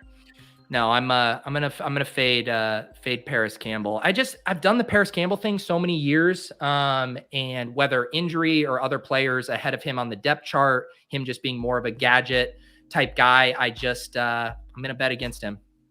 I like Rashee Rice. I like what I saw of him in the preseason. He looks like somebody who can really, like, you know, I don't know, maybe fit into that system and work well. He's kind of like what they, I think, hoped they were going to get with Kadarius.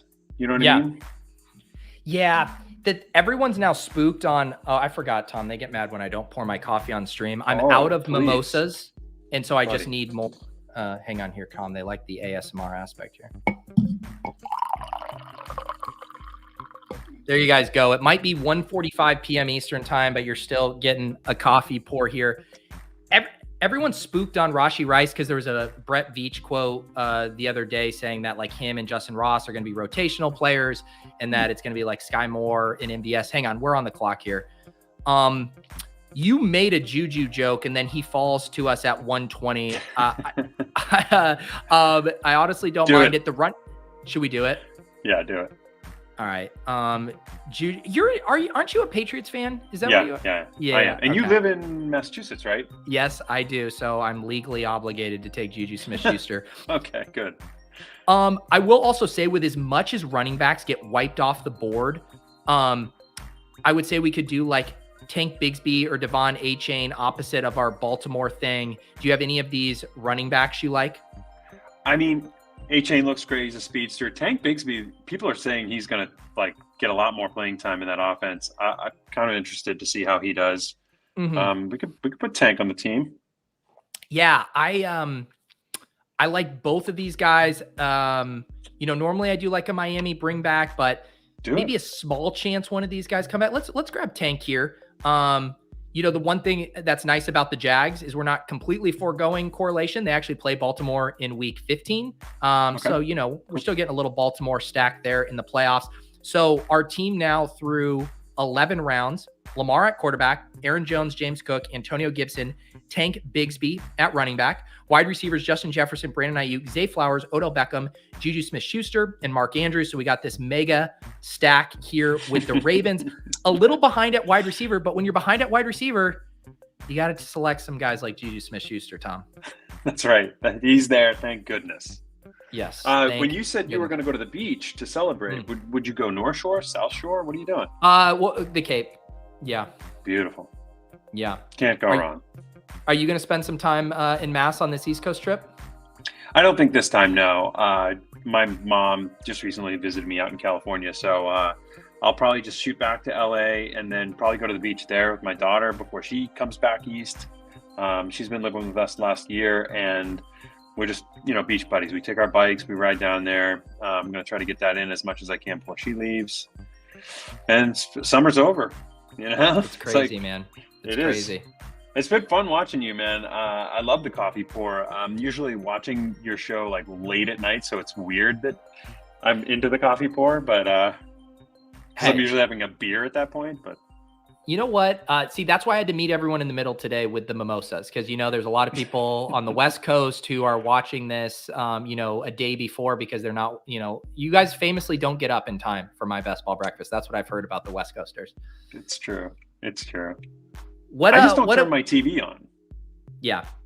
Are you a YouTube on TV guy? You get the cast, or where do you watch your YouTube?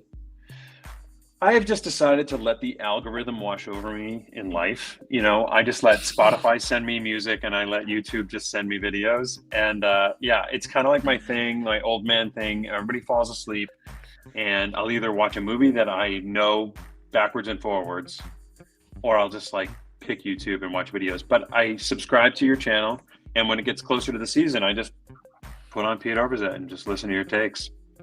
Wow. Well, all of that sounded great, other than the having to listen to my takes part there. Also, the phrase "let the algorithm wash over you" is both just a beautiful turn of phrase and just horribly depressing at the same time. Yes, and I'm going to embrace it. I kind of feel like that's, one AI thing I'll allow if it's coming from my job.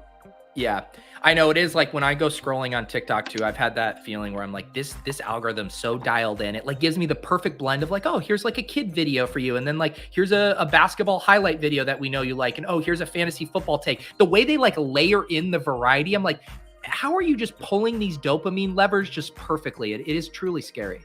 It is scary. They just know. They know. And that's, if something is designed to keep you up all night, can't be good for you. It can't. Speaking of non-algo type stuff, any fun movies or TV show recommendations that you've enjoyed lately?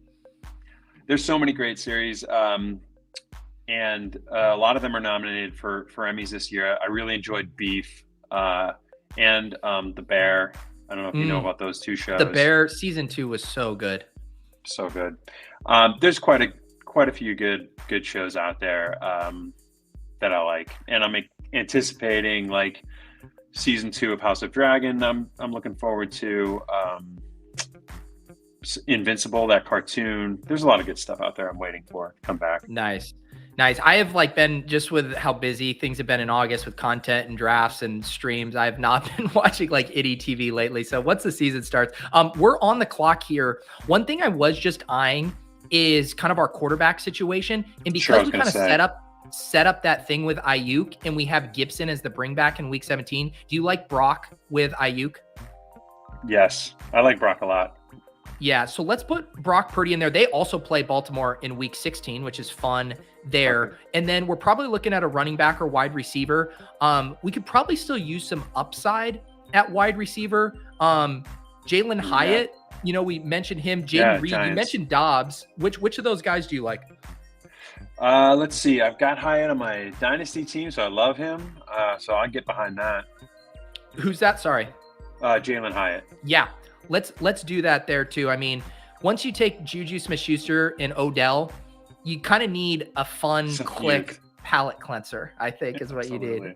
For sure. All right, we grab Jalen Hyatt here. So our team through 13 rounds, Lamar and Brock at quarterback, so we're going to be good at quarterback. Our running backs, Aaron Jones, James Cook, Antonio Gibson, Tank Bigsby.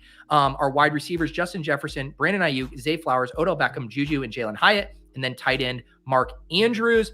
Appreciate everyone watching. Sammy here is pissed, though. Only 362 likes on the stream. If you're liking or if you're watching, please like. Cooter Doodle, who is going to be following Tom Everett Scott on this stream, wants me to watch Love is Blind. I do enjoy a little Love is Blind every now and again.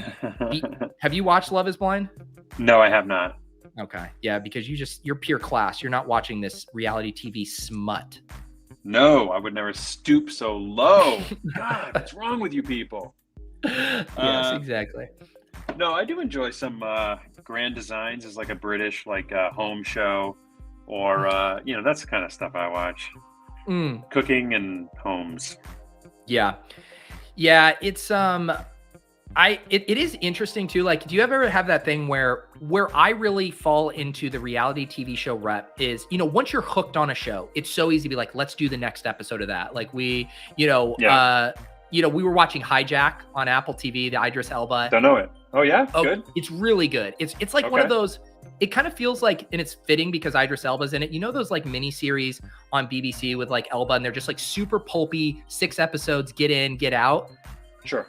It's kind of like that, where there's just like no fat. They don't drag anything out. And you're just like, give me the next episode. Give me the next episode. So when you have that, I'm like, all right, I'm watching a show. But it's when you're kind of like surfing around and you're like, do I want to start Silo? Do I want to get familiar with this world? Then I'm like, let's just throw on Love is Blind right now. And you end up in a rut. So you got to find that show that's actually good and then just give it 2 to 3 shows to hook you. And that's something that feels so good when you're like, oh, I found it. Oh, I found it. This is my show. It's my show, man. It's just going to keep coming. I'm going to be able to keep watching for hours into the night. Yes. That's and I have been, I was slow to a lot of the Apple TV shows. So that's, previous to my like August drought, I watched Shrinking and Severance were the 2 I was behind on and loved. Severance. Severance is great. A kind of a Britishy type show is Slow Horses that's on Apple. I've heard great things about that. You recommend it? Yeah, that's a good one. You could binge that. It's great. Yeah. Mm-hmm. All right, we got my guy Mathology in the chat. Congrats on the achievement, Pete. Thank you for the super chat. He also asks, and he says, Tom, do you want to join the Bonk Bros? I won't editorialize. I'll just let you answer. Do you want to join the Bonk Bros? I'm going to try not to judge too much on the name of it, but I just don't know what it would entail. So I barely understand it myself, Tom. Basically, there's these various subsections of the Deposit Kingdom and the shows, and there's the Badge Bros who do a lot of underdog content, do a lot of shows with them. They hang out in the Deposit Kingdom Discord. And I think this is a subsection of fantasy players who are also slightly horny, I believe is how I understand it. So they are the Bonk Bros because we have to bonk them on the head for being a little too horny at times. I mean, I have my horny moments. This marathon stream was worth it, if only to get a clip of Tom Everett Scott saying, reluctantly, I have my horny moments. Yeah, so mission accomplished, Bonk Bros. So, Mathology, to answer your question, momentarily, maybe in some specific moments, Tom will be a Bonk Bro with you, but he's not fully signing up for the club. Yes. No. Someone mark that down around the 3 hour and 54 minute mark. All right. Yeah, I don't want to judge you guys too harshly. Everybody's got their needs. Yes, they provide segs positive here. All right, Tom, let's look here at the 14-15 turn. I will not auto timeout on Jeff Wilson this time. Looking at some options here, wide receivers pretty gross. We could do a second Giants wide receiver if we wanted to do like Hodgins. Running backs, it really is bad, Tom. Tight end, Greg Dulcich. Go Hodgins, yeah. I do too. We're done at quarterback. Running back, wide receiver. Do you want to do Dulcich and Hodgins here? Yeah, that sounds great. I love that. Okay. We'll do Hodgins with Hyatt, which is fun there. We'll do Dulcich. All right, so we got a 2-4-7-2 build. 3 more picks to land this one, Tom. Lamar Jackson and Brock Purdy at quarterback. Aaron Jones, James Cook, Antonio Gibson, Tank Bigsby. I think we've kind of caught up decently at wide receiver. Jefferson, Ayuk, Zay Flowers, Odell, Juju, Jalen Hyatt, Isaiah Hodgins, tight end Mark Andrews, Greg Dulcich. So with only these 4 running backs, we're probably looking at least 2 more running backs, I would think. And then maybe a 3rd tight end or an 8th wide receiver. Okay, cool. I mean, I have no idea who will be there when we get there, but I'm sure we'll figure it out. Sorry, Ross. I will bring up some things like the Bonk Bros, but I have to draw a line somewhere when I have Tom Everett Scott on, and we are not reading that super chat. Oh no, the bye week bros. Are you familiar with the bye week bros? No, Tom. What are the bye week bros? So they are a collection of people that whenever you have more than, I would say, 3 players who have the same bye week, they have a panic attack. They freak out. They start saying week 13 is looking thin. It's something that happens. They're a cohort. They grab your pitchforks. Are you ready to battle the bye week bros? Because that's what's let's about battle to them. So I see. So we have a lot of guys on bye in week 13. Is that what's happening? That's exactly what's happening. But what they don't know is that Brandon Ayuk and Juju Smith-Schuster are going to combine for 50 points in week 13, and we're going to be fine. Okay. What about our quarterbacks? Are they safe? Are they spared of that? Our quarterbacks are Lamar and Brock. So Brock to Ayuk in week 13 is what we're going to need here. Yes. Let's see here. Sammy, I didn't see your initial question. What was your question, Sammy? Can you retype it in? Here you go. Peter, the top 3 picks won in any other drafts? Sammy, I don't know if I understand. Do you the top 3 picks? Ask that again, Sammy, and I'll try to answer. Actually, I've gotten this question a few times because I know I toss it around casually, even with the field. So basically what this means is if you had an infinite amount of drafts and you always took the best player available at the top of the ADP board, you would end up having 8.3% of every player. You'd have 1 out of every 12 because you would have a randomly even distribution of 1 through 12 slots. So you'd have 8.3%. So anytime I say even with the field, around 8%, the guys I'm double on the field on over 16 or way underweight, maybe like below 5 or 4. So maybe should have done that, glossary at the beginning of Best Ball Summer, Tom, as opposed to the second to last draft, but better late than never, right? Hey, sometimes, you just don't figure it out until then, or maybe you knew it, but you just assumed everybody else knew it. I don't know. Exactly. Tom, has this experience inspired you to maybe draft a couple more best ball teams here before the season starts? Do you think I have time to do 150? If you did 10 at once, and you said to everyone in your life, I will see you in 4 days, I think you could. Okay. I think I want to, but I'm probably not going to draft anymore. I'm just going to have that one best ball team for this season, which is crazy. Yes. I usually have more. Yes. Okay, Sammy was asking, do you have any other teams with the top 3 picks you made in this draft? Yes, I do, because I did a show with Eric BBM4 a couple weeks ago. It was a Friday Best Ball After Dark, so that was available for YouTube members, and we got the 101, and I said, Eric, I have 0 Mark Andrews and Lamar Jackson. He said, let's do it. So I do have one other team with Justin Jefferson, Mark Andrews, and Lamar Jackson, and that team also had James Cook on it. So some similarities there, although on that one, I think we had Bateman, and on this one, we get Zay and Odell. So a little difference there, but yes, Sammy, appreciate that. Sammy, you're a YouTube member, so you can go and check out that video. I have that playlist. It's also in my 150 stream draft playlist. Tom, I'm realizing now, I feel like I'm just shot out of a cannon. I have caffeine and mimosas just pumping through my veins right now. I'm sorry. I realize I'm a lot to handle. I'm a lot to handle. No. It's great. It's so fun to just watch it from this vantage point. Be part of this. You're doing great, buddy. I really support you. The thing is, there are some sickos that do much longer streams than this. Like this is only going to be, roughly 6 hours or so. That's nothing. I mean, there's guys that were doing 24-hour streams last year, do 12-hour streams. This is about all I can do at my advanced age. I'm concerned maybe you haven't eaten enough during the marathon. I haven't. I had a big breakfast. Okay, we are on the clock here. Chuba, Gus Edwards, Zamir White, any? I mean, Gus is a Raven. I don't know if we want to keep stacking. I don't mind just Omega stacking this Ravens bet. Let's put him in the queue. Did you? Yeah. Maybe one more. Do you want to just go Another triple Giants wide receivers? No, because then the chat will lose it on the week 13 bye. We could do a Rams wide receiver as a bring back. Okay, who we got? Skowronek? It would be like Puka or Tutu. Oh, Puka or Tutu, fantastic names. Yeah. I guess Puka. Let's see here. Going. We're gonna run out of time what about here. Higbee? So let me see if Higbee's gone. Okay. Yeah. So let's grab Puka here. This is for the week 13 bye, bros. I went ahead and took a bring back on our Giants players in week 17 for you there. Right. And I think now for this last pick, 2582, I think we can really go any direction. I would probably lean running back or tight end, I think, for that last pick. Right, because we just got our 8th receiver, or no? Yeah, 8th receiver. So we were a little behind, but I think 8 catches us up.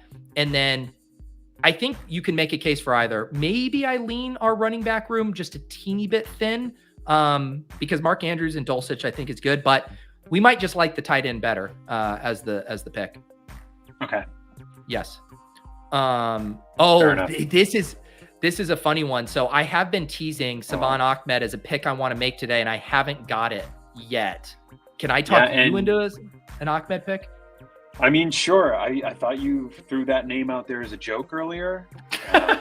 It does make sense to, back that up. That's right. Like a lot of things in my life, Tom, it all starts out as a bit, and then the next thing you know, you have the last pick in the draft, and you want a Miami piece to correlate with your big Ravens bet, and all of a sudden, Savon Ahmed is no longer a joke. In fact, he's a reality, and he is the heart and soul of this team. That's what we call irony. Yes, we do. Tom, when do you fly back out from New York back home?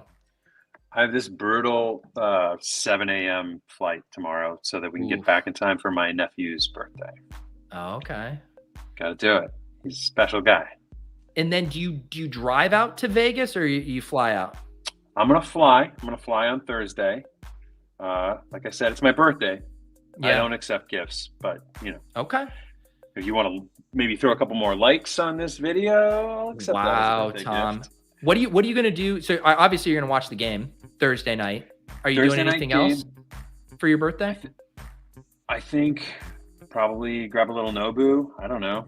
Ooh, okay. I like that. A little like Nobu. That. Yeah, just a little. Sure. Nice. What day do you get out there? Do you get there Friday? I get out Thursday morning. Yeah, Thursday morning. Yep. No.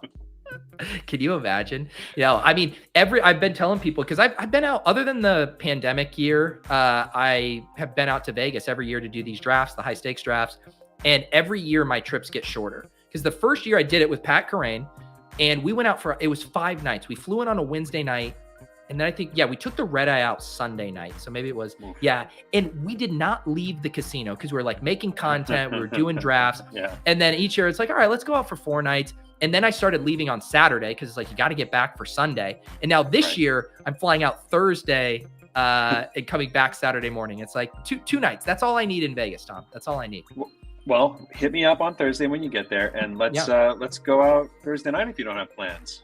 Yeah, no, there's no plans. Just dinner for 2, you and me at Nobu. Sounds like a great Sounds time. Great. Fantastic. All right, let's see here. The final pick here for us as we round this out. I mean, if one person's going to let me draft Savon Ahmed today, it's Tom Everett Scott, right? Absolutely, buddy. The world is your oyster. Your omelet. my omelet. Absolutely beautiful here. So our team through 18 rounds. This is draft 148 with none other than Tom Everett Scott. We got Cooter Doodle hopping on next for draft 149. This team, Lamar and Brock Purdy at quarterback, running backs, Aaron Jones, James Cook, Antonio Gibson, Tank Bigsby, Gus Edwards, and a player that I'm about to add, but I don't want to jinx. Wide receiver, Justin Jefferson, Brandon Ayuk, Zay Flowers, Odell Beckham, Juju Smith-Schuster, Jalen Hyatt, Isaiah Hodgins, and Puka. I feel like we balanced our range with the old wide receivers, Odell and Juju, with Jalen and Puka, so that works. And then tight ends, Mark Andrews and Greg Dulcich. How do you feel about this squad, Tom? I feel pretty strong about squad 148, Pete. It's good. It's good. I'm excited about it. You know, I envision, like, I'm probably going to have to block your number because you're going to be texting me all season. How's our team doing? How's the squad looking? Stephon just had a 3-touchdown game. Are we in first place? So and that's just Thursday in Vegas. Yeah, exactly. Here, do we have any players in that game? KC Detroit. I'm sorry, we're not going to have any sweats on Thursday night. No sweats on Thursday night. That's okay. We did it. I got my Ahmed share. We did it, Tom. We did it. Congrats to us. Congrats to us. As I've been doing here, Tom, you know this. We got this car wash going here today. I got to bring on Cooter Doodle. Amanda, have you met Tom? Tom, have you met Amanda, aka Cooter Doodle? Hey, Tom. Just on the web. Just on the interwebs. Amanda, your mic audio is a little low. I'm trying to boost you on my end. Ooh, there we go. That's better. Ooh, that's better. Do I have to do this the whole time? I can be like a influencer on TikTok. Or I feel like you kind of work at a call center a little bit. Like that works too there. Call center vibes. Tom, do you have any words of advice for Cooter Doodle? Obviously, I'm a lot to deal with right now. Anything you want to prep her for, brace her for? No, this is going to be super fun. If you get anything from the Bonk Bros, just say no. Look, I was watching. I watched earlier, and all I know is when I tuned in, Pete had drafted Jeff Wilson on accident, and so I just know that that's the bar, and I'm very comfy. I think you're going to be fine. Exactly. Well, Tom, I appreciate anything else you'd like to plug. I know you're drafting for charity in Vegas. You mentioned your new podcast, JJ, you said is a recent guest on that. Let the people know where they can find your stuff. Okay, great. Yeah, no, Tom Everett Scott on all social media. And check out the podcast Weekends with Bernie. Awesome. Well, Tom, really appreciate you making time even amid your travels. And I will see you a week from yesterday. I will see you in Vegas. Yeah, see you in Vegas, Cooter Doodle. If you don't have plans, my birthday in Vegas, September 7th. Happy birthday. Mine's the 11th. Happy birthday. Ooh, Stop it, Virgo. All right. Let's go. All right. Well, we'll see you, Tom. Bye, Tom. Peace. All right, Amanda. I'm nervous about my audio. Are we good? It's fine. Hey, it's fine when you're doing that, but it's just not good when it is not being held. All right. That's in the chat. We'll be all right. It's either a gaming headset, which I just don't feel... Come on, join me with the gaming headset. You know what I mean? I don't know, because then I'm gonna want to start sniping noobs, and it's gonna get rough out here. I mean, we might have to snipe some noobs. When I put the helmet on, you know, it gets wild. Can we put it up to the chat? Can we get ones in the chat if we want to see Cooter Doodle with the gaming headset on? F's in the chat? They don't.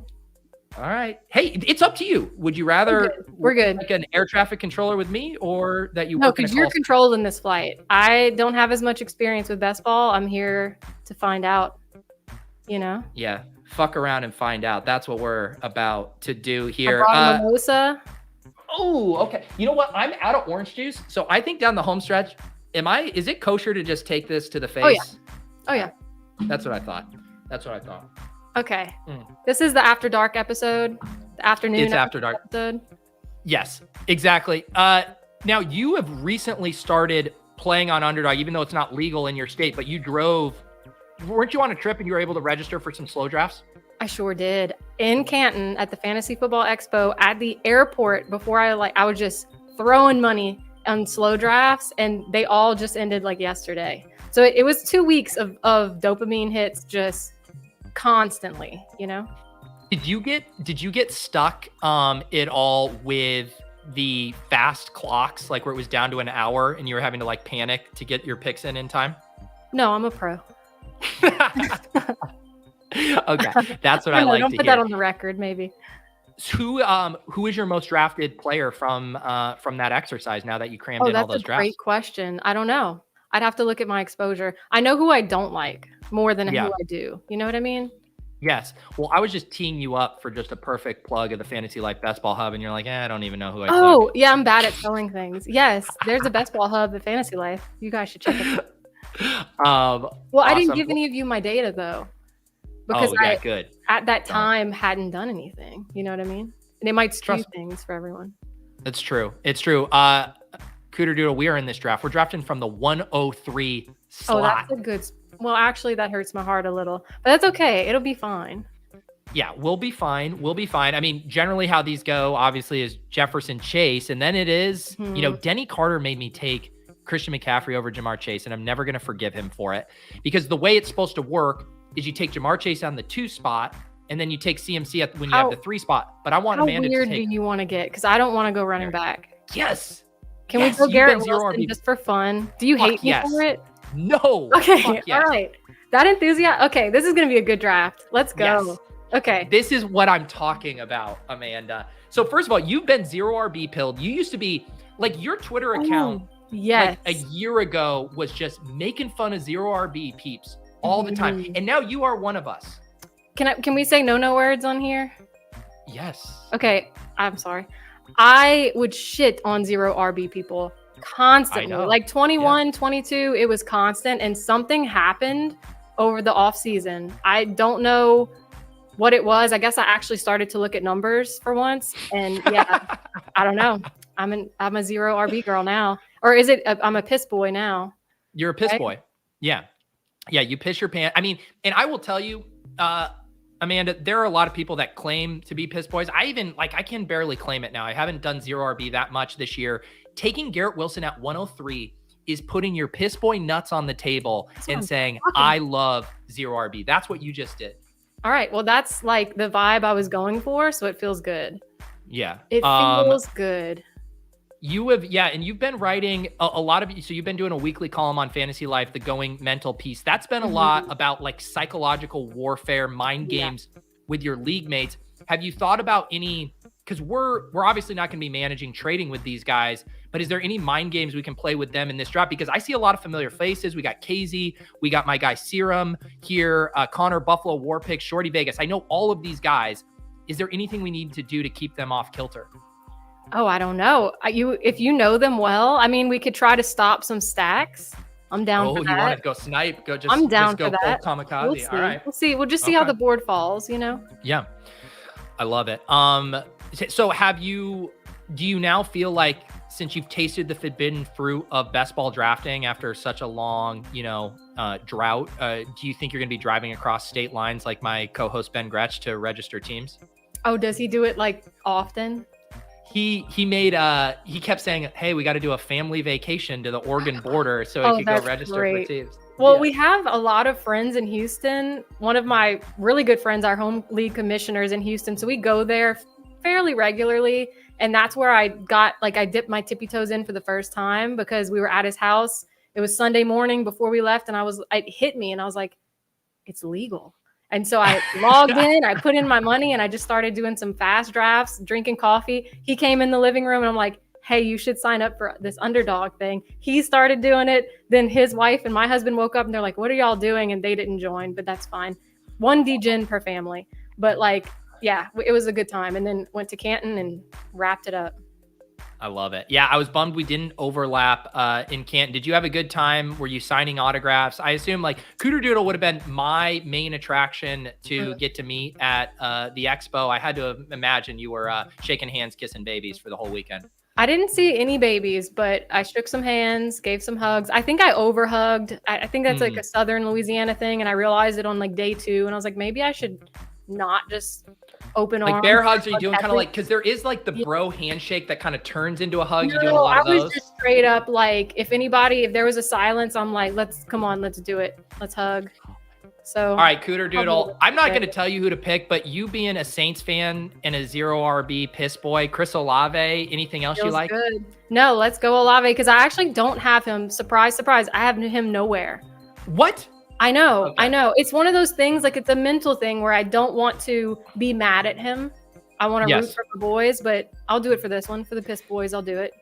Because you are still one of those, a lot of us fantasy people we've had our fandom ripped from us because of the emotionlessness of, of fantasy, but you still hold on to your Saints fandom here.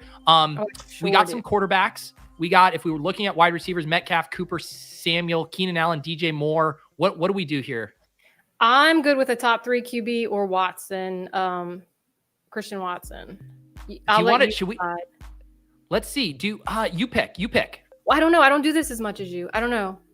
I want to just pick 4 seconds. Let's just click. Go. Hey, don't worry. Okay. Don't worry. Sorry. I didn't mean to get aggressive. We are going to live a little, and we are going to keep drafting. Okay. Yeah. So my other thing too is like, okay, we've taken 3 guys: Garrett Wilson, Chris Olave, Christian Watson. All of their quarterbacks are going relatively late, like after pick 130. So I figure let's just keep pissing. Okay. And then we can figure out the quarterback stuff later. All right. I kind of like that. Put that on a t-shirt. Yeah. Let's just keep pissing. Yeah. This is the thing. Everyone always says they want that on a t-shirt, but as someone who has put like Piss Boy merch on a t-shirt, they don't actually sell like hotcakes. Cooter Doodle, they don't. Or what do you call the things you guys pee on? They don't sell... the cakes, like hot cakes. Yeah, I think they're urinal cakes, I think is what they're called. So they're not selling like urinal cakes. It was a long-winded way to get there. I got there. These are the things you get in hour 4 of the stream. We get Tom Everett Scott saying he has his horny moments, and we get Cooter Doodle and Peter talking about urinal cakes. So that's where we're at. Yeah.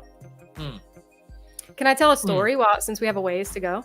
Of course. It's embarrassing. So if my boss is watching, hi. But whenever I was in pre-K, because I was a little girl, I didn't know about the differences in bathrooms, and there was like a shared bathroom for girls and boys, and I would wash my hands in the boys' sprinkle system because I didn't know what that was. So really, yeah. Wow. Wait, you were worried about your boss hearing that story?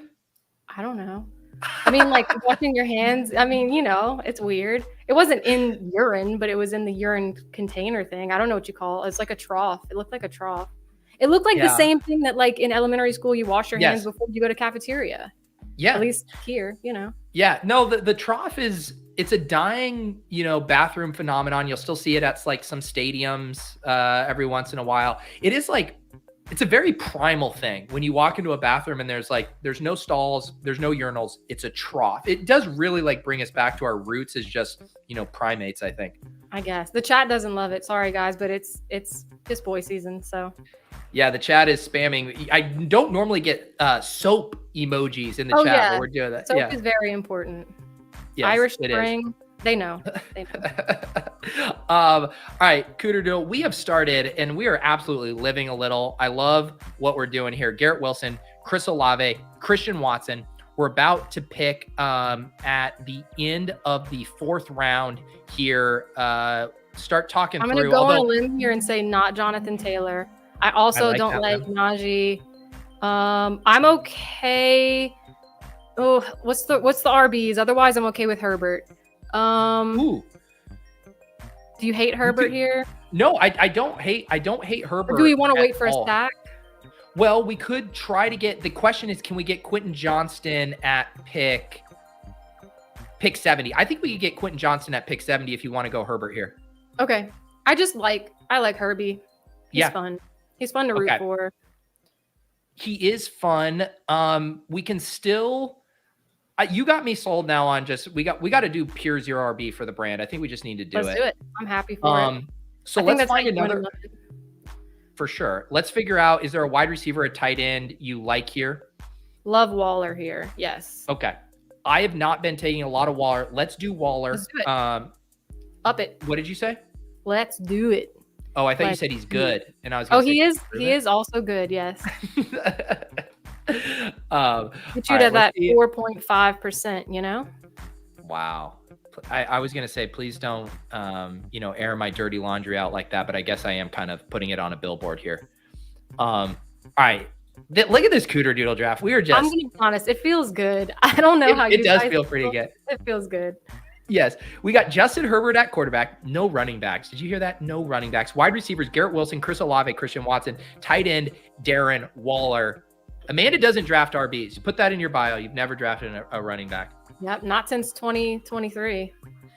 Well, you do know. So Pat Kerrane had that in his bio, Twitter bio, all last year. I've never drafted a running back. And then he won $2 million with a draft he started 2 running backs with. So I think if you do that as well, then we will win $3 million with this team. Okay. All I want though is an Olave jersey from the winnings. Okay. You're telling me. So I just want you to know, every single guest that I stream with, I am free rolling them in this. If we win $3 million, I'm literally going to wire you $1.5 million. But you're saying all you want is an Olave jersey, even though I am offering $1.5 million? I mean, Olave jersey, maybe Jamal Williams, depending on how his season goes. You know, just sprinkle me with a couple jerseys that can last me a couple years. I'll be happy. That's good. Cooter, if this team wins $3 million, I will buy every single Olave jersey in the greater New Orleans area, and I will have a dump truck pour it into your driveway. All of those jerseys. That's what we'll do. And I'll also Venmo you $1 million. And I know you're familiar because of the mulch, right? Wow. I remember the mulch days. Cooter Doodle, by the way, us Beehive bros got to stick together. Obviously, we write the Fantasy Life newsletter. I got my newsletter. The P.O. Box drops every Friday. And Cooter Doodle has an awesome newsletter as well. It's Comfort Moods, right? Comfort Moods. I've been told it's made grown men cry. I don't know if that's good or bad. Yes, it has. It is. I will say, and I love your newsletter. You're a phenomenal writer, but it is a little emo at times. It gets a little definitely emo. Oh, I mean, my records are downstairs, but yeah, if you look through my I'm an emo girl. We've talked about this dashboard. Yeah, that's right. Way back. Taking back Sunday. There you go. Amanda, what else are you going to be doing this year that people can keep an eye out for as far as fantasy content over at Fantasy Life? I'll be doing buy, sell, hold on Wednesdays. We'll be doing our Buffalo Wild Wings Punishment Eliminator League, which is starting very soon and going to be super scary. So that'll be fun. And then this is not Fantasy Life, but every day I am gunning for Wordle for New York Times to make start the start word. So if anybody in the chat knows someone that works at the New York Times and you can make that happen, I'd appreciate it. Because I've gotten close. I've gotten so close. Do you think it's because there is these elements of things get so viral that even the lady, the paper of record, the gray lady has to capitulate and put it in. But do you think it is just too risque for them that even if it got enough viral buzz, would they ever capitulate and allow you to do it? I don't know. I'm nervous right now because we're on the clock. Hold on. Let's see. Yeah, I think we just need to make sure we get Quentin Johnson. That's kind of where I'm at right now. Let's do it. Let's stack it up. We can say we stacked. We have to be able to say we stacked, because if I walk up to my beautiful family at the end of this marathon stream and I have to look my daughter in the eye and say, I didn't stack Justin Herbert, the disappointment in her face, I cannot do that to her. I need to say, honey, we stacked QJ with Herbert, and just watch that smile wash over her face. Oh, youths. Yeah, I'm happy for us. I think it feels good. I am feeling like a little green would feel good right now if you want to go that way. But if we want to go full piss ahead, that's fine too. No, like I just, I wanted to push it and see how much of a piss boy is Cooter Doodle. When does she I could go flowers. I wouldn't hate that either. Yeah. So let's just see. Let's see what happens. Let's just see what happens. James Cook goes. Our team here through 6 rounds. We got Herbert at quarterback. We got 4 wide receivers: Garrett Wilson, Chris Olave, Christian Watson, Quentin Johnson. I was kind of hoping we would get JSN so we could have all 3 of those Ohio State wide receivers. We do get Darren Waller though as well. We'll be picking here in a second. Zay Flowers does go. I feel like that was personal. It could have been personal. I'm gonna let you decide. Are you a true piss boy? Cam Akers. Click wide receivers real quick. Yeah. How much time we got? We're getting close. Go Sutton. I'm happy with it. Let's do it. Yes. Do you want to know what Cooter Doodle? How do you know who the Chargers play in Week 17? No, I don't have Galaxy brain, so you got to fill me in. Could you take a guess who the Chargers play in Week 17? Maybe why I'd bring it up right now. I don't know. I don't know what Broncos. They play Cortland Sutton. Oh, duh. Sorry. This is your path to getting a dump truck load of Chris Olave jerseys. The Chargers going off and Cortland Sutton on the comeback here for the Broncos. I mean, I'm not going to lie, this feels good. It feels great. It feels great. We got a true zero RB team going here. Herbert at quarterback. We got 5 wide receivers: Garrett Wilson, Chris Olave, Christian Watson, Quentin Johnson, and Cortland Sutton. And tight end Darren Waller. We did it. Took him in my home league too. Did you already have your home league draft? I sure did. We hosted it. It was a good time. It was fun. Wow. Yeah. Wow. My husband stole like this camera 360 mic thing for the people that weren't in town from his work. It was like a fancy meeting. It was fun. It's my wife has those too for their setup with there. And I haven't been in an office since, the second Clinton administration. So I don't even know what office technology is. And I hear about these things and I'm like, that sounds incredible for you guys. It was very fancy. Yeah. That's awesome. Who did you crush them in that draft? So I will say they all made fun of me because I only had Ramondre Stevenson for like the first 8 to 10 picks. And they were like, your running backs are terrible. And then I just started knocking it out the park at the end. And they were like, oh man, you made up for it. You made up for it. It's like, just don't ever doubt the Cooter Doodle. I mean, don't doubt the Cooter Doodle. I mean, come on. But I lost last year. So, I mean, the bar is kind of low. I just got to make it back up to the top, Yeah. The reviews are rolling in and you know what? We're not even halfway done. I was going to say it's a great start or is it a great chart? That's the question, Amanda. Yeah. Shout out New York Times. Let's make it happen. What levers are you pulling to get this on there? Like, are you sending cold emails to the ombudsman there, the editor-in-chief? I start with it every time, hoping that somebody out there sees. There's got to be somebody checking the data, right? Yeah, I think so. And it's a solid start word, SHR, a vowel. I mean, it's we could break it down. Yeah, I think you need a piece of media for people to rally around, whether it's a video, an ebook. You need to lay out your case, a blog post, maybe on Comfort Moods you write. I think we need to get this on paper, maybe a petition. Everyone signs a petition. For Start chart petition. Okay. All right. Yeah. And you could call it, you don't answer start sit questions anymore. You answer start chart questions going forward. All right. We're about to pick at 8-10. How nervous are you getting about your running back situation? I mean, there's still people I'm okay with later, but I don't hate like a Gibson here, maybe a Herbert here. What do you think? I will say, if Bateman was there, I was going to see if I could talk you into another wide receiver pick, but this does feel like I'm burnt out on Michael Thomas. I love you, but I can't do that. I would say Pacheco, Herbert, or Gibson. Who do you want? Herbert or Gibson? Let's go Gibson. Oh, Herbert. Let's do it. Oh, I was gonna say Gibson because we had lower exposure. Let's bump it up. Okay, let's bump it up. Get those numbers up. Rookie numbers. Antonio Gibson. I think I've drafted Antonio Gibson on 3 of the drafts today. Oh, really? No, but I love it. We gotta boost those numbers up. All right. Amanda is officially a fake zero RB influencer because it is curious. You say you love zero RB so much, but in fact, you did just take a running back. I'm sorry. I waited as long as I could. Yeah. I don't hate it though. I like it there. J Mike wants you to bring back Petite Pods, a terrific podcast series that you did. Hang on real quick. We're back on the clock here. All right. Can you grab another running back? I'm okay with Dylan. I'm okay with Sharby. I'm okay with Warren. Either of those 3 make me happy. So do you want to do Dylan with Watson and then maybe we could entertain potential like little I mean, Rogers? No, love later. Hey, sorry, old brain. Hey, Amanda, I know no one wants to let go. No one wants to let go of the Rodgers era in Green Bay, but it's time to move on, Amanda. He's not there anymore.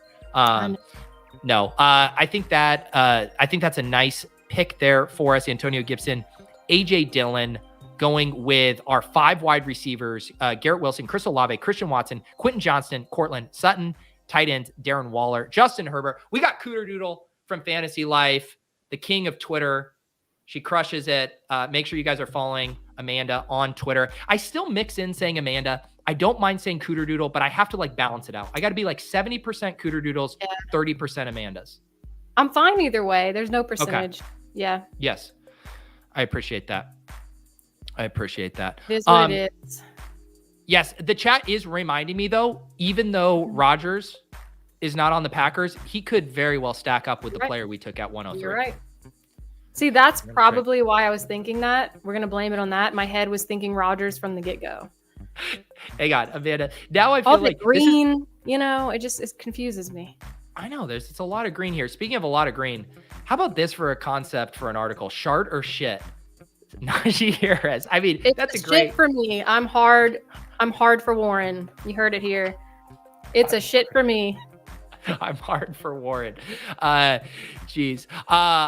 I love it. All right. Cooter Doodle, our team here: Garrett Wilson, Chris Olave, Christian Watson, Justin Herbert, Darren Waller, Quentin Johnston, Cortland Sutton, Antonio Gibson, AJ Dillon. This is my 149th draft. I have Cooter Doodle from Fantasy Life here. It's my favorite draft. Okay, on the record. Got it. It's on the record. And we easily can double stack. We can make another stack. Easy peasy. Not even worried about it. We could, who knows? Maybe if Daniel Jones happened to fall to 118, I doubt he does, but if he did, would you want to click that? I have the Daniel Jones Waller stack. Yeah, I'm cool with it. I have it in a lot of places. The thing that we have right now, Amanda, balancing my range, we have quarterback optionality because we already got Herbert, but we could do Rodgers. You can do Derek Carr. You can do Jordan Love. You can do Russ Wilson. You can do Danny Dimes. Like Danny Dimes does go. So we can, but we're fine. It's fine. We're fine. I do feel like it sounds smarter when you say instead of options, optionality. I like how you pivoted there. Mm-hmm. Yeah, that's what I do. I try to use just slightly bigger words to throw people off the scent of me being a big dum-dum. Quarterback optionality. Optionality. Because if you just say we got good quarterback options, everyone's like, loser. And you say optionality and everyone's like, I'm listening. All right, we're on the clock, Amanda. Yep. I'm going to say no to Russell Wilson. I'm going to say no to Derek Carr. Just throwing Let's do a running back here. Do we want to go Jamal Williams? Just tell me yes or no. You tell me. I mean, is it a homer pick? No, it's not, because Kendre Miller's hurt and Alvin Kamara's not playing, and we did 0 RB and we need points to start the season. We drafted Chris Olave. We click him. All right. The swag daddy, baby. That's a good chart right there. The swag daddy. Did you see the film when he was like at New Orleans? We almost went to the practice where he was walking, looking for people that had like Pokemon and anime. And that was the only people he signed autographs for. Did you see that clip? I didn't see that, but he's an electric personality. He is. Him and Jake Heiner and Jameis Winston. I feel like that whole locker room's just got to be a good time. Now, speaking of the quarterback stuff, I think we can go two ways. You could take Rodgers here to stack up with our first round pick, or we could go another running back or wide receiver. You know what? Let's go Rodgers. Only because I think you don't seem pleased. I'm sorry. No. I am. Okay. I was going to. Here's why. Here's why. I think he is happy for the first time in a long time. And I'm rooting for happiness to surge him even further, even though maybe you could argue that he's been unhappy and done well. And so happiness might be a hindrance. Yeah. But I'm going to be hopeful here. I'm going to be a believer. I love it. The reason I just genuinely like this pick, even though we had quarterback optionality, is because we put our 0 RB nuts on the table when we took Garrett Wilson at 3. We need Garrett Wilson to be the 101 overall pick next year. That's what we're saying. We're saying he is so good. How is he so good? Aaron Rodgers is throwing him so many touchdowns in this reality. So I love taking Garrett Wilson there. We now have our two quarterbacks stacked up: Justin Herbert with Quentin Johnston, Aaron Rodgers with Garrett Wilson. We have 3 running backs: Antonio Gibson, AJ Dillon, Jamal Williams. People are going to look at this team and they're going to say, I love your quarterbacks. In fact, I love your tight end. Oh, wow, I love your wide receivers. I'm a little worried about your running backs. That's going to be the feedback. But we're not done yet. But wait, there's more. We're going to sprinkle in a few running backs. We're going to sprinkle in one more tight end. It's fine. We're good. Exactly. This is the thing, guys. Underdog, and I know this is hard for people to hear, and it's 18 rounds. It's not 11. There are 18 rounds. We're not done yet. We're not going anywhere. Just like in my home league, you can judge me now, but when it's over, you're going to say, oh, she cleaned up at the end there. Yeah, I mean, you can write us off, but we ain't writing back. I'll tell you that right now. With no Seahawks people on our team. Amanda, I have to ask you a question. Okay. Do you know ball? Oh, have so many of them. Yes. I'm a baller. You have a ball. Are you having a ball right now? I've played. Oh, wait. I actually have the best ball. You ready for this? Yeah. I think. The titular best ball? You have it? I do. No one's talking about this, but in June 2012, I hit a hole-in-one.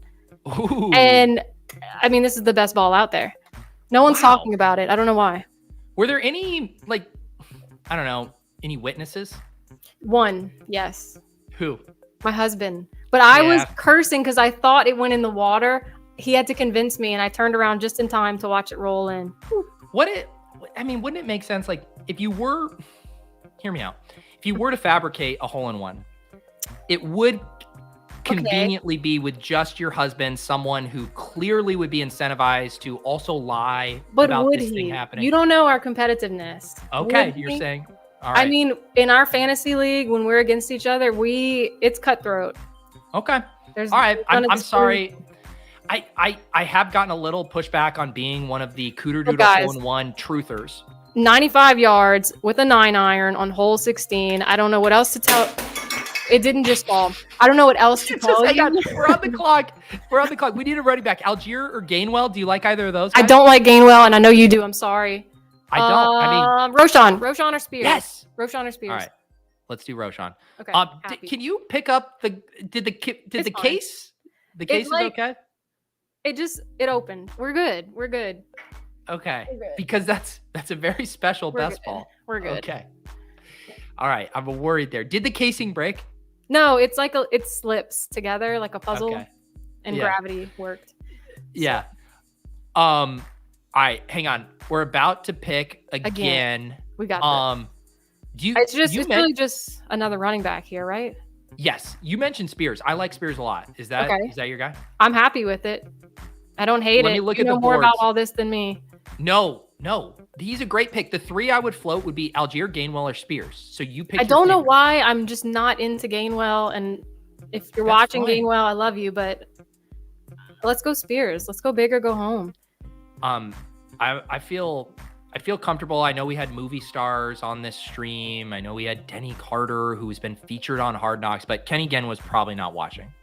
Okay. Well, I don't want to break you down. I mean, never know. I don't want to let you down. He would be very impressed with your hole-in-one, your reported hole-in-one, but I don't think Kenny Gainwell is watching. All right. We need to aim for the stars here.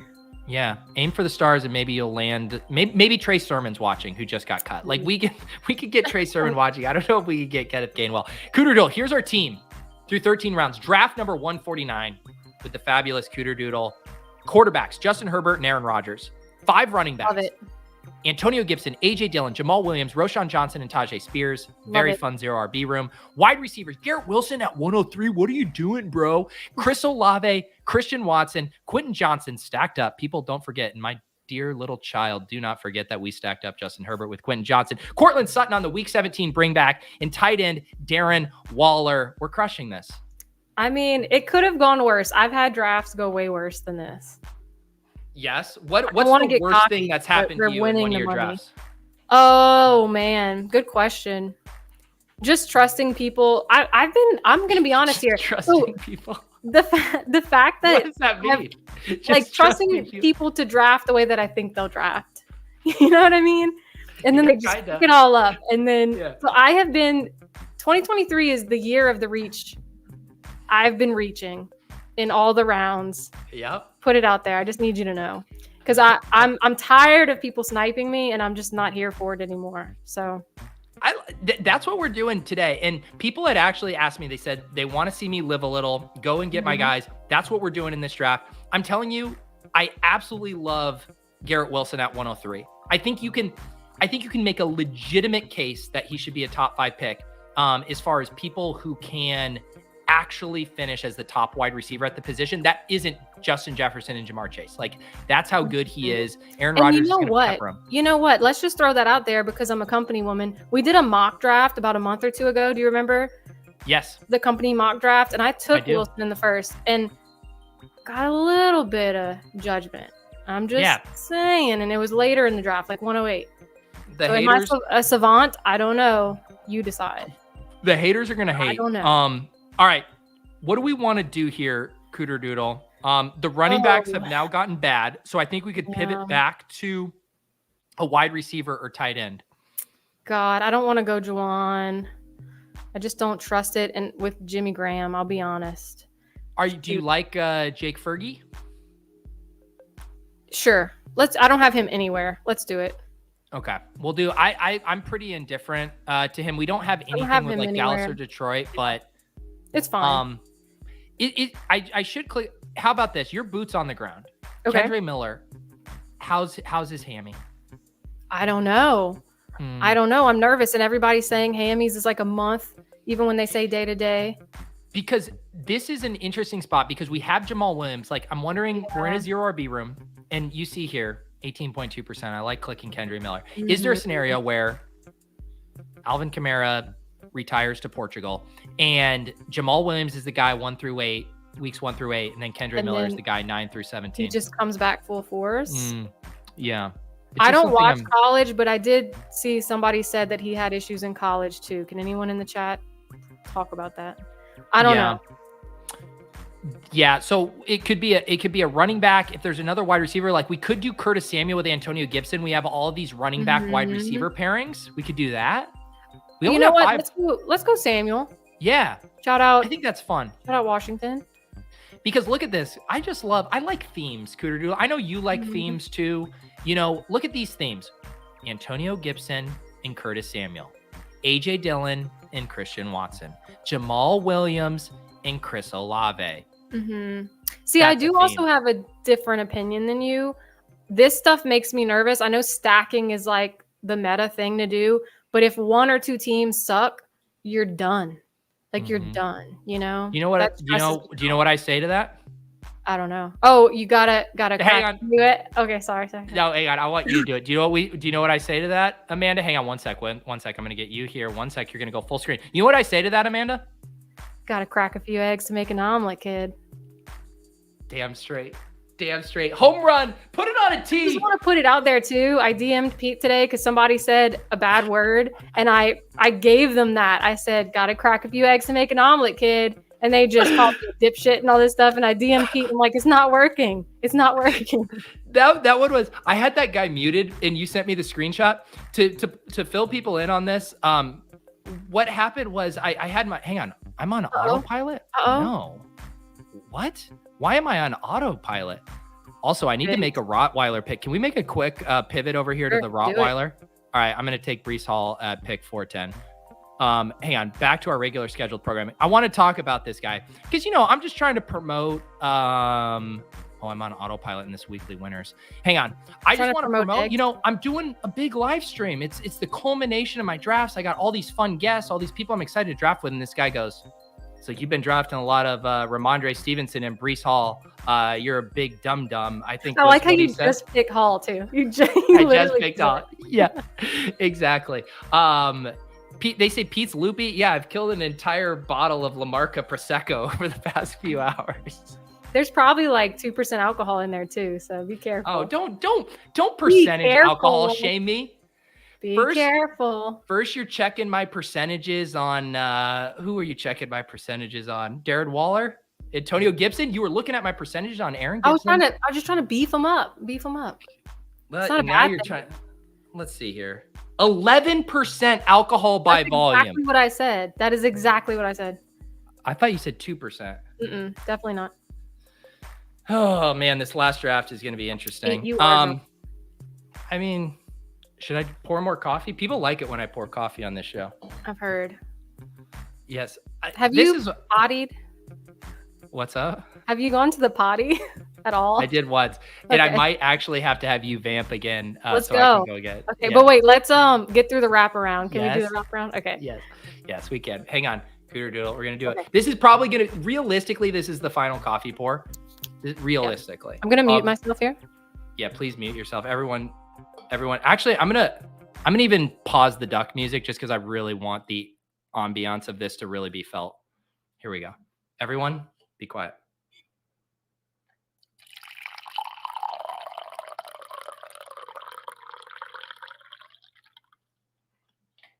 Thoughts?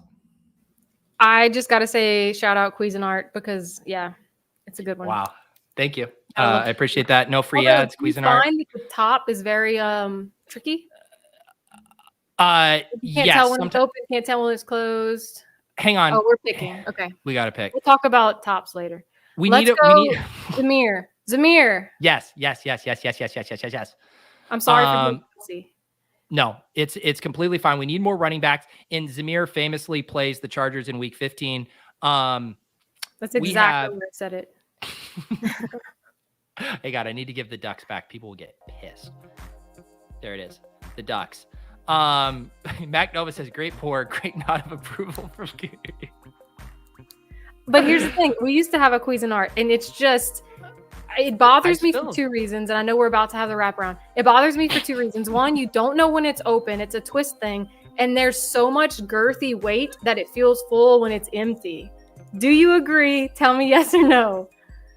Yes or no? I feel like you have to set a record for like accidental sexual entendres on this stream. Like a girthy top. I mean, it just hang on. Yes or no? Yes. Is it heavy when it's empty? Yes. See? I'm just going to say yes to everything you're saying. Facts. Would you hang on 1 second here? You have a thought? Let's go. Yeah, do you want to double stack Rodgers with either Conklin or Hardman? That doesn't get my juices flowing, but if it makes you happy, yes, I do. Amanda, I want your juices flowing. Who do you want? My juices don't flow there. I don't know. Let's go with we're going for like 3 million here. Yes, let's we have go. 17 seconds. Oh, yep. Let's okay, maybe do it. Do what you want to do. Do you like Jerome Ford? He could be a bring back. Yeah. Go Jerome Ford. That's fine. Okay. All right, we're gonna do Jerome Ford here. After that, we can go tight end. You go PP. Run it. We're just gonna hold it down in the chat. Okay, this is what we're gonna do. That's exactly what's gonna happen. I'm gonna bring you full screen. I'm gonna go to the bathroom. When I come back, Amanda, I better have 20,000 subs. That's dare me to not say a word. Go. I dare you to not get me to 20,000 subs. All right. Yeah, leave it there. Actually, that's perfect. Leave it I messed it up again. You want just audio only? Yes, audio only. Let's do it. All right. Here you go. Let's do it. All right, chat. Just want everyone to know that right now, wherever you're at work, with headphones in maybe because you're not supposed to be watching, Pete is pissing. No matter where you are, we drafted the pissiest draft, and this is his second piss of the stream. You should feel privileged. I don't really have more words to say about it. You thought I did, though, didn't you? Let's check out his background. I see 3 fantasy life things. Feels a little much. Maybe he could give one out to one of you guys. I heard there's giveaways today. That coffee mug looks good. What do you guys want? I'll bully him into giving it away. You want the helmet? Do you want the Coop Himmel book? Okay. Hey, You tried to give away. You didn't wash your hands. I'm calling it. You didn't wash your hands. I didn't. No, I absolutely didn't. I mean, I heard you say Coop blah, blah, blah, blah, and I said I need to rush back. I think they definitely want a Fantasy Life mug. That's what I heard. They do? Right. Yeah. What's happening with this giveaway? Is we giving one away? Because I'll give one away. Let's do another. I have a Fantasy Life mug up here. Do you think Jordan and Elliot would allow us to go rogue and give away a Fantasy Life mug? Oh, yeah. All right. Not a problem. So let's show. This will be for a Fantasy Life mug. Let me get. Tell me what hashtag you want. I could do it. You did it. Tell me what hashtag you want people to do to get this. Is it for you? Let's do hashtag pissin'. Okay. Sure. Does it have a G? Not main, right? Does it have a G? No G. N? Pissin'. Just okay. Hang on. We got to make this pick and then we'll do this giveaway. Yep. I think Tyler Conklin double stacked or Hardman. Do you like one? You know what? Let's go Conklin because he made it back and that's what you wanted. And I'm a team player. Let's do it. Hang on. I do. If there's something that makes it move more for you, will you let me know? That's fine now because I feel like we got value, right? Because you thought you needed him. And he Are came you a like that. value hound? Today I am. Oh, right. That was super aggressive. That was gnarly, right? I won't be doing it again. Here's what we're doing. I'm going to pull up the giveaway so people know that this is actually a hashtag. Then we're going to recap the team. Look and at then the chat. Look at the chat. They're so ready to win. Oh, there let's you go, boys. Hashtag pissin. 52 entries so far. We're going to recap this team, and then we'll do a drawing for a Fantasy Life mug from the Fantasy Life store because I ain't shipping you mine. I need this. Well, they don't want your used mug either, I'm sure. Maybe some of the OGs. Can I admit something? This has been used as purely a decorative mug. It's part of the set. No. I actually haven't used this. It's not Fake. game worn. Fake. All right, let's go back and recap this team. I want to get your unfiltered thoughts. I want you to hold nothing back. I'm going to let you know that the only thing that feels better than this draft for me is the fact that the chat is just filled with hashtag pissin.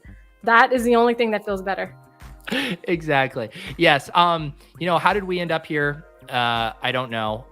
Let me hang on. I have to name this team I just did with Tom Everett Scott. My OCD will not let me name TES. Do people know him? Is TES? People know him by TES? That's what we say. No thoughts on that. All right. Amanda is not talking to me anymore. Just put for mine hashtag pissin. You'll know. You'll know. This is memorable. All right, there it is. Number 149, pissin. Hang on. But I might forget. What if I put pissin with Coot? Does that work? Yeah, that's fine. Okay. We'll never know if Cooter Doodle would have fit. All right. 2763 build with what's the Cooter meta? Doodle. This is the meta. We determine the new meta. Okay. This is now the meta.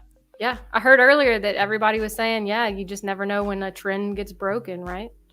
This is the thing when you really unpack the word meta, you're basically saying you're a sheep just falling into what has already been established. A meta has already been established. We are the meta who knocks. The 2763 where you live a little and draft your favorite player. But I feel like talking about what's meta is kind of like the optionality of the options. Like if you're drafting meta, you're just QB options. But if you're talking about the meta, it's all about the optionality. Like there is a lift there. There is. There is. And now we're going to recap this team that had so much optionality and so many meta elements to it. A 2763 build. Your family's happy tonight. Your family is going to just be eating good tonight. I don't know how they're going to feel about Prosecco Pete at around 4 p.m. Eastern, but we'll see. Just need a nap. You're good. Nap sounds incredible. But I still have one more draft. Don't log off. The 150th draft is coming up next.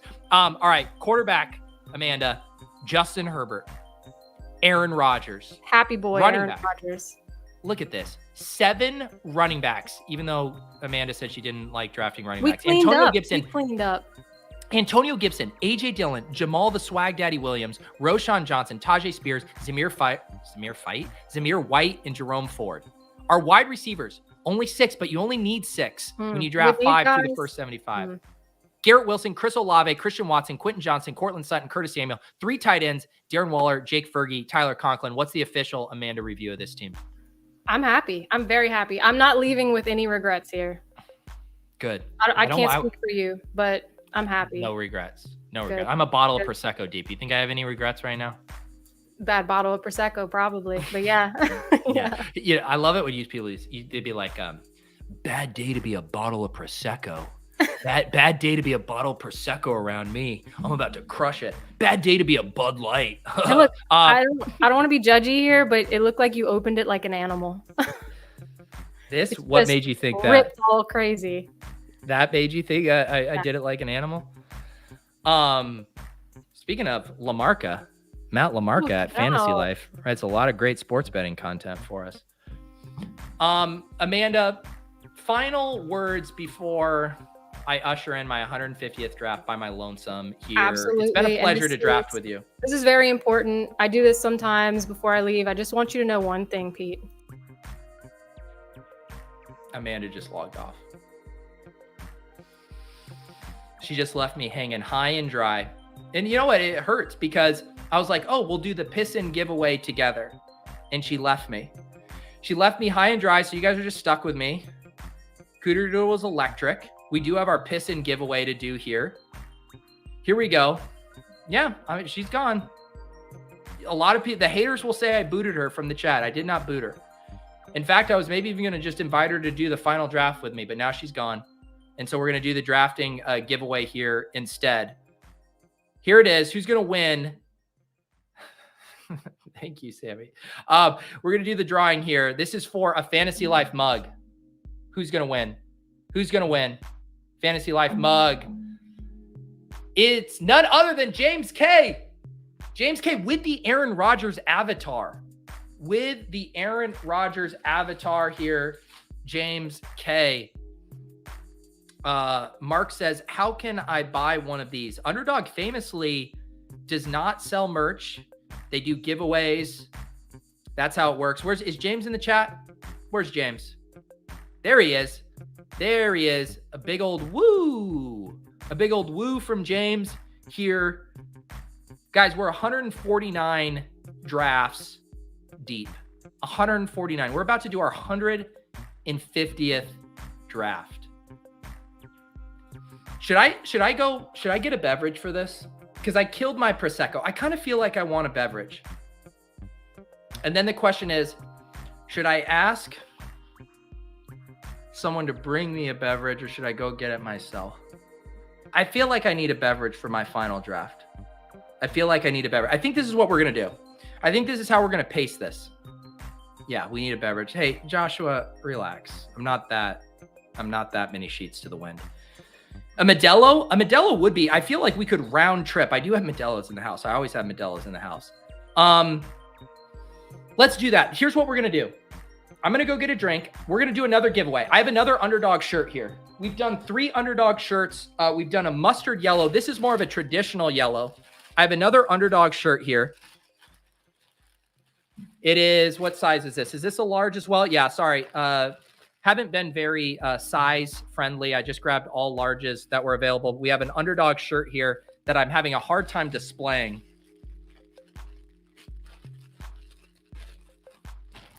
How's that? Does that get you the picture? Now I need to settle on a hashtag. I need to settle on a hashtag for this giveaway here. Let's see here. I think we're going to go with final draft. The final draft is the hashtag THEFINAL draft. This is the final giveaway. Everyone get their hashtags in. The final draft. This is for yellow Underdog shirt. I'm going to go grab a Modelo. And when we come back, we're drafting the final team. 150 stream drafts. We started this on a Saturday night in May. And now we're about to land the plane. Get your entries in. I will be back in approximately 92 seconds. You know what? I need to give you guys better music. We're going to go night driving here, cranked up. Actually, do you guys want rock music or night driving? No, that's too low key. Here we go. Here we go. Here we go. I'll be back. I'll be back.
All right, we ready to do this? I got 2 Modelos. Do I need to turn down Dance Pop? What do you guys want for, so the music, we used Dance Pop for when we did the world's fastest slow draft. What music do you guys want? Do you want Ducks or do you want Dance Pop for this final draft? I'll let the chat decide.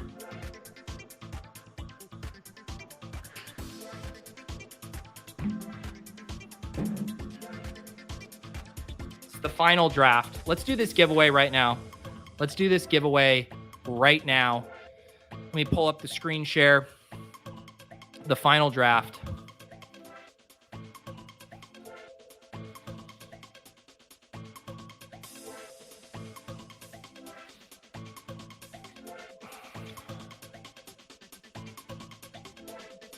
Let me screen share here.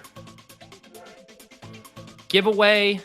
The final giveaway. What was this for? This is for an Underdog shirt. Here we go. Who is going to win? Who is going to win? It's Stewie. Congratulations, Stewie. Stewie. This is the kind of encouragement I need. Lazy Scorsese says, kind of feel like you're going to smash this 150 solo draft. I do too. And in fact, I already registered. And would it not be fitting for my final draft to not be from the back end of the board? Draft slot number 111. We are off to the races. And look at this. We got some friends in here. We got Linus Scrimmage. We got Nez. We got Frankie. We got all of the people nearest and dearest to us. It's the final draft, guys. We're about to do it here on the channel. 150 stream drafts. We've come a long way. We are now solo. It's time to go get your guys. We are going to go get our guys. We're going to have the time of our life. All right, let me get all... Is my overlay? Is everything set? Are we good? Are we good? I think we're good. Let me see how this board is looking. Let me get this a little smaller here. Wow. I'm all over the place. There. Ooh. There we go. There it is. There it is. We're good. We're good. All right, here. What did I miss while I was gone? We got a few people becoming YouTube members. Appreciate you guys. That gets you access to all of the Best Ball After Dark streams. Had a really, really fun show last night with Bill Barnwell. We drafted a team. We had some laughs. Go check out the archives if you're new. Knox says, cheers, Pete, to another great Best Ball season and good luck to the Deposit Kingdom. We're off to the races, guys. I need to update my banner. Draft number 150. We made it. We absolutely made it. Here it is, 150. Look at the simplicity of that. Boom. Boom. Here we go. All right. I'm having a hard time with my sizing here, but that's what happens when you down a bottle of Prosecco. Who are we going to take? This draft is going to be all about going and getting our guys. That's what we're about to do today. All right. It's time to just go get our guys. They say these idiot streamers don't have player takes. We're about to go get our guys. Did someone already take Garrett Wilson? Garrett Wilson went at 1.5. We're having max fun. I don't care about ADP. All my favorite players are already going. This is getting hard. Amon-Ra St. Brown goes. We're going to do CeeDee Lamb. We're going to go wide receiver. It's time to go get our guys, even when all your guys that you like in the first round are already taken. Draft 150. I need to crack a beer. Congrats, Frankie. You get AJ Brown and Devontae Adams. No, I want to have fun. I want Jalen Waddle. I'm sorry. We're just having fun. CeeDee Lamb, Jalen Waddle, the final draft. Thank you, Team Hold. Go get your guy, Nick Chubb. That would have been a fun way to end this. We're pissing. It's still rolling. 7 straight receivers. I don't know. The problem is I got a few of these running backs I still need to get. You're going to get, this is the thing. One of my biggest edges in best ball is not revealing who I actually like. And I played it really close to the vest all year.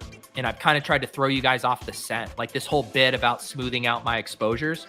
But now I'm ready to actually draft the players I really like, because now it's my last entry and I've been able to just kind of keep this edge to myself the whole time. Will I max the dog bowl?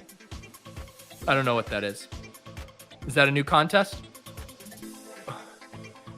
All right, I need to make sure I don't time. I'm on an autopilot on one of these weekly winners. What's going on here? There's some expensive autopilots right now. I cannot let this Mastiff get to an autopilot. If anyone in our Mastiff draft is watching this, do not let us auto draft a $1,000 draft. Do not let that happen. Anyways, back to Best Ball Mania. 150 drafts, guys.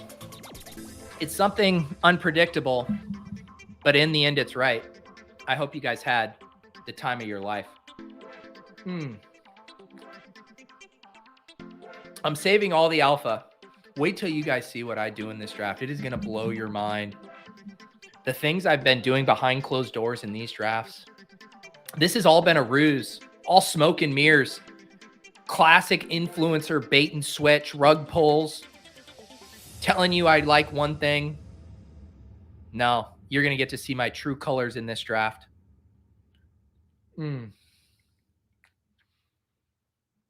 Yes, Jerick McKinnon in round 3. I've always thought he's wildly undervalued. Is there a 0% you want to capitulate on? I mean, we can scroll through. I think the first 0 is Adam Thielen, honestly.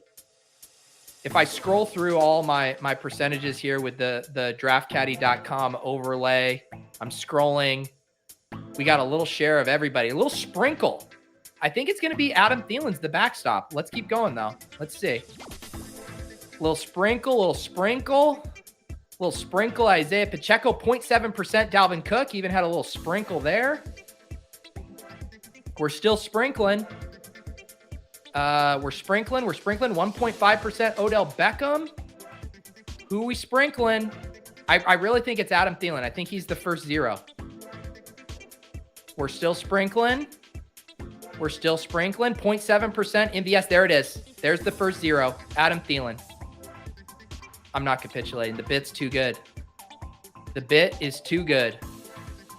Think we have an auto drafter for the 150?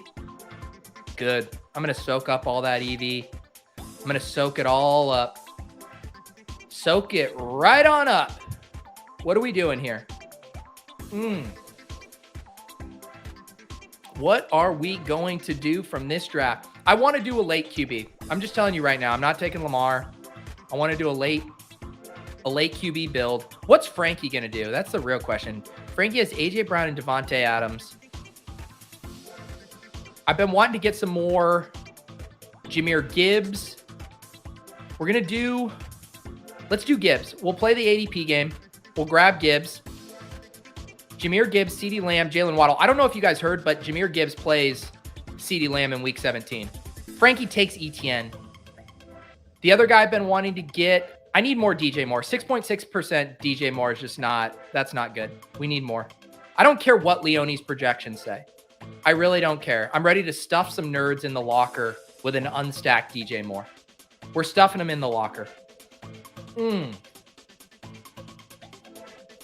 Take your guys card. That's exactly what I'm doing. You know what? If someone's not bringing me joy in the chat, I'm just booting you. This is my 150th draft. This is my coronation. This is my moment. All of you guys turned on me when I stopped incentivizing you guys with the comment giveaway. It's funny how that works. Everyone was kissing my ass all summer. Next thing you know, the $1,500 has been given out, and you guys all turned back into assholes. It's funny how that works. What's up, Charlie? Okay, thank you for not being an asshole. Congrats on an amazing summer, Pete. Thanks for all you do. This is my 150th, too. Beautiful. Look at that symmetry from Charlie there. You're going to get sassy, Pete. The only thing more sassy from Pete is cardio while drafting, Pete. What if your guys are the guys you need in week 17? That's kind of the thesis. KZ, let's not get political.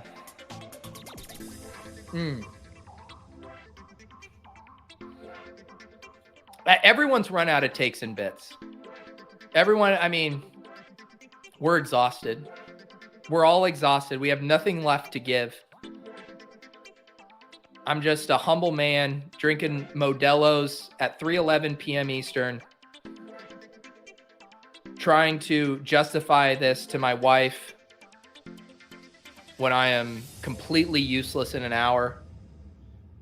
I mean, I tell her this was, it was a monumental moment. Like, you don't know how hard I've had it this whole summer, streaming all my drafts. Babe, you have no clue.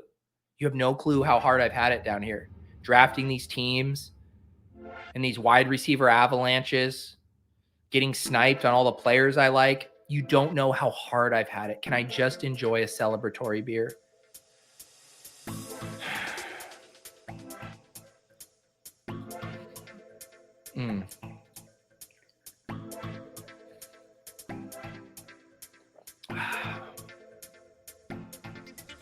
Willis brought you here?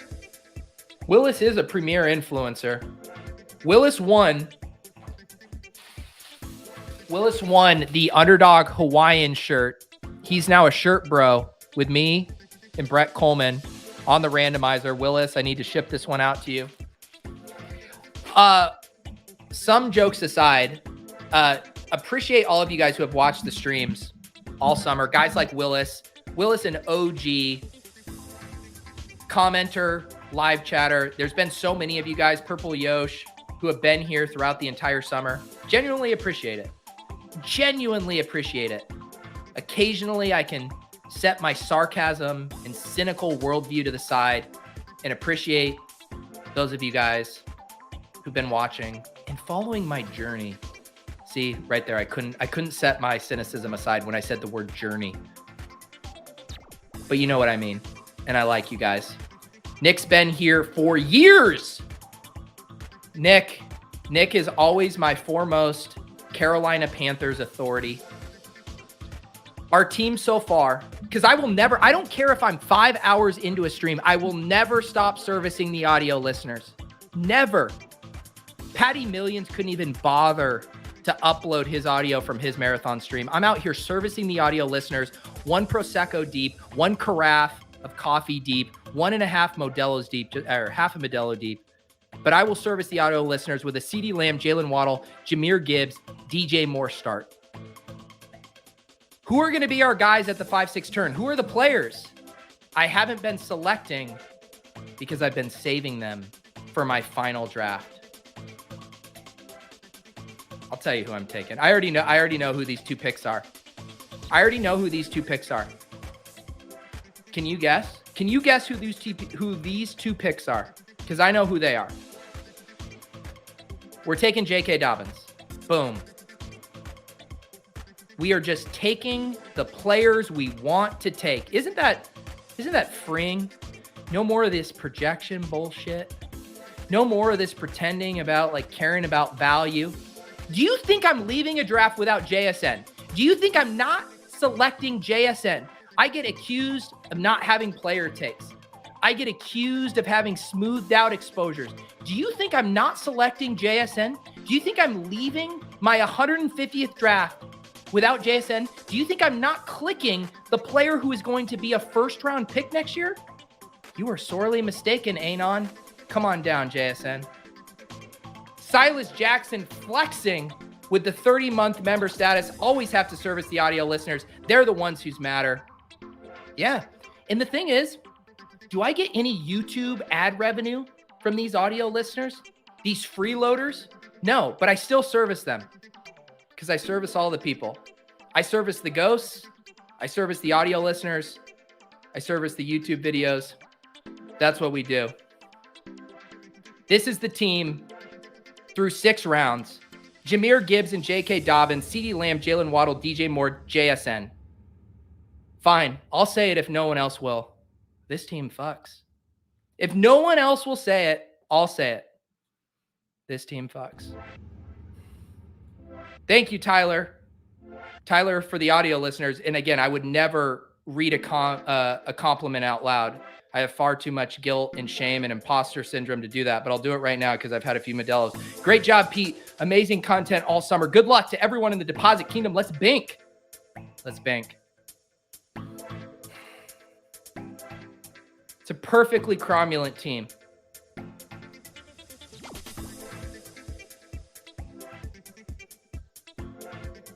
You can't say you service the ghost with 0% out of Thielen. That is a beautiful joke, John. I don't think I've ever seen you in the chat, John, but when you type, you deliver.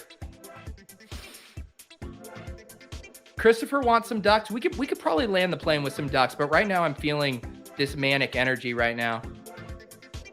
Willis, 30 months, the OG, my shirt brother, my accountant, the king of the Deposit Kingdom, bouncer extraordinaire, the OG of all OGs.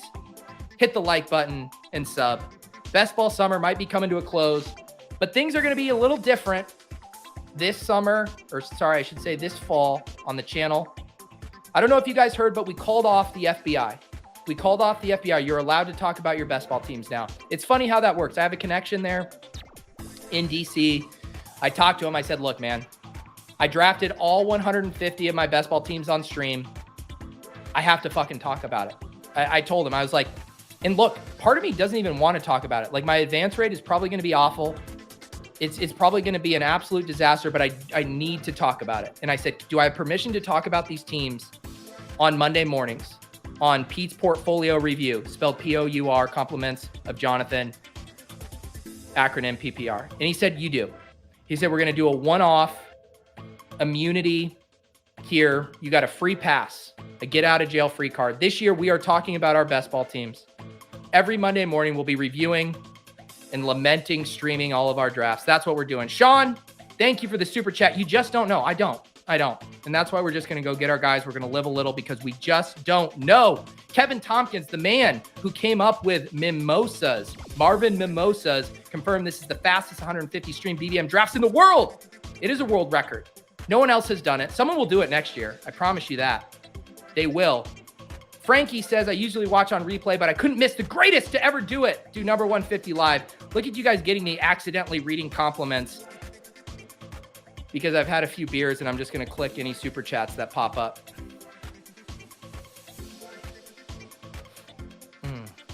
JSM, baby. Hell yeah. Here's to burning 3750. Let's not get political. I was here for 150. Yes, you were. I will be sending popes to everyone who is here for 150. Check your MetaMask after the show for your pope. All right, who are we going to take? I dare you to let me select Kyle Pitts here. I fucking dare you to let me select Kyle Pitts at pick 83. Do it. Do it, Dorito. Dorito, you got a red badge? You take 4 running backs? 4 running backs? Dorito? Dare you. Oh, you're going to take Sky Moore? Great pick. Great pick. Yeah, right. Run to the podium. Run to the podium and select Kyle Pitts. That's right. That is right. Imagine giving me all the best players. Imagine giving me them all. They won't. Oh, and then you're going to let me select Quentin Johnson? I don't even know what stacks I'm dialing up. I don't even care. You're going to give me Quentin Johnston? Oh, he's running behind Josh Palmer. People are telling you not to draft Quentin Johnston because Josh Palmer is running more routes in the preseason. Thank those people. We appreciate them. We thank you for Quentin Johnston at pick 86. Fine. No one will say it. I'll say it. Where's the draft board? There it is. I'll say it. This team fucks. There's people out there touting Josh Palmer. God, they're going to let us get Quentin Johnston at pick 86. Oh my goodness. 0 quarterbacks, Jahmyr Gibbs, J.K. Dobbins, CeeDee Lamb, Jalen Waddle, DJ Moore, JSN, Quentin Johnston. You ever want to know how Peter Overzet drafts? You know how they say dance like no one's washing, sing like no one's listening? That's what I'm drafting like right now. I'm drafting like no one's watching. I'm just playing the hits, baby. Next summer, stream 150 slows, please. You're going to have to add about 10 zeros to that super chat for me to stream 150 slows.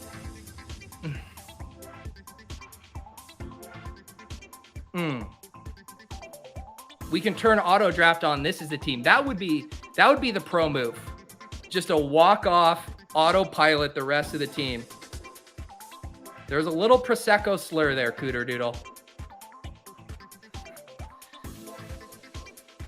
Doing the car wash dance. Put it on one of those quotes. Put it on a throwbell. Dance like no one's washing.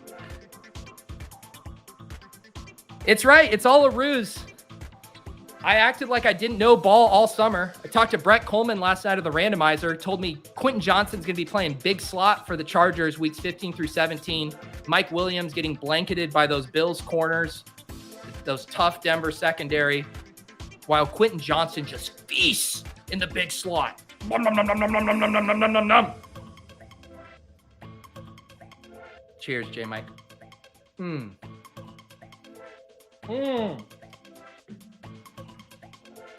All right. It's all fun and games until you realize you need to make sure you're paying attention. But I'll say it. I mean, no one will say it. But this team fucks, man. People hate that I know ball and that this team fucks.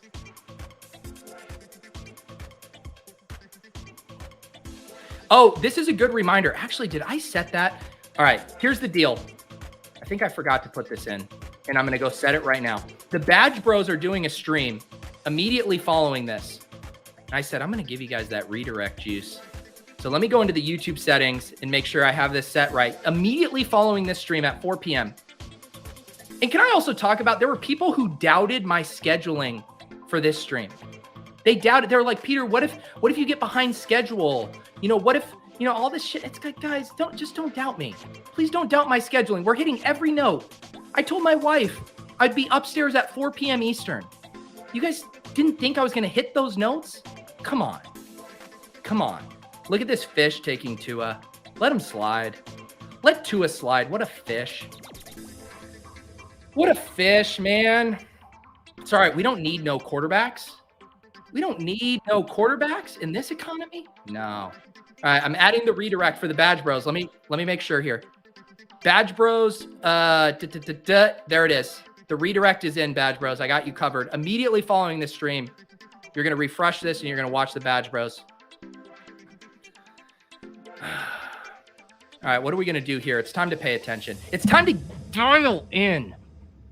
It's time to get dialed in. It's probably gonna be a Dak Prescott team, right? We got CeeDee Lamb. Who knows what kind of loose cannon Frankie is? You know what? Actually, I want to bait Frankie to take a unstacked Dak. I'm going to bait him. How do we play the hits here? How do we play the hits hard? Because I want to play the hits really hard. This is what we're going to do. If we're going to make fun... Dorito! All right, touche, Dorito. I'm going to take Jalen Warren, though, here first, as he takes Dak Prescott. I'm unsnipeable right now. You think you can snipe me? I am unsnipeable right now. I promise you, try to snipe me. Try to harsh my mellow. Try to kill my buzz right now. I promise you can't, even as I run out of quarterback stacking options. Boom. Boom. Guess what? Guess what? We're going to zig when you zag. We are going to zig when you zag. Let's see here. We're playing the hits. We're playing the hits. Let's play the hits. Which running back are we going to take? Are we going to take Tank or Penny? We're playing the goddamn hits. 16% take, 18% Penny. People think Kenneth Gainwell is going to be a thing. There's people who think Kenneth Gainwell is going to be a thing. When Rashad Penny is about to hang 30-point dongs for probably 4 weeks until he gets hurt. But those 4 weeks are going to be glorious. Absolutely glorious. Easy's right. We trained for this. A lot of people said I drafted the worst team ever with Easy yesterday. And do you know what I say to that? Do you know what I say to the people who say I drafted the worst team ever? Hang on. Let me kill the music. Let me kill everything right here. Let me kill the overlays. Let me kill everything. They said I drafted the worst team ever yesterday. You gotta crack a few eggs to make an omelet, kid. That's what I say to those people. That's what I say to those people. All right, let me get back to this now. Here we go. Oh yeah, we're pissing. We're pissing. My overlay game is just completely out of pocket right now. I don't know what I'm clicking. I'm like David Kitchen blindfolded in here clicking buttons. Here we go. We're back. We're back. Let me see these super chats here. Man, I'm behind on super chats. Coney Dog, what's up, Coney? Congrats, Pete. I can't even play Underdog, and I still watch the streams. Now, if that is not a hashtag testimonial. Matt, oh, you already did the 150. Consigliere, not to get sentimental, but your content changed my hobbies. Top Shot, best ball. Please don't bring up Top Shot. Shotgun a beer. Man, you really had to kill our vibes talking about Top Shot. Love you, Consigliere. Josh, Pete, been following along since February. Can we get a callback to those times? Davis Maddox, David Montgomery. Dude, Pete, this is why you gotta get your stacks. You're supposed to stick to it at pick 86, dude. Because if you got Jalen Waddle, he's definitely not coming back. And what the fuck, dude? You gotta get your stacks. I don't know what the fuck you're doing, dude. What the fuck? I love Davis. I fucking love Davis. And I love Cooter Doodle. And I love all of you. It's time to make some omelets, baby.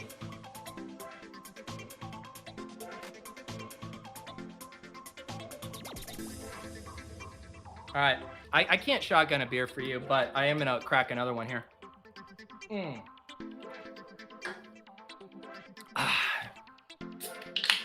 Boom. Cheers. I went upstairs and I grabbed 2 Modelo's. It might not have been enough. It might not have been enough. Is this song on 11-second repeat? It took you that long to figure it out? Man, you guys are... I thought you guys were faster than that.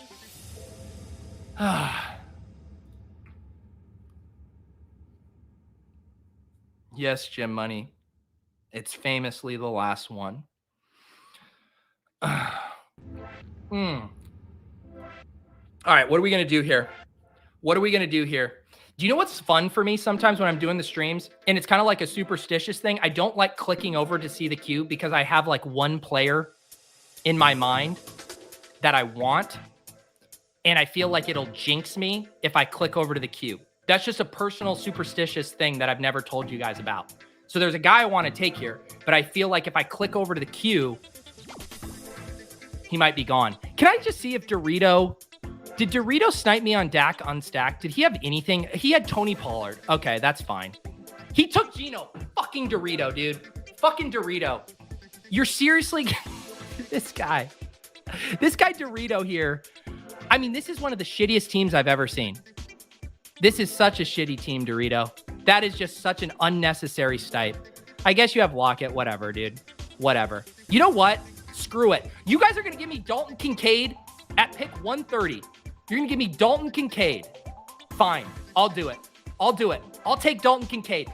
I swear to God, when Liam Murphy and Michael Leone, the Sun Runner and the projections guru, are both on Dalton Kincaid, we're just going to take it.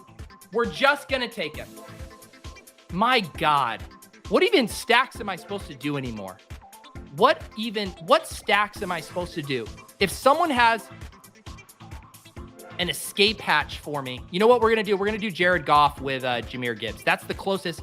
We need one quarterback here. We need one quarterback with a modicum of upside.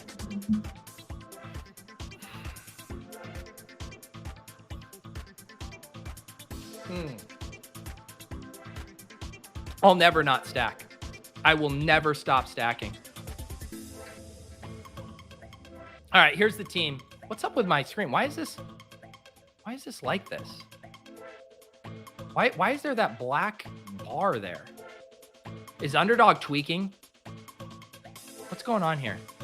All right, whatever. The team right now, Jared Goff, Jahmyr Gibbs, J.K. Dobbins, Jalen Warren, Rashad Penny, CeeDee Lamb, Jalen Warren, DJ Moore, JSN, Quentin Johnson, Kyle Pitts, and Dalton Kincaid.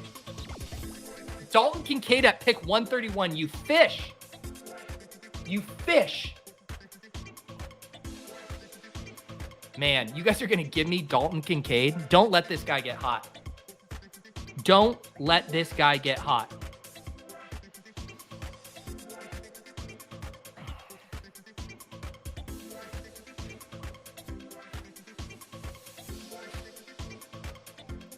All right, let's survey the landscape. Let's you know, it's all fun and games until you haven't figured out your structural plan here. I do think like StreamYard is like breaking on me right now. Oh, there we go. Okay, no, it wasn't breaking on me. I just clicked the wrong button.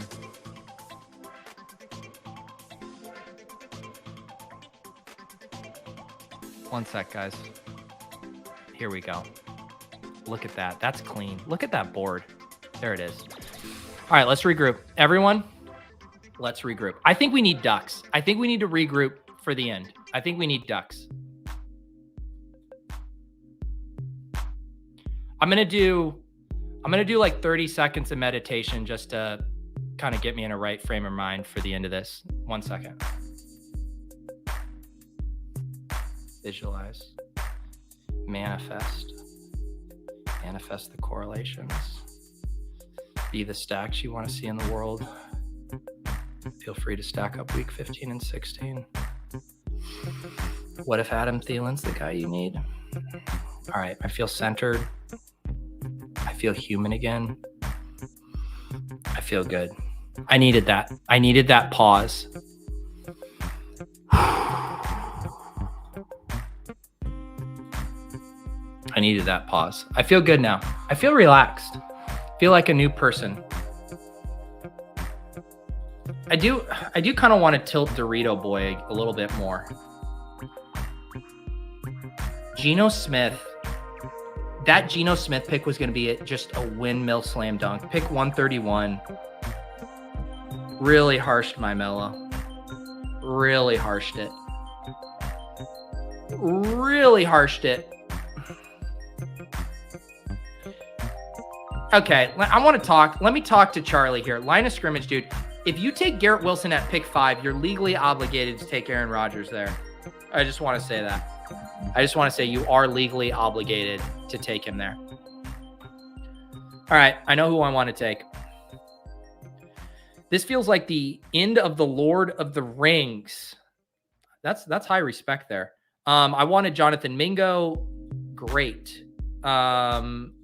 AJ, congrats, Pete. Thanks for the laughs and see you in the fall. I will see you in the fall, AJ, because you aren't going to be able to get rid of me. Adam Thielen just staring at me. Holy shit. Adam Thielen just staring at me. Seriously, this is what we've done to this board? Good God. Let's do it. Fuck it. Let's do it. Let's ruin a bit. Adam Thielen, baby. Adam Thielen. Sometimes you play the hits. Sometimes you take Adam Thielen. It felt right. It just felt right. I don't know what to tell you guys. I hate this draft room. I was having so much fun for a while. I was having so much fun. And then I decided to take Adam Thielen.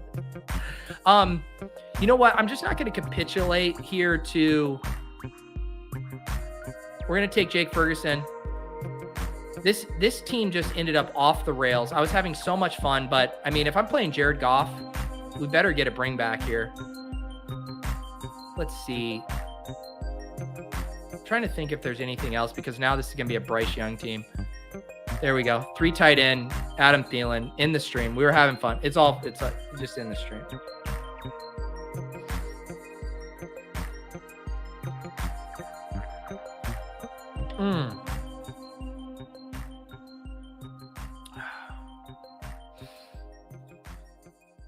Thielen's the guy you need. I mean, I told you guys that I've been playing some of my player takes real close to the vest.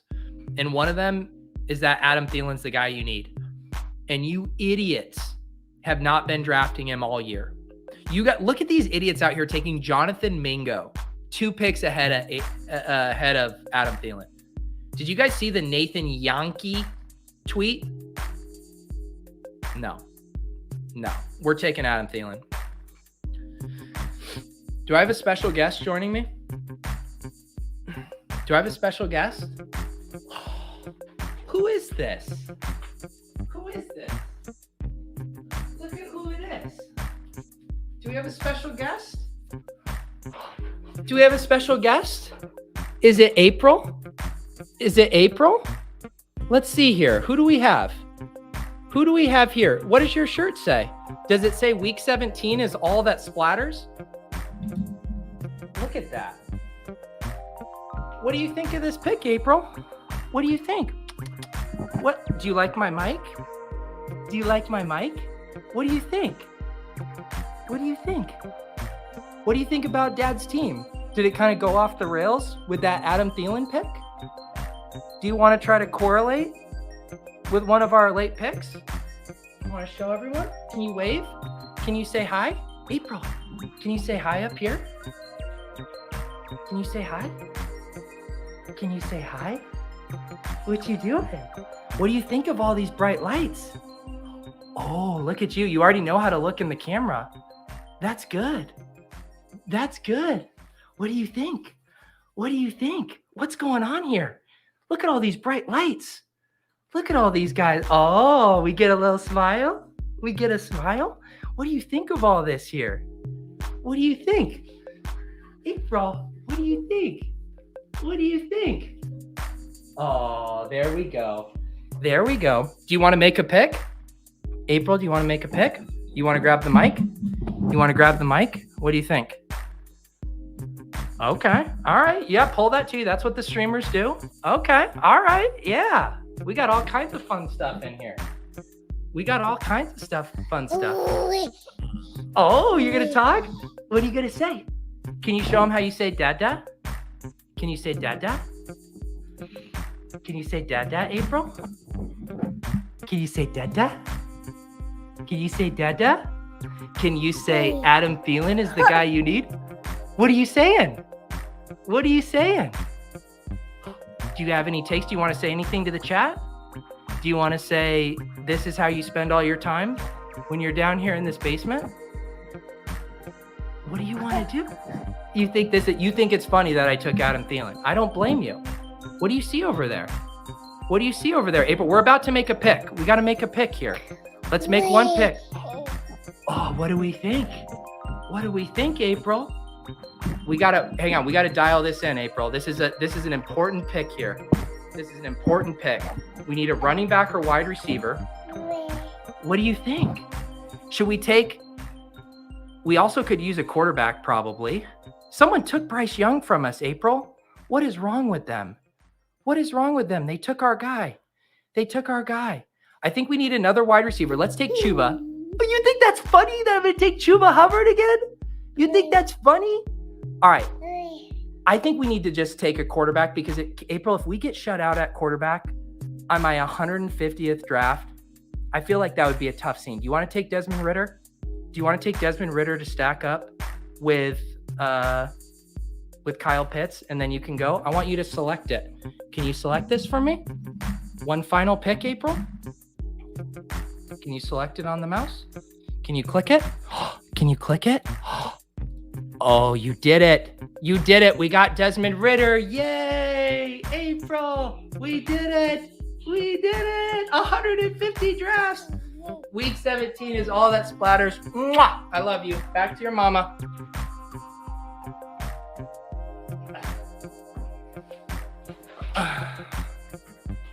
Good pick, April. We're about to get shut out at quarterback there, but she was not going to let us down. She was not going to let us down. April, what a champ. Man, it's so funny. You hold your daughter in your hands and you sober right up. You're damn right I made her click Ridder. No, she clicked that on her own accord. She clicked it on her own accord. All right, now let's see the mess we have to clean up here. We got Jared Goff stacked up with Jahmyr Gibbs, but don't forget we got Jake Ferguson on the bringback. We got Desmond Ridder stacked up with Kyle Pitts. Our 5 running backs, Jahmyr Gibbs, J.K. Dobbins, Jalen Warren, Rashad Penny, and Chuba Hubbard. Wide receivers, CeeDee Lamb, Jalen Waddle, DJ Moore, JSN, Quentin Johnson, and redacted. It's a draft. It is a draft. At the very least, no one can ever take it away that this is a draft.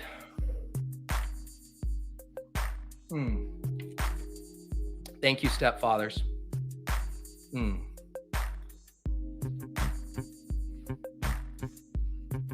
It was hard. It was legitimately hard to look my daughter in the eye and tell her that I drafted Adam Thielen. Because the one thing, I go upstairs every day after work and I say, April, I love you, and I'll never select Adam Thielen. I tell her that every night. April, I love you, and I will not select Adam Thielen. And now the fact that I can't do that anymore, it's tough. Now let's figure out the asshole who took Bryce Young for me. Vanny took Bryce Young 2 picks ahead of me with Jonathan Mingo. So he sniped me on Jonathan Mingo, sniped me on Bryce Young. Great. Now I'm going to have to go upstairs and tell my daughter that Vanny is why I got sniped on Bryce Young. Do not worry. I will never select Jalen Tolbert. I never made any promises about not selecting Adam Thielen. I think it was a great bit to have 0% Adam Thielen.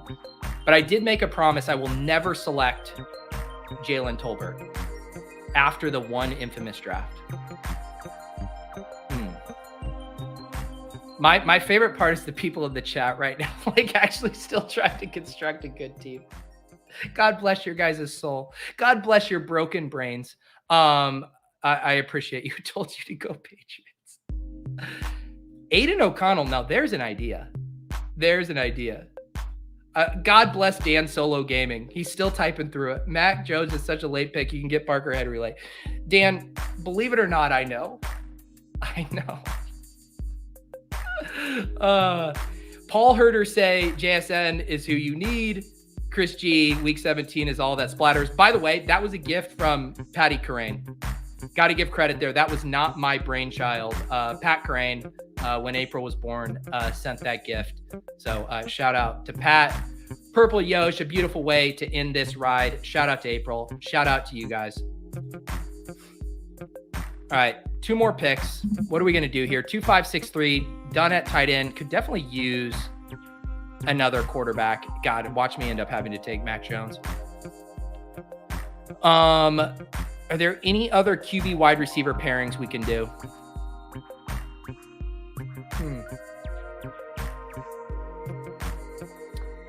I think we do. I'm not going to say it. I don't trust this Dorito fucker anymore.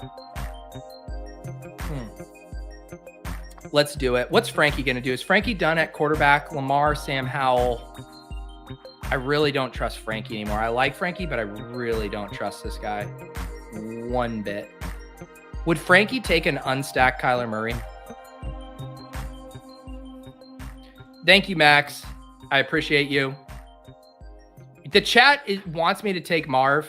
I'm sorry, guys. I have standards. There's a lot of things I'll do in life. I'll show my nipples for $100 super chat, but I'm not selecting Marvin Jones, but I am in a backdoor stack Kyler Murray. It's done. I just made the final click. I didn't even discuss it with you guys. I didn't even run it by you. I just clicked it. Michael Wilson and Kyler Murray. I don't know if you guys know, but I have Rashad Penny on this team. And week 17 is all that splatters. The final draft in the books. 150 drafts. 150 drafts. Someone did the math on it. What is it? 150 times 18?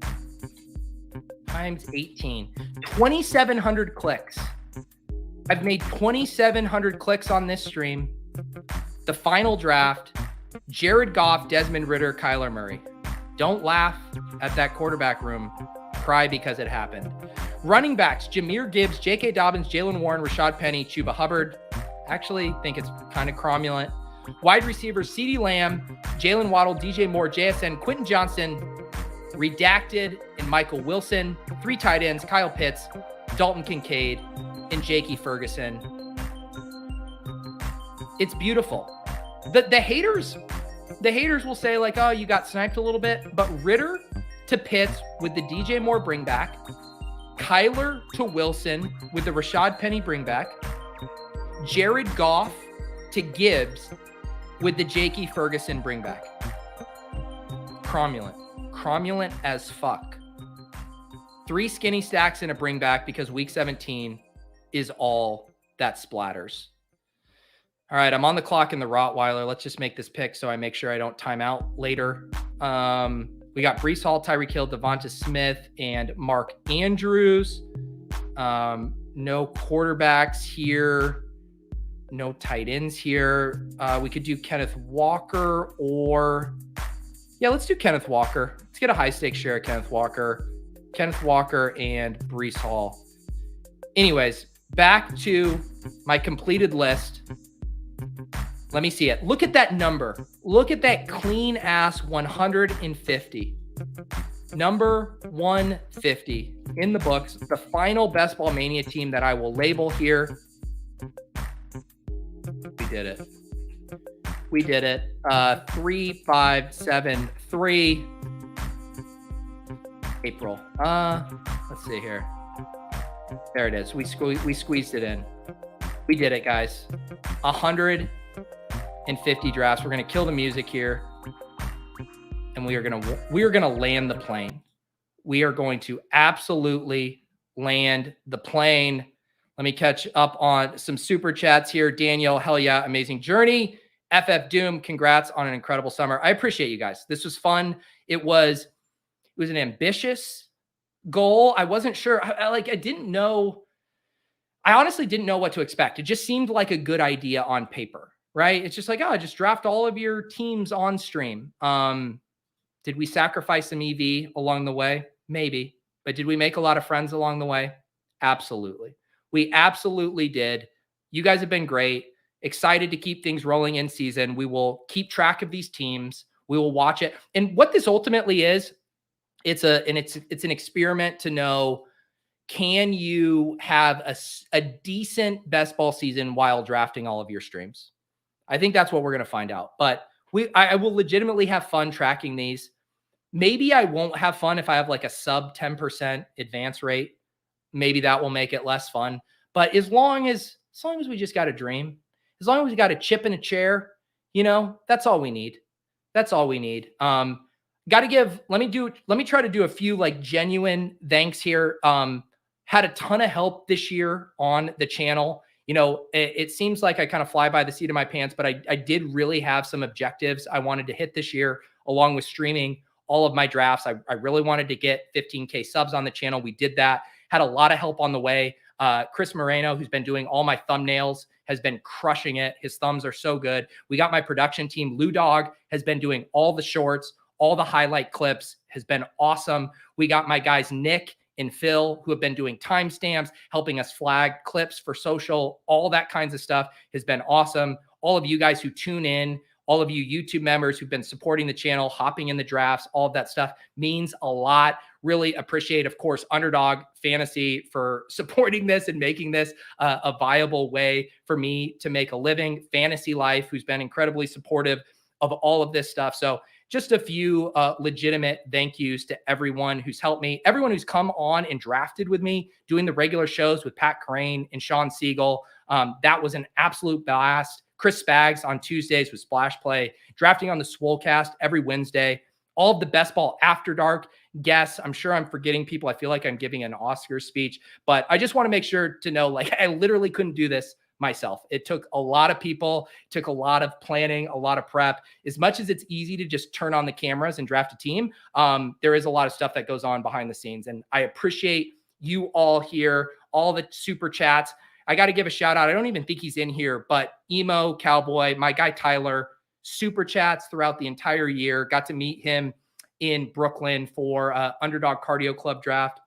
Just so many good people. And one thing, if I can end on a legitimately sentimental, saccharine note, it's that I look around and I look at the people who are in the Deposit Kingdom Discord, and I look at the people who comment on these streams, and then I go and look at other comment sections. And I go and look at people with big followings or yada, yada. And I'm like, man, they have to deal with a lot of shit in their comments, a lot of idiots. And when on the whole, the Deposit Kingdom and the Pete Overzet YouTube channel and the Ship Chasing channel and the Splash Play and all the things, you guys are fucking smart and you're fucking funny and you're good at drafting. And I genuinely love getting to hang out with you guys day in and day out, drafting, talking ball, trying to know ball, all of those good things. You guys pat yourselves on the back. We got a good thing going here. We're going to keep it rolling. We'll see how this goes, but we will be back. We'll be reviewing these teams. We'll be doing DFS, It's going to be a blast. I love you guys all. Good luck this year. I'm taking the long weekend off. We'll see you back on Tuesday. I'll have some more announcements about my schedule, all of that good stuff. We'll see you guys then. 525,600 best balls. 525,000 drafts. So dear. 525,600 best balls. How do you measure the life of a best ball bro? Stacks? In snipes? In brunch drafts? In live streams? In 525,600 best balls. How can you measure the life of a best ball bro?